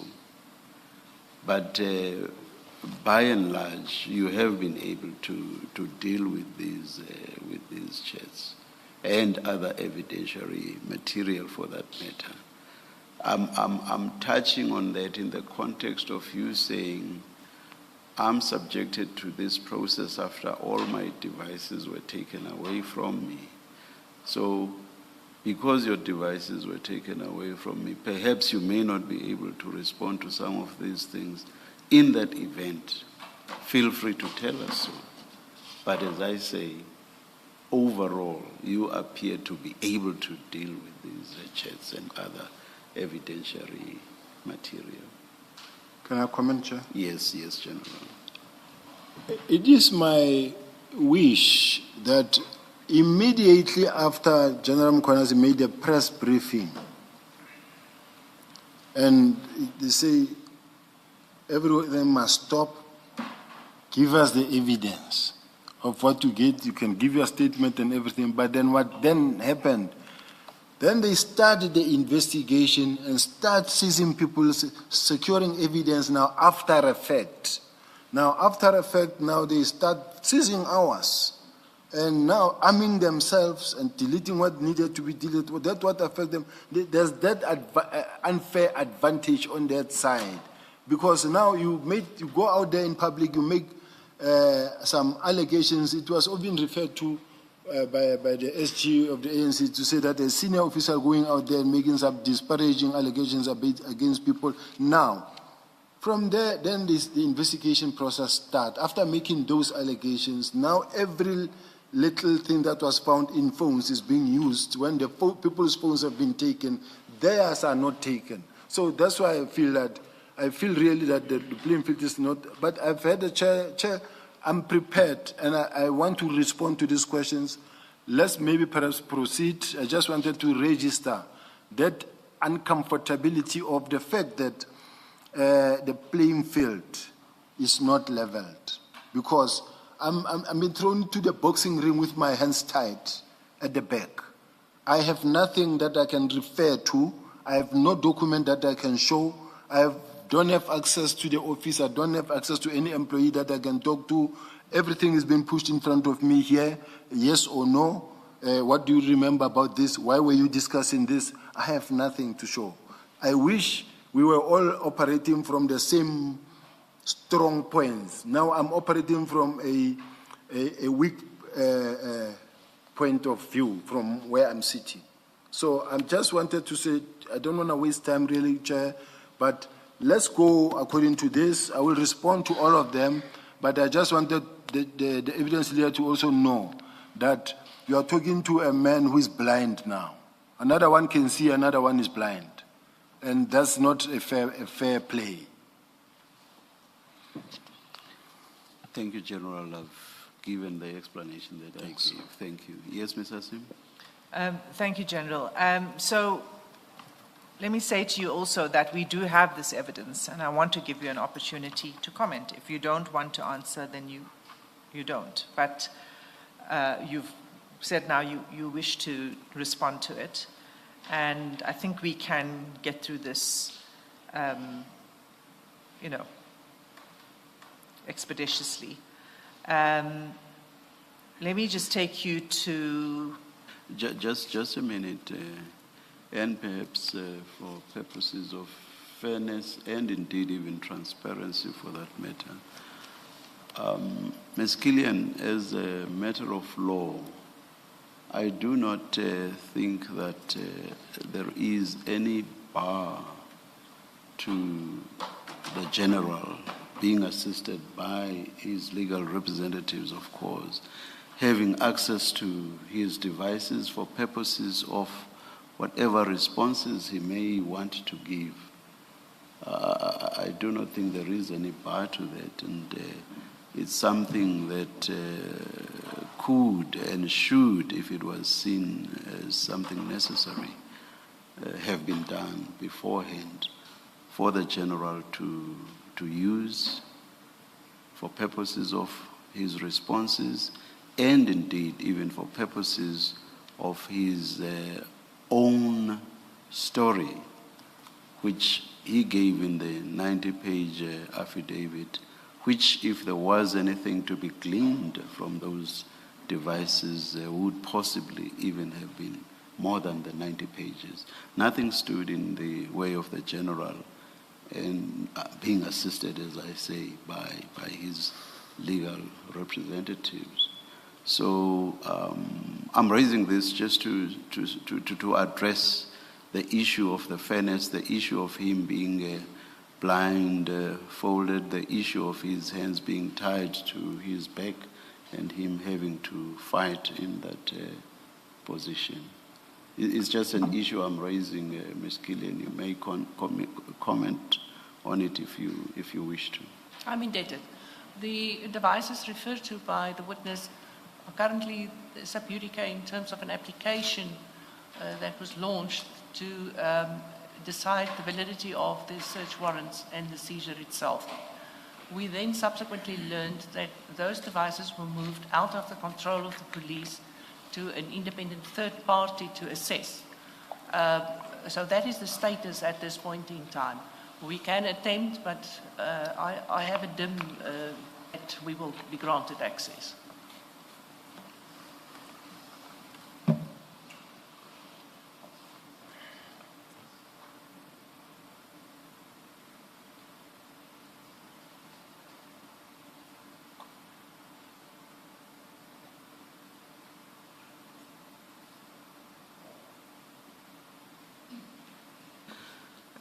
Ms. Hassim? Thanks, Chair. Can I continue? Yes. You may comment if you want to, or continue, whichever you... I think, the General is legally represented, and his legal representative is best placed to address the concern that the General has.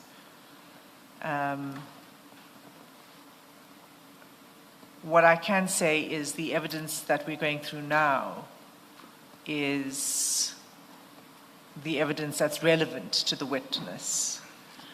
And it's not that we are only picking out certain parts of the evidence. There are obviously conversations that there'll be others to come who are going to have to answer questions, even from the contents of the devices that were obtained from, what's still to come. But on access to the devices, I think that I agree with the position of the Chair, and I think it's in the hands of the General's legal representatives to deal with. I've been given to understand that the General will not, his testimony will not be finalized today, and that the General will be coming back at some future stage. Because I would be loath to see a situation where the General's testimony is finalized with a general feeling that he was treated unfairly because he did not have access to his devices when he feels that something useful to his testimony could have been gleaned from those devices. Thank you, Chair.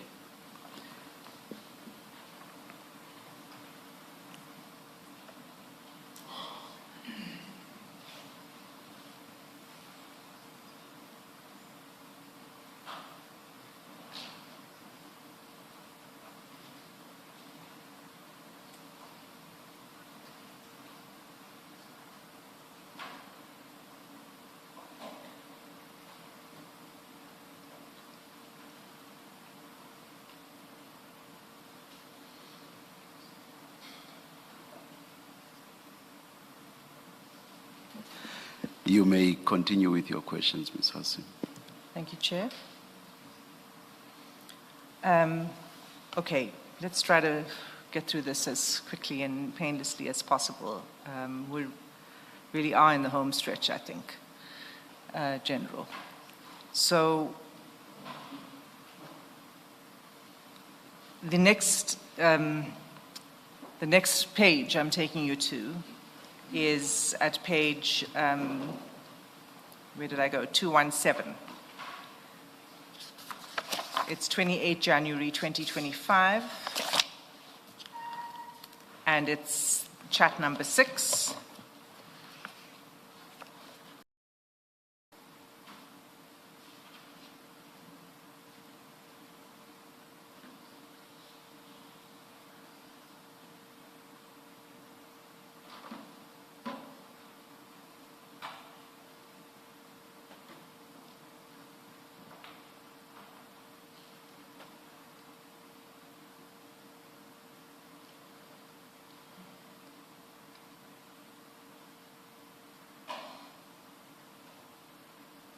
I've gone through it.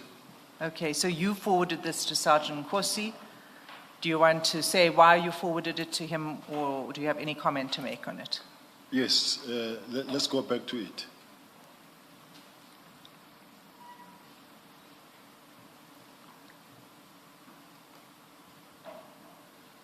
Now, to start with, I'm looking at the level of arrogance on the side of a disciplined police official who says, we will challenge them legally and deal with them, but if they want to come physically, we will meet on the field. You can't say that as a disciplined member of policemen. We are not criminals, we are not street fighters. Maybe perhaps it was just around about the comment. Now, when they talk about a smear campaign against him originate within the organization, but Kwenas insists and his team that are not backing down. Now, the smear campaign that he's talking about, when there is an issue mentioned about General Mkhwanazi, he regards it as a smear campaign. But when he raises something about a person, he's investigating. And I want to give an example. Let's look at Kalagabusha Prison, Correctional Service, where members went to conduct a search at Kalagabusha Correctional. And they went because they received information. As they went inside, and they searched the house, they found nothing. But as they leave the house, inside the yard, but next to the door, there is a dustbin, they found drugs. Now, as to how General Mkhwanazi gets to call the policeman on the scene and speak to the policeman on the scene through the suspect's phone, and to me, it's wrong.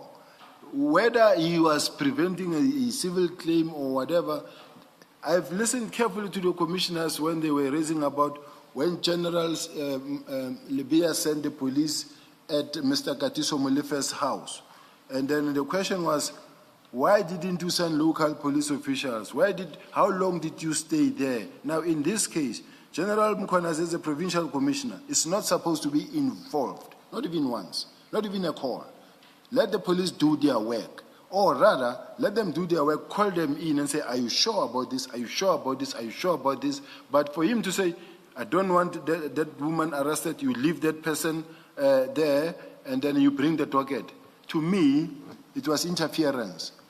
And this is what I wish the commissioners could also look at it and begin to also ask questions really as intensely so, like the way I'm responding to those that affects me. So looking at that part, and it's not the only one, but I'm just saying that, look, let's balance the equation here.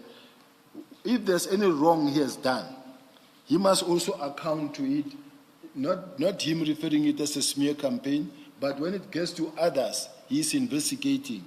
When he meets certain people, like when he met Kat Matlala, he was investigating. When we speak or meet Matlala, no, we are a cartel. So I was just saying, let us approach this thing in a plain, fair, and square manner. Okay. I've got that answer. Thank you. Let's just go to the next one. It's page 219 of file 7.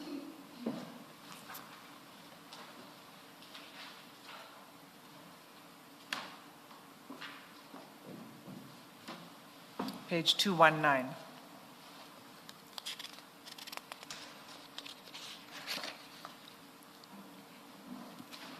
This is also sort of a press or some sort of story saying breaking, police witnesses change statements for promotion, police witnesses in the departmental case against Major General Feroz Khan, crime intelligence deliberately changed their affidavits in exchange for promotion.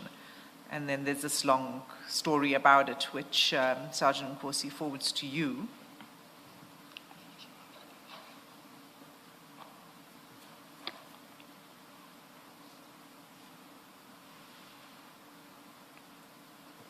That's on 2nd February 2025.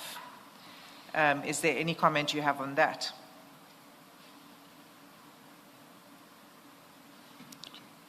It's long, I'm trying to read.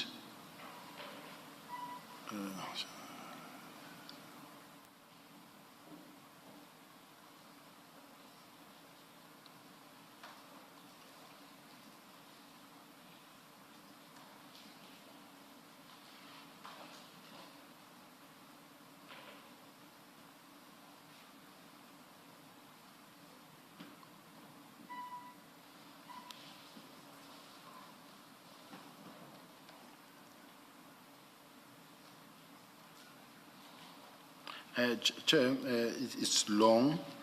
I was reading it, but I'm afraid that it may take the chair and the commission's time. So I see the chart. What is the question around it? Well, it's an article about this disciplinary inquiry that General Khan was subjected to. Sergeant Nkosi sends it to you. And my question to you is merely, what's your comment? What's your interest in this? Why did he send it to you? It has got a number of issues, the way I see it, because in some instances they also talk about witnesses who said they will be promoted and given, they will be promoted to the next level if they give statements against Khan. Something like that. I saw that. And if I'm to offer a comment, I have a matter now in the DPCI where that involved a matter that involved, I think it's General Mukwanazi, but where someone was promoted so that they can take him out of the environment. So it's something that is not in my affidavit, so I can't raise it now. But I'm just saying maybe the context of this is to say there were witnesses who were promised to be, maybe be promoted. I don't know I'm not the author of this document, so I don't know even at that time what was the content, because sometimes a person says, read this is what I came across. It can be anything. Okay. That same article, sure, sorry. And I think it's probably better if we just display it rather than getting the general to go to the page. It's page 1031. 1030. Where's my other phone? And 1030. We'll display it on the screen so you don't have to flip through the files. 1030, that's the same article that Sergeant Nkosi is sharing with General Shibiri. And on the same date, 2nd February 2025. It's the same message that we read. Same article. Yeah. Okay. He sends it to you. He sends it to General Shibiri, as we see there. And then on page, and again, you don't have to go there because we can just display it. On page 623, you'll see that Sergeant Nkosi also shares that article with Steve Mutsumi. 623. It's now in file 8, General. File 8. File. It's there. 623. I've got it.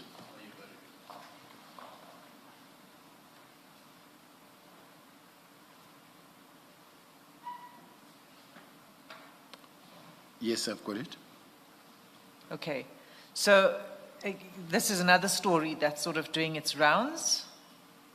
And it goes not only to you, but it goes to General Shibiri and to Steve Mutsumi. Do you have any comment on that? I don't have any comment. I don't know why Nkosi sent it there. Okay. Can we go to page 225?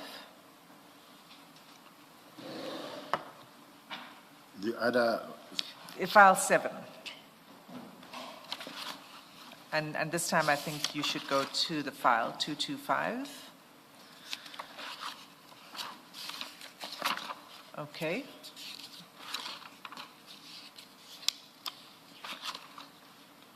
Yes. Okay.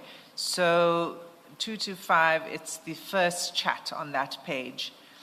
It is another sort of breaking news story that you forward to Sergeant Nkosi. Yes. About a national police rogue unit. And What it says is the NPA Investigative Directorate ID raids National Police Commissioner Fani Masemola and National Crime Intelligence Head Lieutenant General Kumalo officers after serving them with notices of arrest. This comes after an investigation lodged by Parliament's Police Portfolio Committee. National Police Commissioner appeared weak and shaken, etc. So you see it, that's the article. You forward that to Sergeant Nkosi, and he responds to you saying, Ziyakhala manje.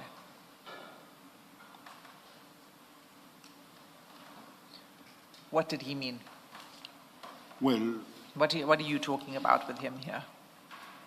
well, firstly,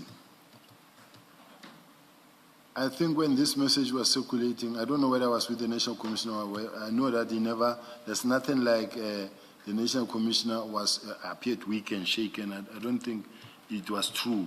I didn't believe in it, but if I did send it also maybe to Sergeant Nkosi, and then it says Ziyakhala, it's his response, not for any other reason.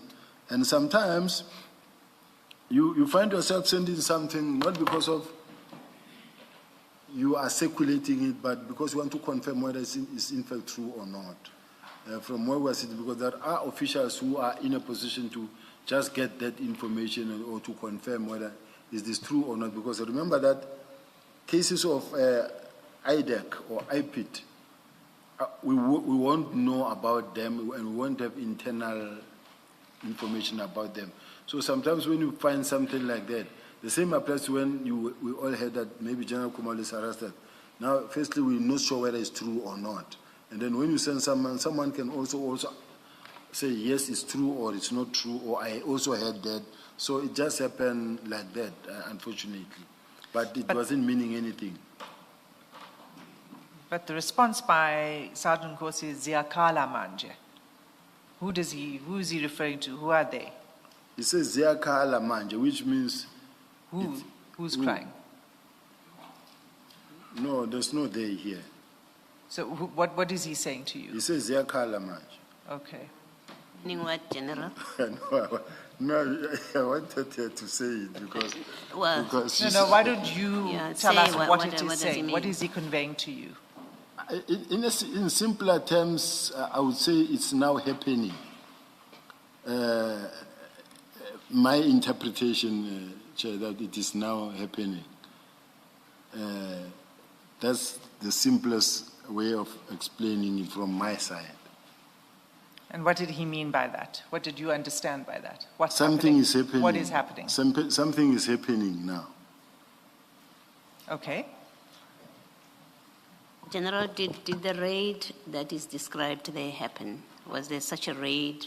And this article is on the 8th of June, of February. Was there such a raid by the time you distributed this thing to Sergeant Nkosi? I don't think so. It never happened. To me, I think it was wrong. Yes. It never happened, I think. Where did you get this from to be able to send it to Sergeant Nkosi? I think it is something that was in circulation. So what do you mean by that? It was being circulated. If I had my device or somewhere, I was going to be able to say this is where I got it from. So it was being circulated by people on their phones? Yes. Is that what you mean? Yes. Okay, and it was sent to you and then you forwarded it? I'm one of the recipients. Maybe you might have received it from anywhere. Okay. And why did you think it was necessary to share it with Sergeant Nkosi? Like I said, Chair, I think earlier when I responded is that sometimes when you send it, you're not sure whether it's true or not, but you hope that someone can actually tell you something and say it's not true or it's true. You didn't think to ask whoever sent it to you? I mean, someone sent it to you. Why did you not think to ask them? I might have, I don't know because I don't have the device, but I might have. Thank you. Okay, can we go to the next page 229?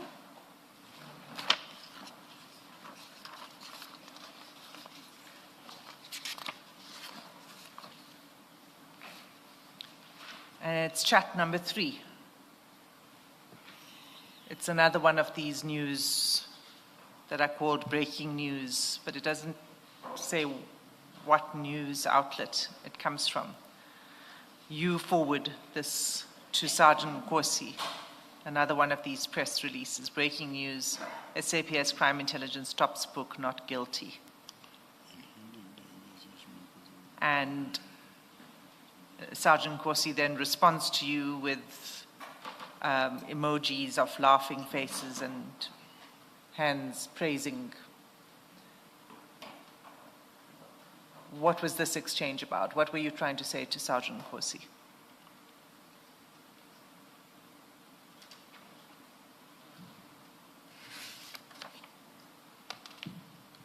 I was not saying anything to him Why did you share this? because it's a person that I normally would also send to him because we find that we have spoken about it maybe. Because this has got history. This thing has got history. The history behind this, the context here, it's important to put it. When General Khan was implicated together with General Kadwa of the DPCI, but when they were being charged, the DPCI doesn't charge General Khan, but they charge General Khan. They don't charge their General Khan, but CI charges General Khan. Then I say to General Kumalo, are you sure you want to charge General Khan, and especially expeditiously? So, on a matter of 2021, expeditious, when a person has been working and you want to fire him to deal with this matter expeditiously, I suggest that why don't you take the normal route? And then he didn't agree. And then he charged General Khan expeditiously. And then as he charged General Khan expeditiously, General Khan went to court, approached the court. And then I said to General Kumar, don't go to court because you're going to lose. He didn't listen. Then General Khan went to court and then he won. So General Kumar lost. So I said, but we told you not to go to court because you're going to lose. And he lost. Now, based on that, maybe perhaps I have had maybe a discussion, of course, or maybe it was just something that shows that he lost or he was cleared. So that is why I know the question is, but why was it important for you to share it with General Khan? I mean, with Nkosi. I've shared many with Nkosi of similar nature, in particular where it also involved General Mkhwanazi because we were mostly talking about it. What was this matter about, General? What was General Khan being disciplined for? He was being disciplined for being involved in an operation together with the DPCI that involved people who were found to have been in possession of drugs. So General Khan was one of the people who were called, and then he apparently called the DPCI, and then I don't know who also he called. I am not so familiar with the facts of that particular matter, but safe to say that apparently General Khan called the DPCI took over the matter or whatever that happened, I don't know the facts. But in my case, when it reaches my desk, was to say, I don't suggest that you should, because I first called General Lebe and say, General, how do you intend dealing with this report from IPIT that says these people must be charged? So there was a report. There was a report. So you would know the facts because you must have read the report, which is also indicated in you being able to discuss it with General Kumalo not to charge. But you got the report, you read it, so you know the facts. Yeah, there's a report that says they were supposed to be charged. And the facts are what? The facts, and the facts, because we've had another witness testifying, and the facts that drugs got lost in an operation that General Khan was involved with and he was being accused of a role or involvement in the disappearance of the drugs. I mean, you know those facts. Yes. Okay. I don't know the exact facts. I read the report, it's quite some time ago. I Yes. know the facts. My bone of contention was, Yes. General, if General Lebeya was saying, I'm also disciplining him and then expeditiously, I say, what happens on the left-hand side, let it happen on the right-hand side. Let us also then deal with him in that way. Then if General Lebeya said, no, this is an old matter of 2021, and I don't think I agree with this report of IP. So I said to General Kumalo, it will be unfortunate if you were to charge General Khan expeditiously so when General Kadwa in the TPCI is not being dealt with the same way. Okay. Yes. General, I mean, I'm the one that asked you the question, so allow me to interrupt you because you have answered. In this page 229, so now we have cleared with you that you knew the facts, and the facts involved allegations and a charge that General Khan had a hand or a role involvement in the loss or disappearance of drugs in an operation he was involved with. You have there, so you forward this to Sergeant Nkosi, and then he responds with emojis. I must say I'm not an expert in emojis, but he's laughing. He sends you laughing emojis and hands that ordinarily, in my limited experience with emojis, indicate celebration. He responds, you send him this and he responds with that kind of celebratory, what I say is a celebratory response. What do you make of it? When Sergeant Nkosi responds this way to General Khan has been acquitted in what was serious allegations of misconduct.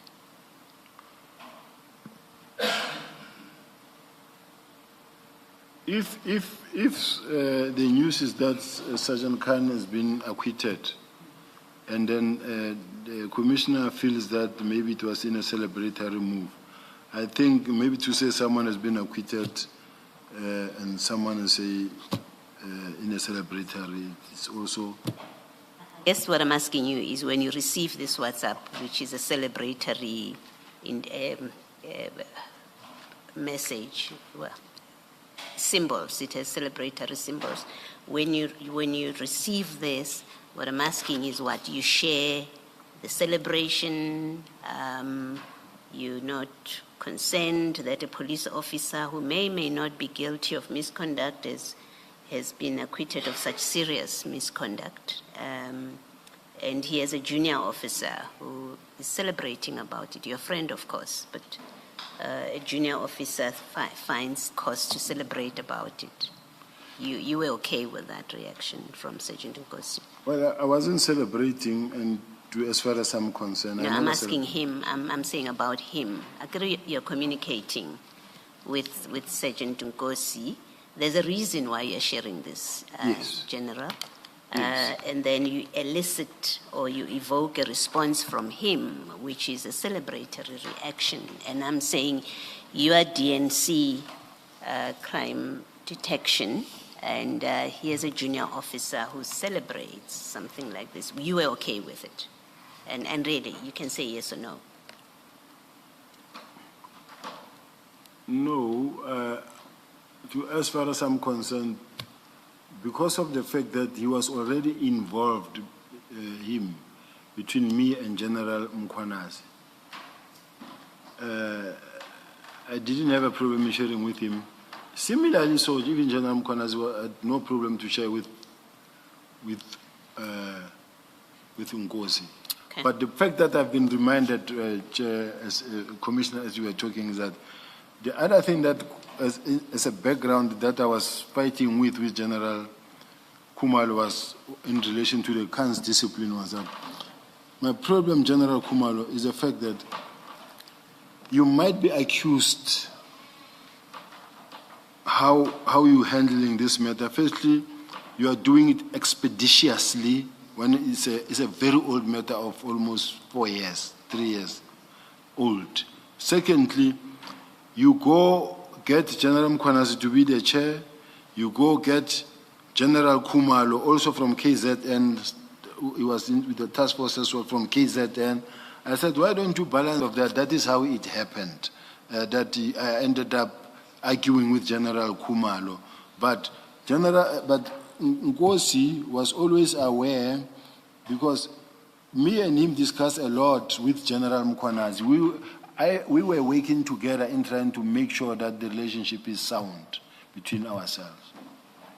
Right, thank you, General. Ms. Hassan? Thank you, Commissioner. I'm going to move on to page 224.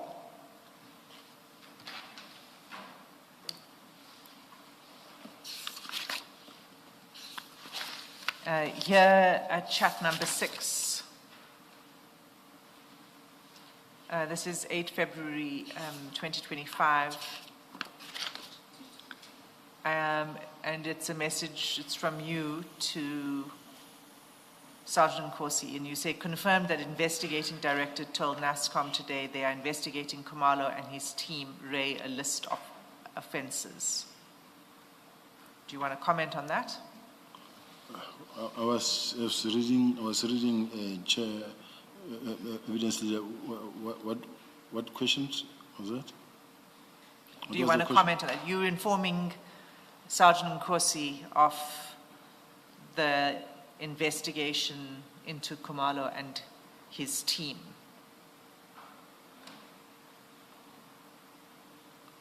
Yes. You're letting him know what information you've gleaned from either the National Commissioner or from the investigating directorate.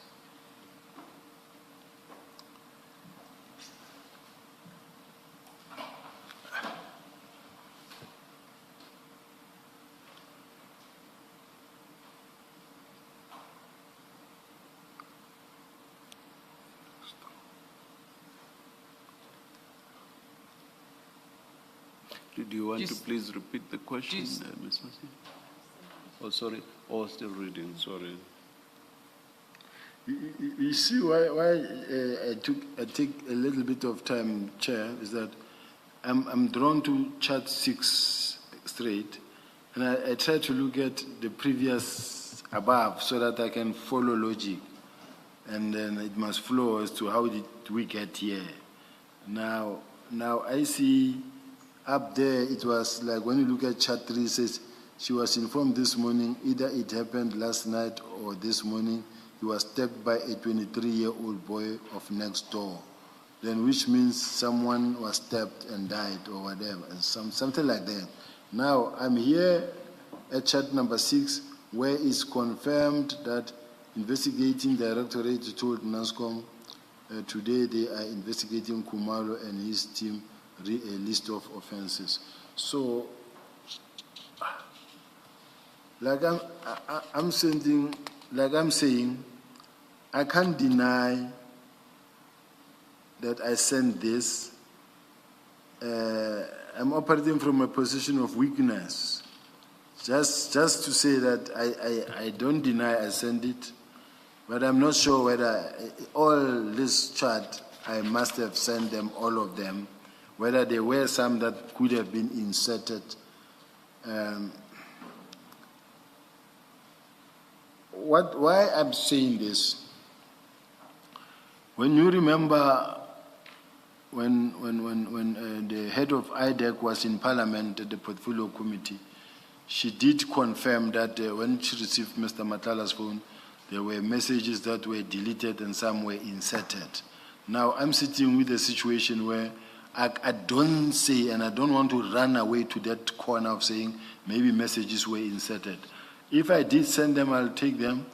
If they were inserted at this point in time, because I'm operating blindfolded at this point in time.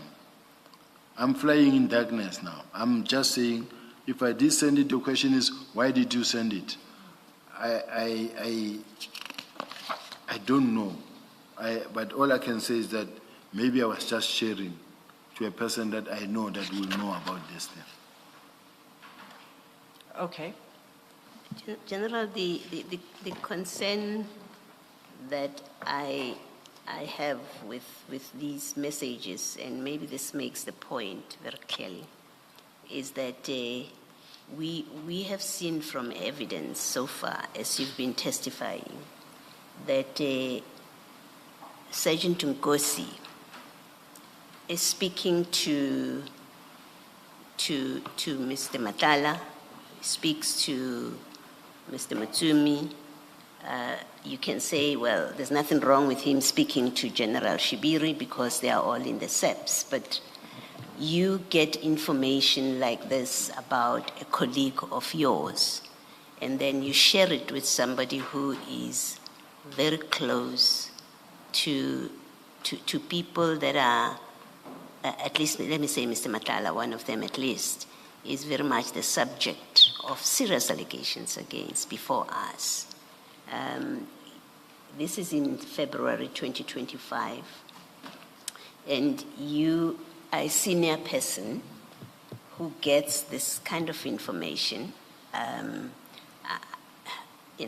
accept there's no context to it here, but there's been telephone calls. I want to assume that it's information you get by virtue of your position, and then you go and share it with a junior or 5 levels lower than you.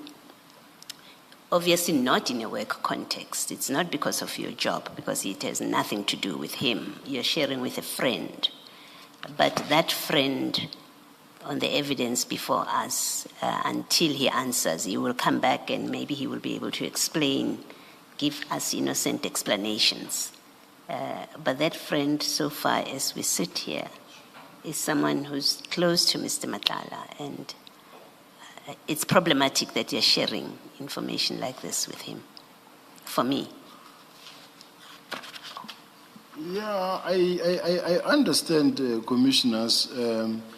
The only concern that I have still is that you are sitting with WhatsApps or chats that are condensed into a series of chats that are coming from this one to that one. Where I'm sitting, I'm reading about a document that is being presented to me as evidence about the chat that supposedly took place between either certain individuals or myself being involved, with my device not in my possession myself. So I really don't know how to say how it came about or why. I may be able to respond in some. In some, I may have to fall back and say, but look, I see this message, but whether I really send it or share this information, in the absence of my devices as well, I will accept, because the bottom line is it shows chat between General Sibiya and Nkosi. I will accept. But I'm not so 100% sure as to whether could there have been any interference or inserted. I don't know. I guess, for what it's worth, when Sergeant Nkosi testified, I think right at the beginning, he accepted that these chats are from his telephone. So he didn't raise the issue with that. In fact, he was asked specifically, do you accept these are chats from from your telephone, your being Sergeant Nkosi's, and he accepted that. So he hasn't placed any particular chat in dispute.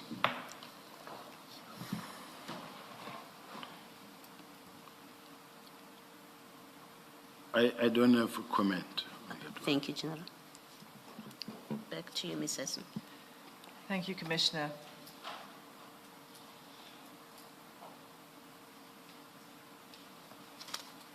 Can I take you to page 250? 250.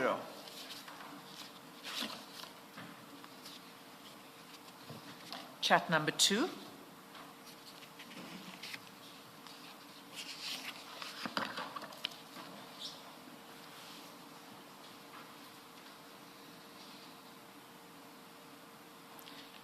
You there? Chat Yeah, number 2. 250 chat number 2. Yes, 26 June 2025. And here Sergeant Nkosi shares with you a News 24 article on the arrest of General Khumalo. You'll find the article. It's too small in that chat box, but you'll find the actual article on page 3033. There it is. Okay, so that's the article that Sergeant Nkosi sends to you on 26 June. This is about General Khumalo's arrest. Okay. And then immediately after sending you the article, in chat number 3,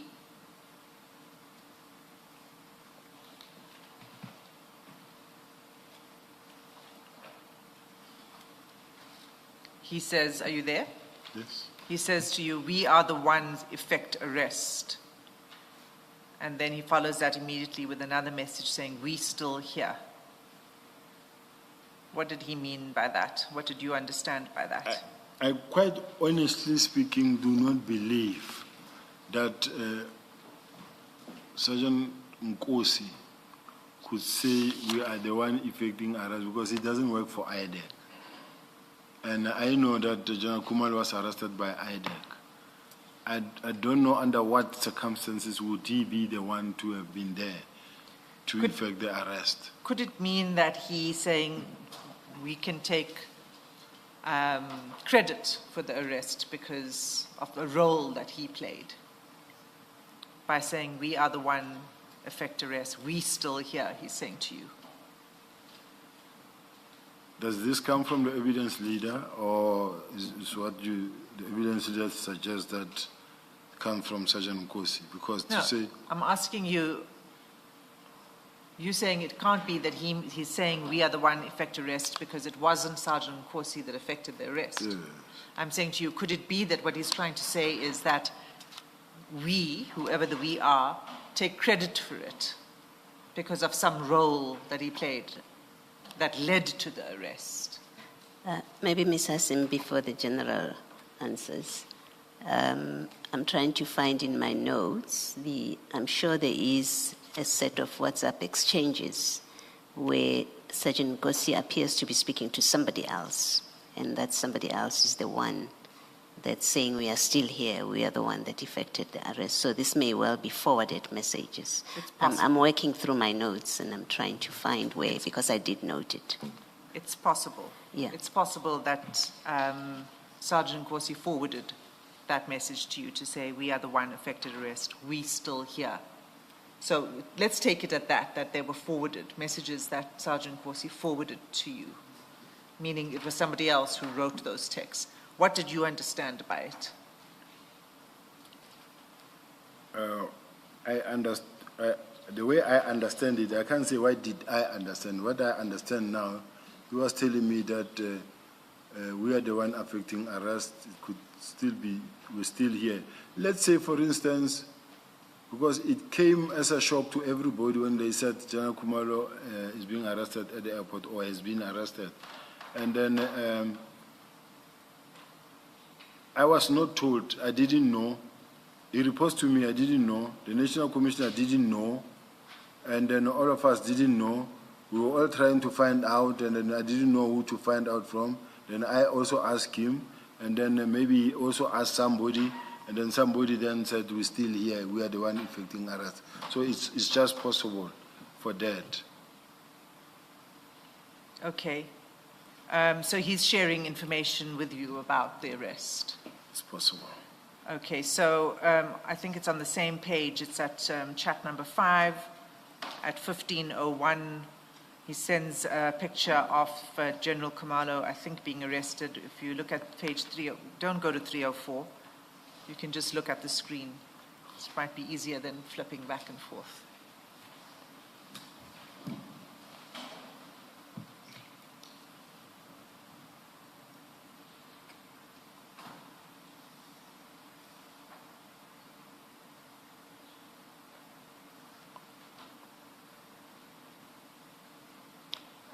So you're saying he's just sharing that with you to keep you abreast? Yes, but I can't see the people displayed there. Okay. Let's just go to the chat below that. You'll see it's number 6 at 16:59.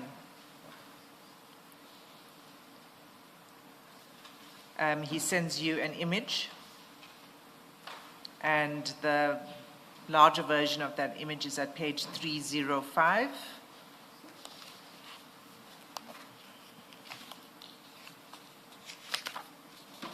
And we'll just, okay, you might need to look at it because it's redacted. Page 305.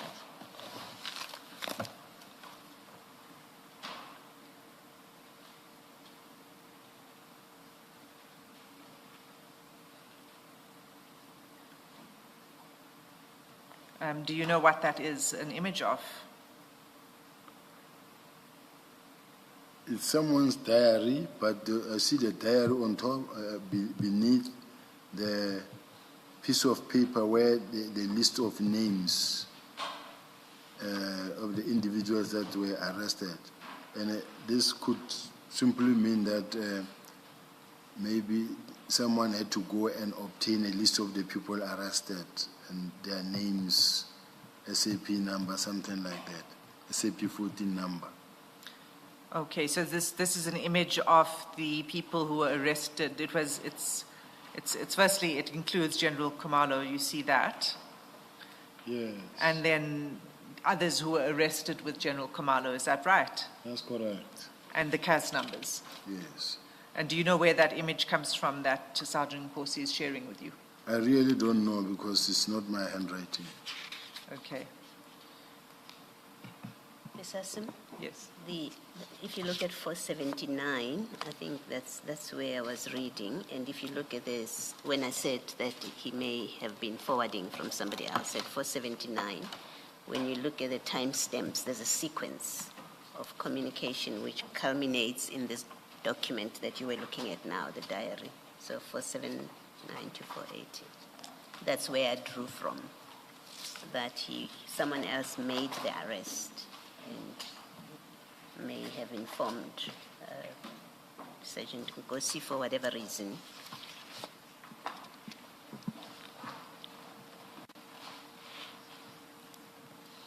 Well, maybe we can go there, General, to page 479.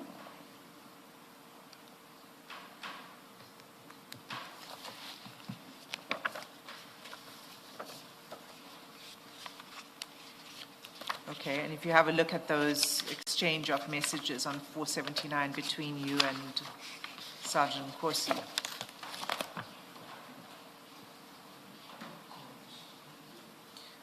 So this is a fuller version of the exchange. If you start at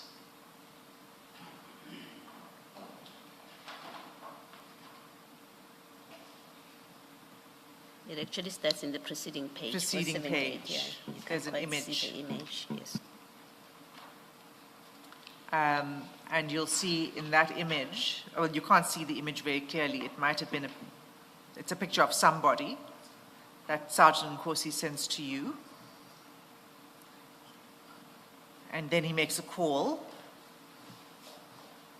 to you. You respond to him saying, "It's not him." He responds to you to say, "People who arrested him, they were getting in cells in front, just zoom," meaning, I assume, zoom to the picture. And then it goes on with the picture of the article by the News 24 arrest. And then he says to you, "General Gabriela and Brig Madondo, General Khumalo, are those the three who were arrested?" Yes. And then again, "We are the one effect arrest, we still here." And then that picture that we saw earlier from behind. And then he says to you, "They are 7. And then he sends to you the list of the 7 with the case numbers.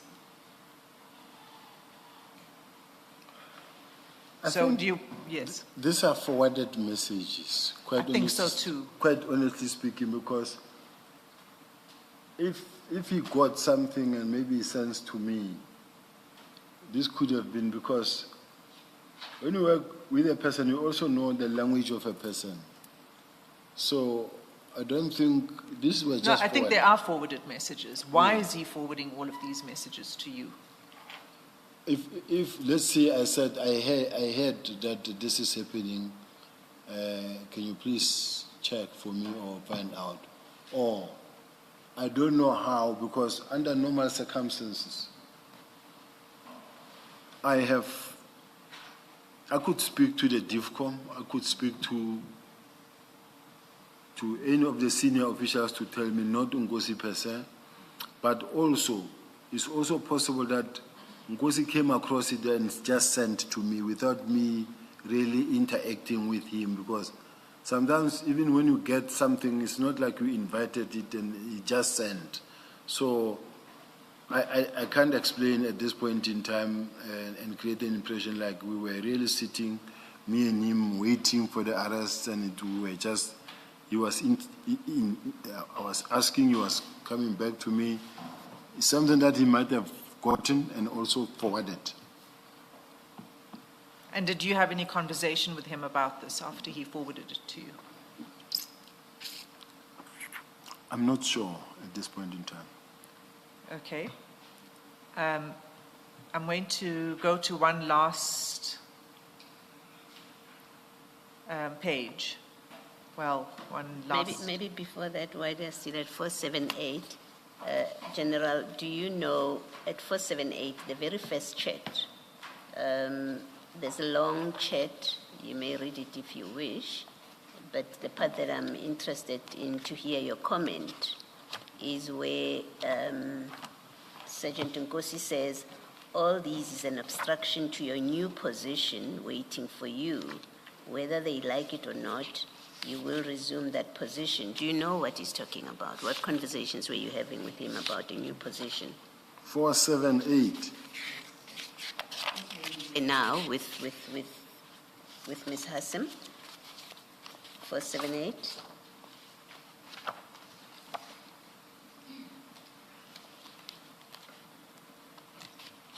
If you have, you may not have a comment, but I would like to hear what conversations were being had and why he would say what he said. It's chat number 1, and it's the third paragraph from the bottom or from the top. All these.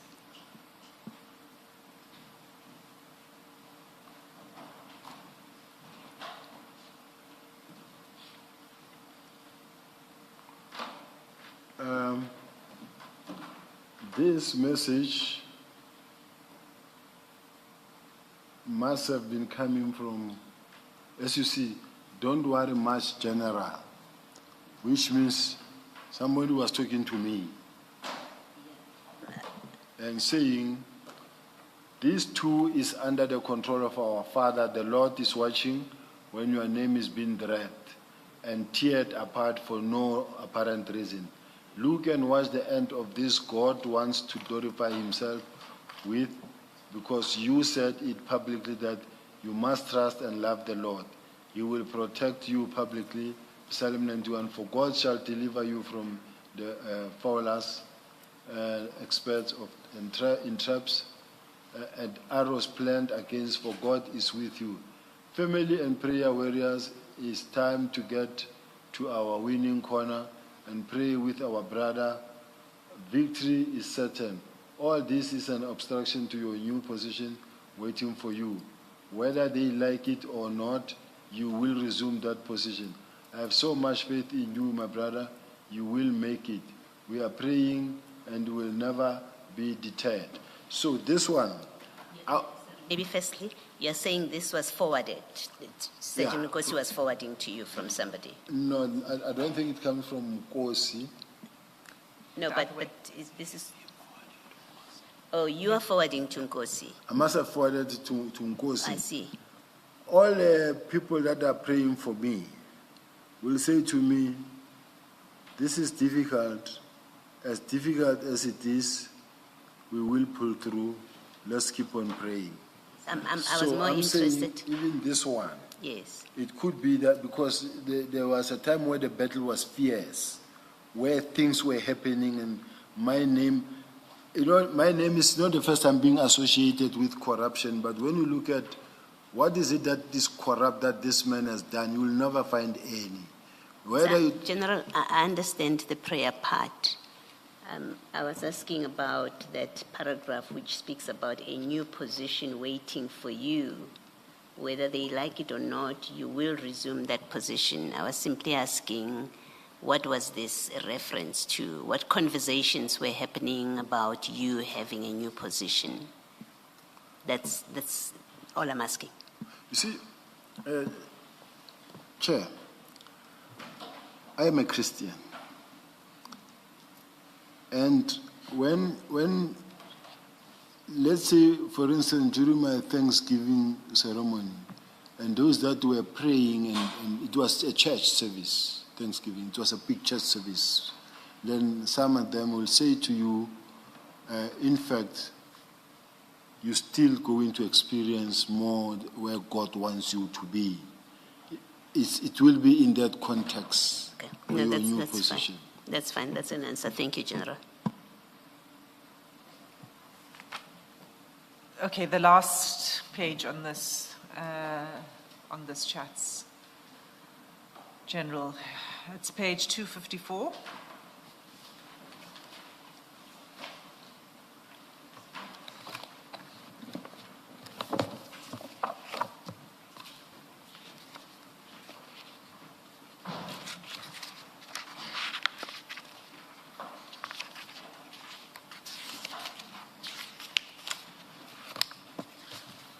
Okay, chat number 1 and 2, you forward 2 screenshots to Sergeant Nkosi. But the actual screenshots you'll find on page 312.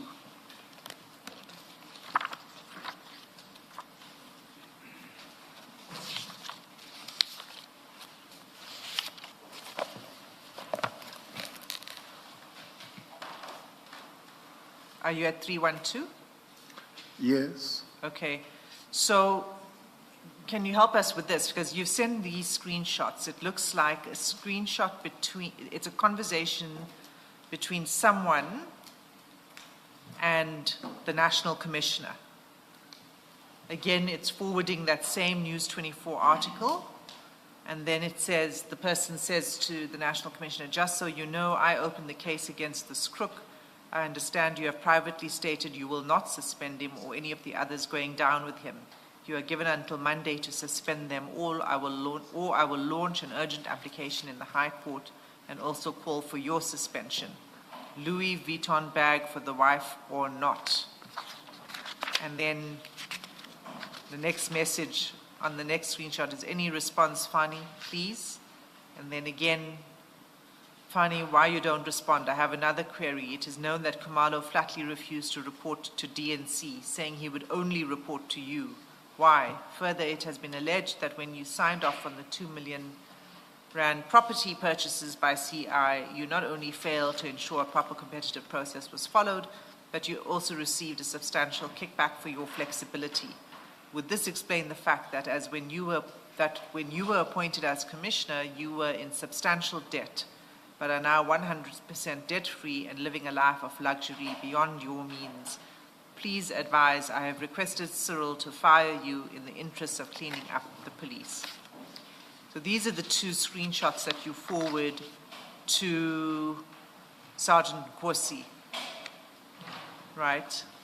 He responds, Ziyakhala manje, etc.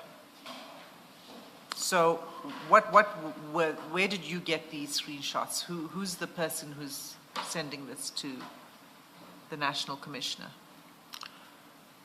I guess at this point in time, the evidence leader was the one that's supposed to say and to show me that this thing come from your phone and this is what is written on top. Because now, at this present moment, You are asking me who did I receive from? I don't know if I ever received it because Well- I don't have my phone. Okay, if that's your answer, that's your answer. I don't have your phone either. That's why I'm asking you, because you forwarded these messages to Sergeant Nkosi. So if you don't remember who sent this to you, and that's fine, then Yeah, you all, don't all I remember. know is that I'm not the author of this, and then as to who, where did I receive from, at this point in time, I'm not in a position to say, and whether this was an inserted message or not, I don't know. The only disadvantage with me is that I'm dealing in a situation where my phones are in some people that are accusing me's hands, and what they're doing with my devices, I don't know. Whether all these communications come from me or were inserted or someone's was saved as General Sibiya this side, someone was saved as General Nkosi this side, this exchange is being sent and then posted here, I also don't know. I'm just saying where I'm sitting, I'm talking from a position of weakness.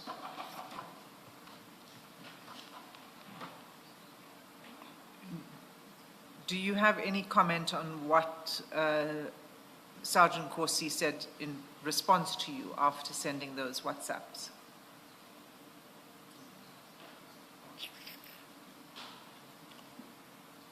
Well,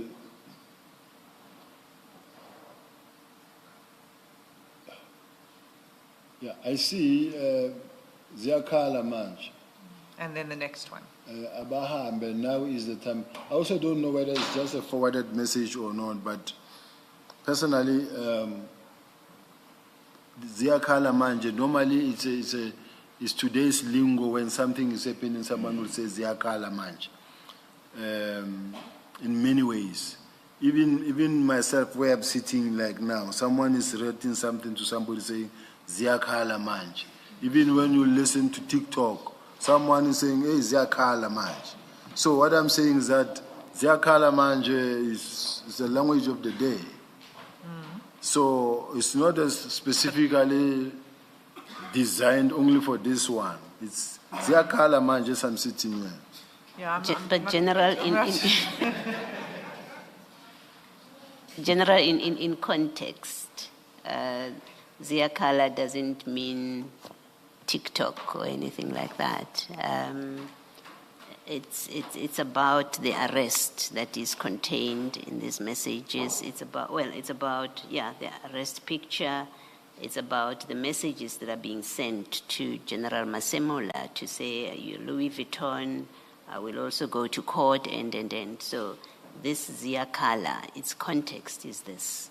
And I mean, I don't know if it's capable of a direct translation, but what it does mean, I think we do understand it. It means this person is saying it's now happening.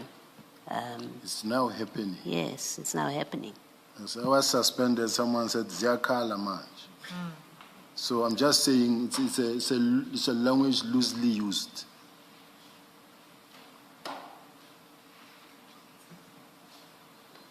If Sergeant Nkosi said that to you, let's just forget about TikTok or the general public.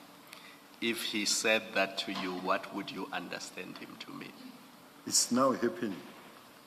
So that would be the context. That would be the context. Between the two of you. In all instances. Yeah. The chair says Ziyaduma. Yes, and Ziyaduma old lingo. Yeah, even now Ziyaduma chair. Okay, I'm going to leave that there. There's probably more we could ask you about it, but I think we've got the gist of your answer. So, General, there's only now one last topic that remains for me to address with you. And again, I must do this. It's my job. And I need to go back to your statement for this purpose. It's in relation to Mr. Brown Mokotsi, because you've given us a statement in which you deal with allegations of in fact, your heading is allegations of a potentially corrupt relationship with Brown Mokhotsi, and then you have 4 paragraphs on it. So you've given us your version on this. But Mr. Mokhotsi has come here and has said things. So I'm going to say to you what his version is, so that Advocate you can... Hassim, I've suggested that they remove files 7, 8, 9. Are we done with them? Yes. And then they put his statement file next to him, just so that he can follow.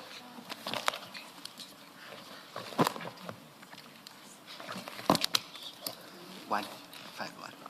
And 10A, which is the transcript of 10A.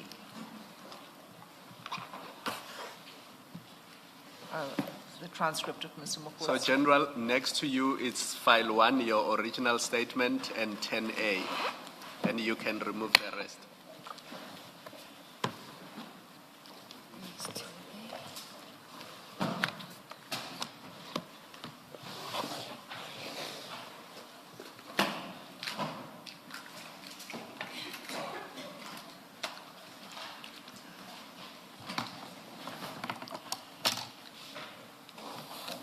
You ready?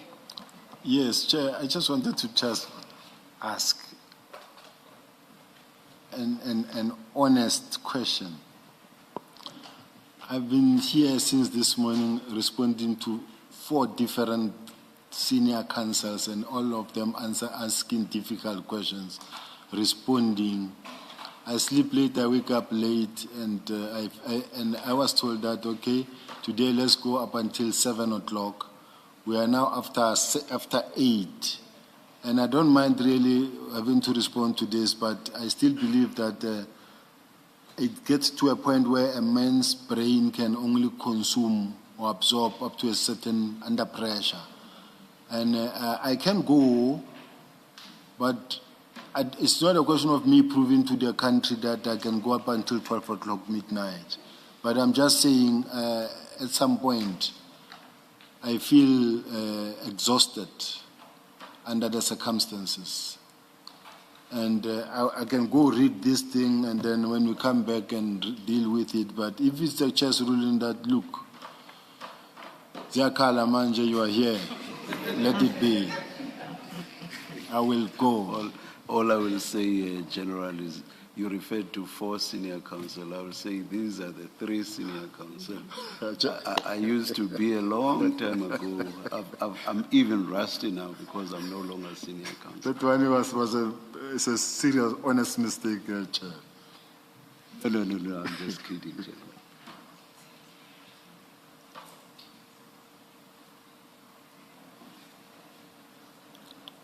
How long do you think this is going to be, Ms. Hassan?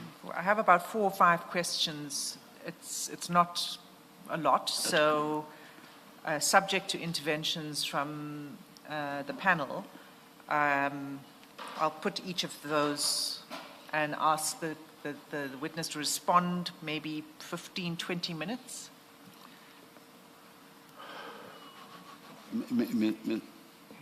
Ms. Killian, do you?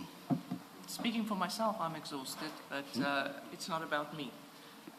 If we can maybe just have a comfort break to continue after that.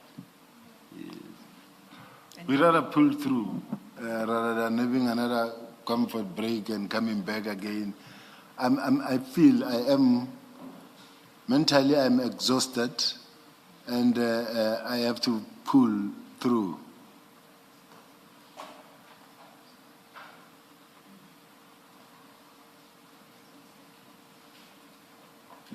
Let us meet counsel outside. Let's adjourn.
Should we say Ziyakala Manje, General?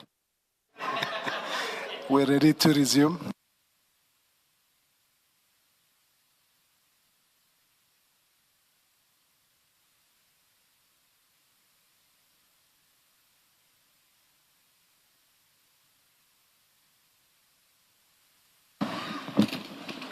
General, we understand what you've said. You've said in so many words that you are exhausted now.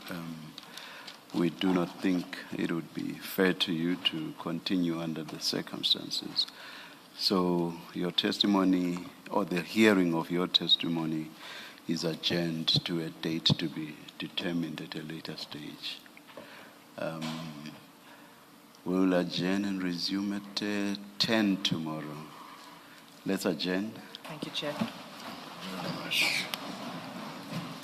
Whew.